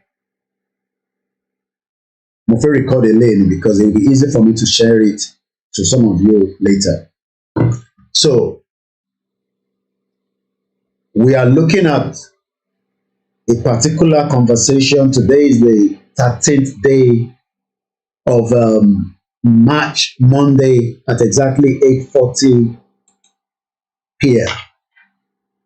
If so many countries have left the empire that was created by the British during the centuries, 65 countries ló kúrò nínú empire tí ó wà created pẹ̀lú United Kingdom. Out of those 65, gbogbo wọn ti gba independence wọn. But problem tí ó ṣẹlẹ̀ pẹ̀lú ti Nàìjíríà ní 1960 ni pé kàkà kí Nàìjíríà jẹ́ ìlú, ó yẹ kó jẹ́ Yoruba nation, Biafra nation, Arewa nation, and any other countries. Instead of it being one particular country to create Nigeria in 1960. So, nígbà tá review gbogbo program tí a gbé kalẹ̀ yìí, America ó make a declaration ní on the 4th of July 1776. But ó take British government ní 7 years, which is 1783, láti accept America as a country. Lẹ́ni nísìnyí, wọ́n rẹ́rìn síra wọn, wọ́n fẹ̀yìn síra wọn, but kó tó accept wọn, ó take 7 years. Tá bá wá fi ṣírò ìgbésẹ̀ àwọn ọmọ Yorùbá tá náà fẹ́ kúrò nínú Nàìjíríà, a sọ̀rọ̀ nípa the Good Friday Agreement. The Good Friday Agreement happened on April 1998 after 30 years of carnage, ìjà láti pé káwọn ọmọ Northern Ireland kó dá dúró gẹ́gẹ́ bí orílẹ̀-èdè, but wọ́n sign agreement that led to a referendum in 1998 ní May 23rd. Ìbéèrè tí mò ń bi gbogbo ọmọ Yorùbá náà ni pé ìgbésẹ̀ wo la máa ṣe tó máa frustrate federal government or tó máa frustrate international community tí àwa náà máa fi lè sọ pé ìtẹ̀síwájú ń lọ nínú ìrìn àjò Yorùbá nation. Ìgbésẹ̀ pọ̀, àwọn kan náà wọ́n fẹ́ violent pé ká ṣe ní diplomatic way, àwọn kan ní ká ṣe sùúrù fún ìjọba tuntun tó ṣẹ̀ dé, but ìtẹ́mi máa sọ ni pé based on àwọn 65 countries tá a dárúkọ yìí, America ó bá Britain jà kó tó di pé wọ́n gba òmìnira wọn ní 1776. Kò dẹ̀ ń ṣe America nìkan, ọ̀pọ̀lọpọ̀ ìlú bẹ́ẹ̀ náà ló bá wọn jà.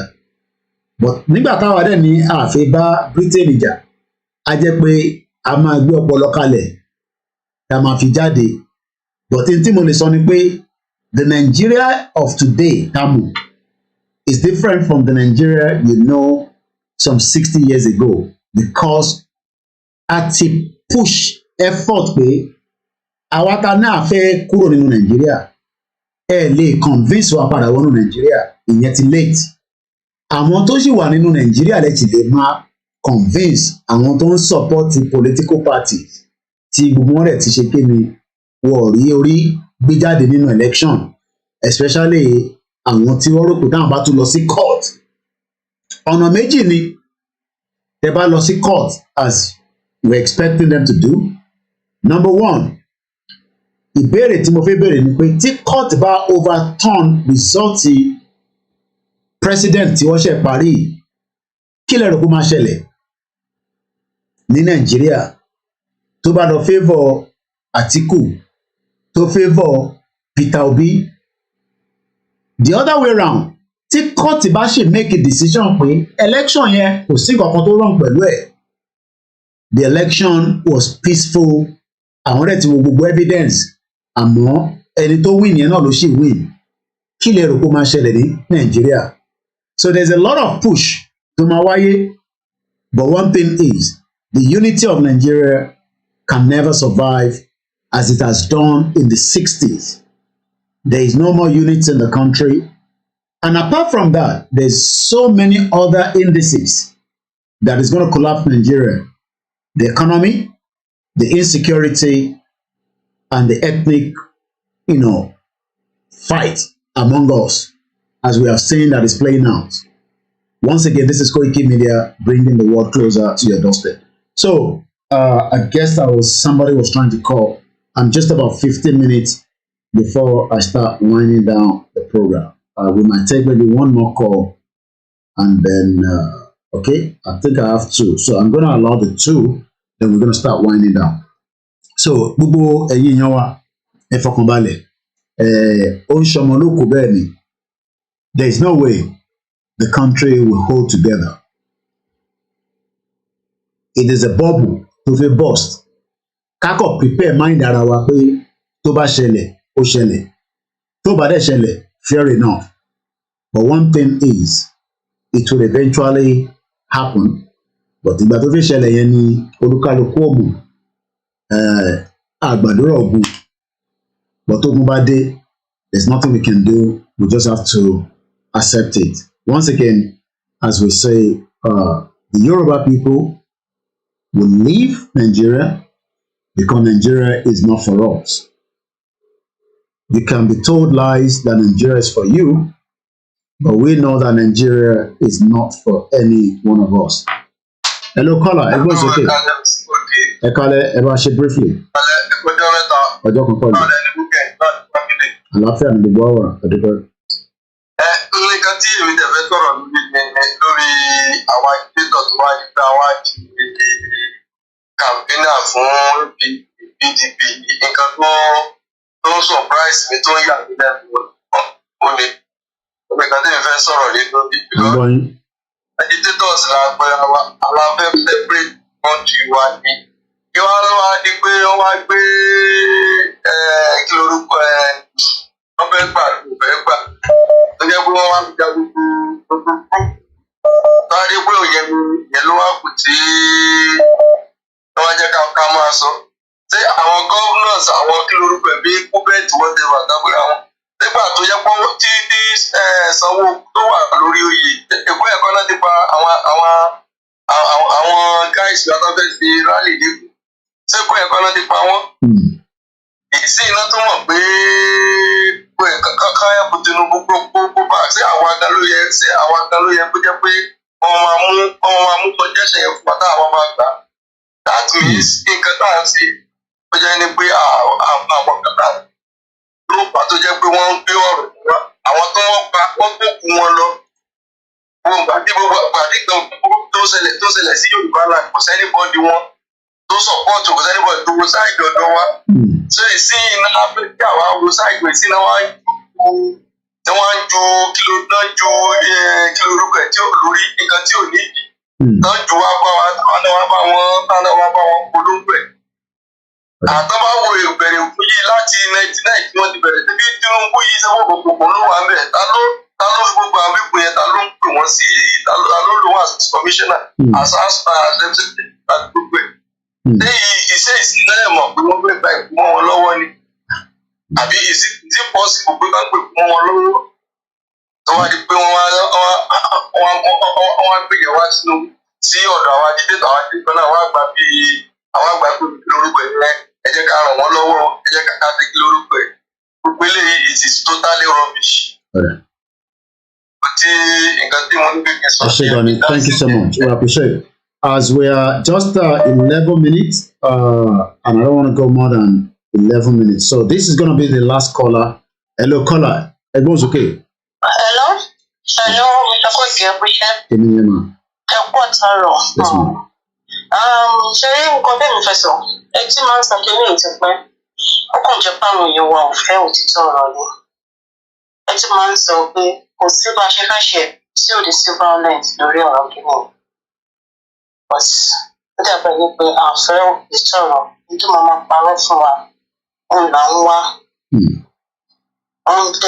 Bí gbogbo nǹkan dẹ̀ ṣe ń lọ sìn, èmi doubt bóyá kìíní tó bá máa ṣiṣẹ́ without pé bóyá nǹkan kan máa fẹ́ ṣẹlẹ̀. Ká máa wò bọ̀. Then also, mo fẹ́ rọ àwọn èèyàn wa tí wọ́n nígbàgbọ́ wípé wọ́n ti gba nation yẹn. Mi ò mọ̀ báwọn èèyàn ṣe wà sún kọ́lébọ̀ wọ́n ṣe máa accept irú nǹkan bẹ́ẹ̀ yẹn.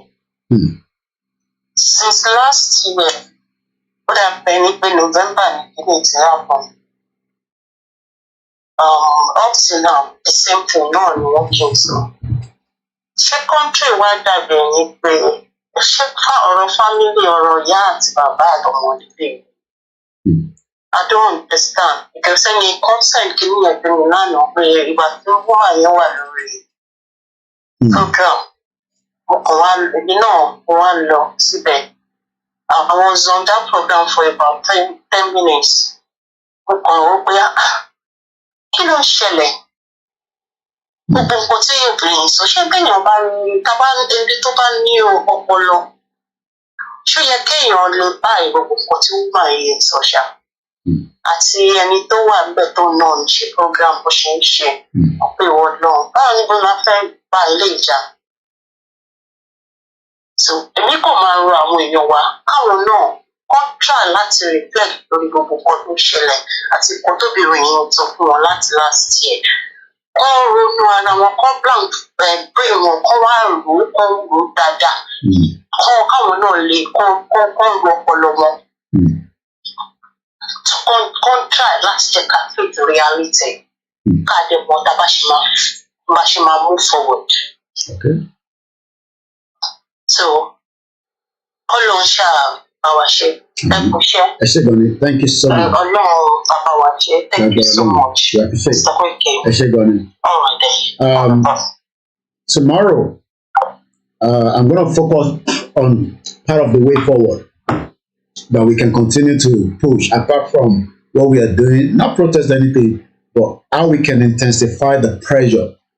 It will just be an idea and how we can move the movement forward. But one thing I want us to always remember is we have those that are leading the movement.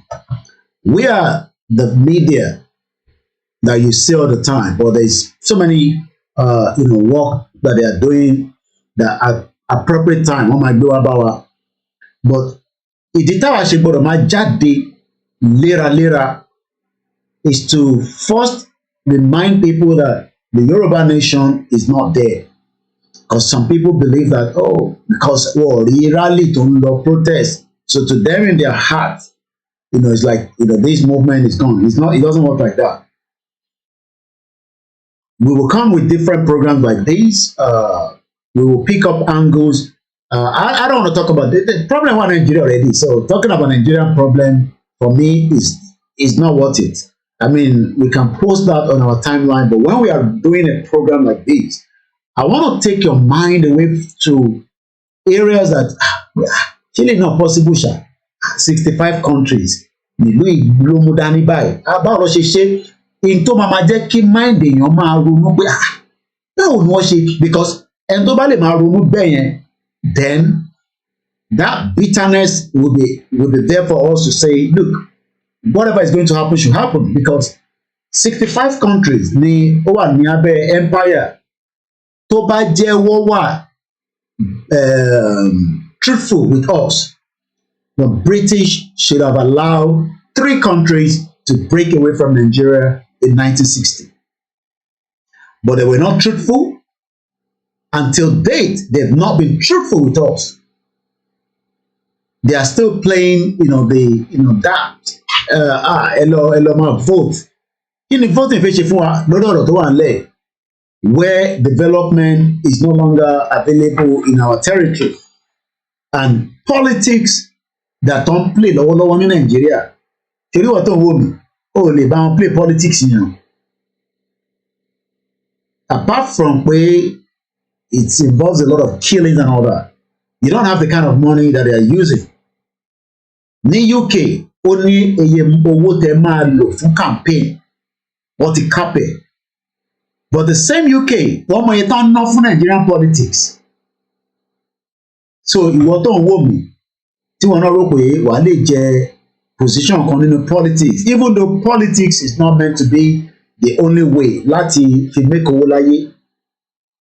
If the government was putting out the right policy, making things work, kí ló need politician for? The politicians are just there, to guide a country. But today, in Nigeria, they play politics with them. The politics in Nigeria is quite expensive. And this is why we are saying to those of you, our best bet now is to break. That is how far we can go tonight. Thank you so much, everyone. You don't see IGBOHO, and then we wind down from this end. My name is OLAMILEKAN, as we continue to educate ourselves.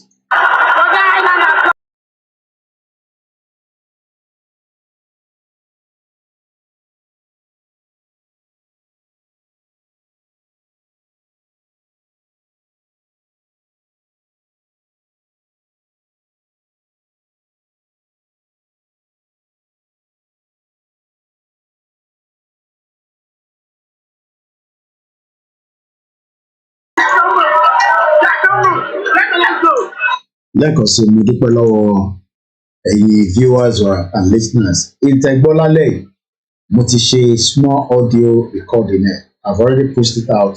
If you come across it, share it to the next person. At least that one is under 5 minutes. Gbogbo tí mo sọ lórí ẹ̀ ní under almost 3 hours 42 minutes. Mo ti bá yín summarize it in 5 minutes. And I'll try and be doing that each time we're doing a program, so that way àwọn tó ní access sí full internet, tí wọ́n ti gba internet lọ́wọ́ yín and all that, they can be able to listen to such audio. Well, nobody wants to grab the fact, Yami Olushola David. Why is it so difficult for people to grab the fact of the matter? Nobody's fighting for Tinubu APC, and definitely not for APC that make people think Lagos could be taken away. Rather, the Igbos' ultraness. Well, yes, the ultraness is not a very good one, and they're using those ultraness just to also instigate what could trigger to a big rapture of violence. And again, it's part of what they, àwọn tó ń ṣe ultraness, some of them are not even living in Nigeria. And that, like I said in my last broadcast, I believe on Friday, language could trigger a war. Language in Daubusile. So let us remind ourselves, as we are fighting the Fulanis, maybe we should start preparing that you want to fight the Biafra or the Igbo people, if that's what you think, because of their ultraness. Yes, so we already tried it. It's nowhere. Just like our grandma saw. Olawale, Moki, cousin Walata, Moki, our Victoria. Let's tell Mama to join hand together with Baba. You know, Banyon. Abdulatif Idris, Moki, everybody. I gotta go now. Thank you so much. I'll be out again tomorrow by God's grace. Mokiya Baba Yinka Ogundele, World B, Adewumi Ademola, and Timbadaruko, Emafi Shebini. Have a very good evening and enjoy the rest of the evening. It's just 9 p.m. local time in London, and I say bye for now.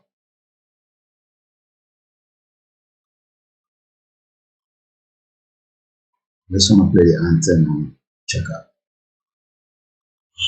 I use OBS for my broadcasting in case you are just like to find out.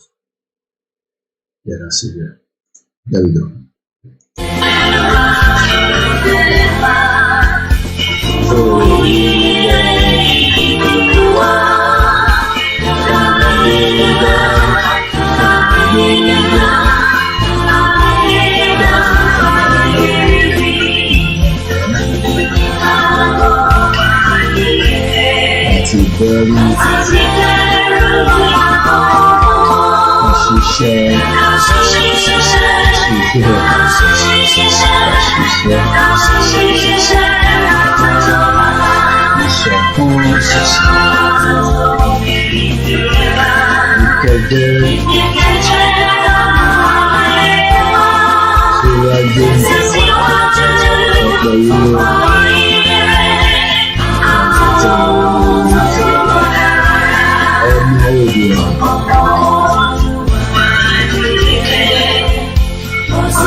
Good night, everyone.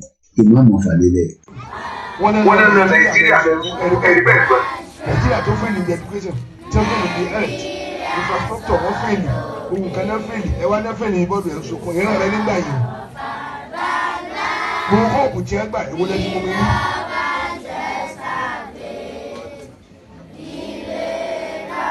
àfáàwé náà wá sí ọmọ kí lóde wọn nà ọmọ wọn lábẹ́ ọmọ ẹ̀dá nù wọn. kọ́lá tí Nàìjíríà máa ń gbọ́ bọ́ jẹ̀ka yìí èmi wà náà tí mo sọ. ẹyẹ gémi eré pa ẹfẹ́ nìyẹn ní gbogbo nǹkan kò sẹ́ni kó kò sí pa. bẹ́ẹ̀ yẹn kọ́ sí kò lè rí òkú lọ fún ìgbà. ìṣúná kò sómi. ó kó lọ lọ ọdún mẹ́fà wọn ò ní ṣe eruku pàrọ̀ àdúgbò tán. ọmọ Oòduà ọ̀gá Fúlàní ọ̀gá Fúlàní ọ̀gá Fúlàní ló jẹ́ o. Yorùbá nation yìí ti gbogbo wa ni kó má gbọ́dọ̀ bàjẹ́ torí kò sílùú mìíràn.